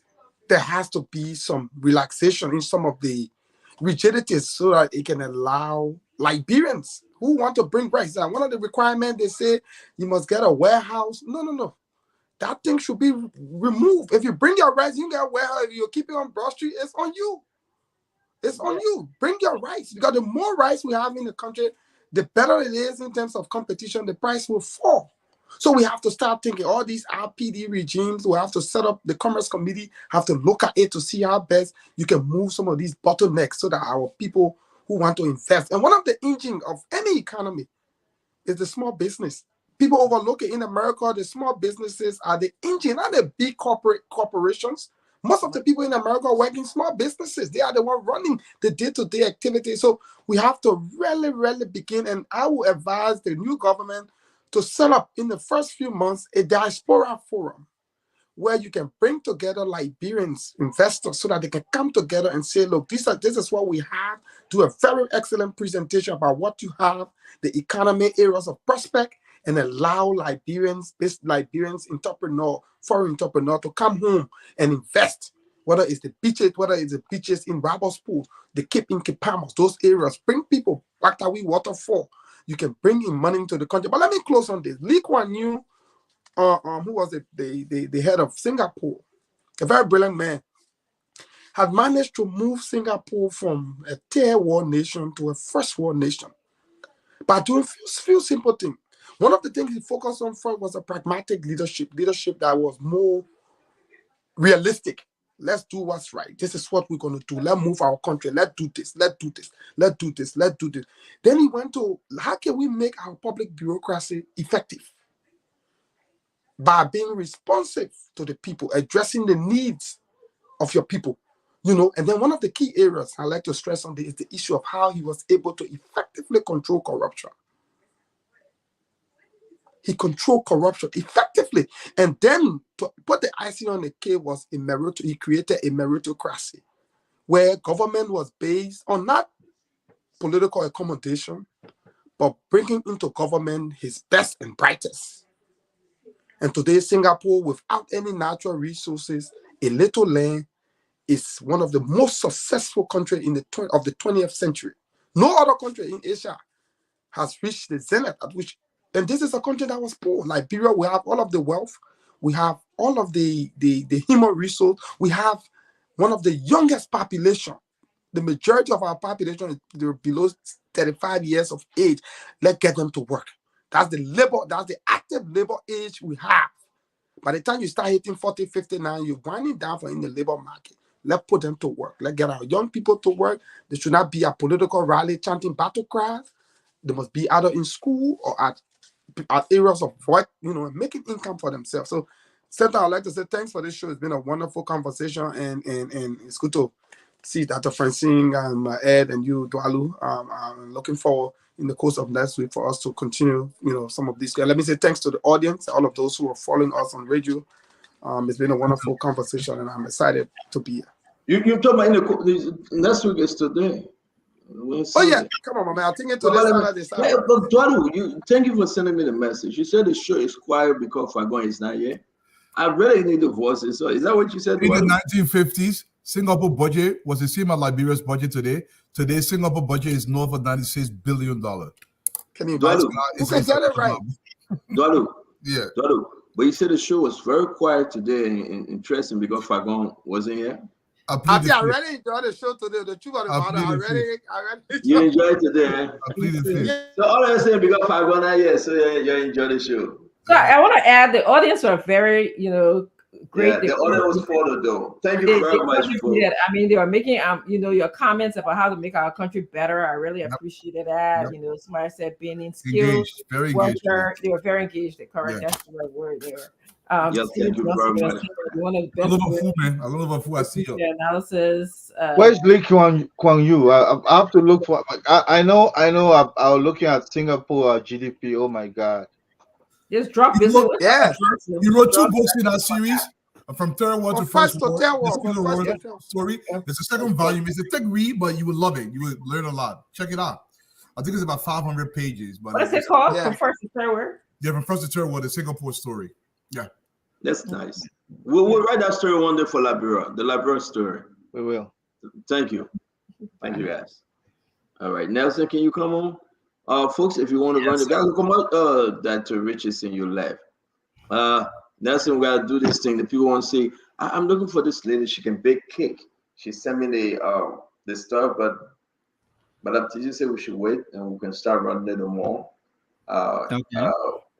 Somebody's birthday is coming up on the 23rd. We're going to be running the birthday, the anniversary, the death announcement, and everything. Some people want to run the clinics. I mean, it's on Spoon Talk now. It will be big. It will be big, Nelson. And I think that's what we should do. So again, want to say, good job, man. A good Sunday program. I got to run at 7:30. 12:30 in Liberia, right? Yeah, 12:30. You don't have a show tonight, right? No. Yeah, please go and rest and get ready for tomorrow. So the highlight tomorrow is that NEC going to give the final result, correct? Yeah, that's what they said. That's what the NEC chairperson announced on yesterday. Friday. Yeah. Oh, yesterday. Yeah. Okay. So yesterday was Saturday. They had a press conference yesterday. Yeah. Sorry. Yeah. Okay. Yeah. Today is Sunday. Yes, that was yesterday. They had a press conference on yesterday. Today is Sunday on my time. So you're right. Yeah. Because it's Monday morning on your time now, right? Yeah. It's Monday morning. Yeah. Already. Yeah, be safe, Nelson. Be very, very safe. We want to say thanks to every one of you. Bill Carson, man, thank you very much. Teresa, thank you. Lincoln, we appreciate Sanke. Locon, we said thank you. Olive, I know you guys want to promote your businesses. Please bear with me. Madam Titi said we got to give you the right form. You will sign on it. You will send a method of payment. And we'll run this at no more. I'm happy because every 45 minutes, we'll go into break and run a commercial. So we'll be playing a commercial like 2-3 times on the show. And that's wonderful. Okay. So we want to say God bless you, God keep you, and God bless our country. The Republic of Liberia, under the new leadership, the man of God's own heart, the Honorable Joseph Yima Bwaka. Yes, indeed. We trust in God that this Joseph will deliver his people out of Egypt. Let God bless you, man, and have a good night. Yeah. Yeah, it was good that you announced you gave some updates on the commercial, because I think a lot of people reach out to you, and then when they were not getting some response, they asked me to reinforce it as well. Yeah, because But I got the form, and the form is too structured just for Liberia. Okay, and that's what I talked to Madam Titi. This is only Liberia based, so this is global now. So we got to do it in a way that somebody will fit it up on the cell phone and just text it back to you with the payment and send you the information. Then you guys in production can just recraft it and we'll show it on the show. So people will say, I just want this to be run this for 1 week only. You know, my birthday is the 23rd, like this other lady. And, you know, she sent the payment, run her birthday announcement, anniversary coming up, wedding, you know, talking about death announcement. We're gonna do on the show, and that's how we listen. This is the Spoon Talk. A lot of folks will be tuned in. So we bless you, we bless you, we bless you. Leroy Joa. It's been a long time. I see Leroy. Leroy, where have you been? Man, it's been a long time since Leroy, bro. All right. Let's make it happen tomorrow, Nelson. Go take a rest. And let me take a rest too. All right. Yes, sir. Okay. Bye-bye. Okay. Bye-bye. Well, folks, that's how we like to draw down the curtains on this edition of Spoon Talk. I want to say thanks to everyone for following. Thanks to you for watching. Those of you who just played the listening role, listening to your radio across Liberia. We've been live on Spoon 107.5 FM, Fabric 101.1 FM, and Super 95.5 FM as well. Thanks to all of you who have been following via radio. And to those of you who have been here online, Spoon TV, Fabric TV, and Super TV, or on Facebook, we say thanks to you as well. And thanks to you who followed via the YouTube handle, Spoon Talk Live. We're on YouTube as well. We say thanks to you. You can join us tomorrow again for another edition of the program. Spoon Talk will be back on the radio. As you know, this is Liberia's biggest talk show on radio and online. Thanks to the CEO and the entire team of panelists. We'll be back tomorrow. Until then, I'm Nelson Colette. Have for yourselves a good night, and bye-bye for now.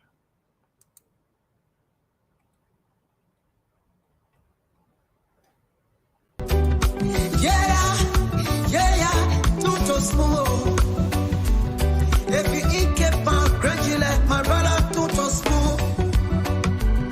You got a Spoon TV, you got a Spoon radio, Tuto Spoon.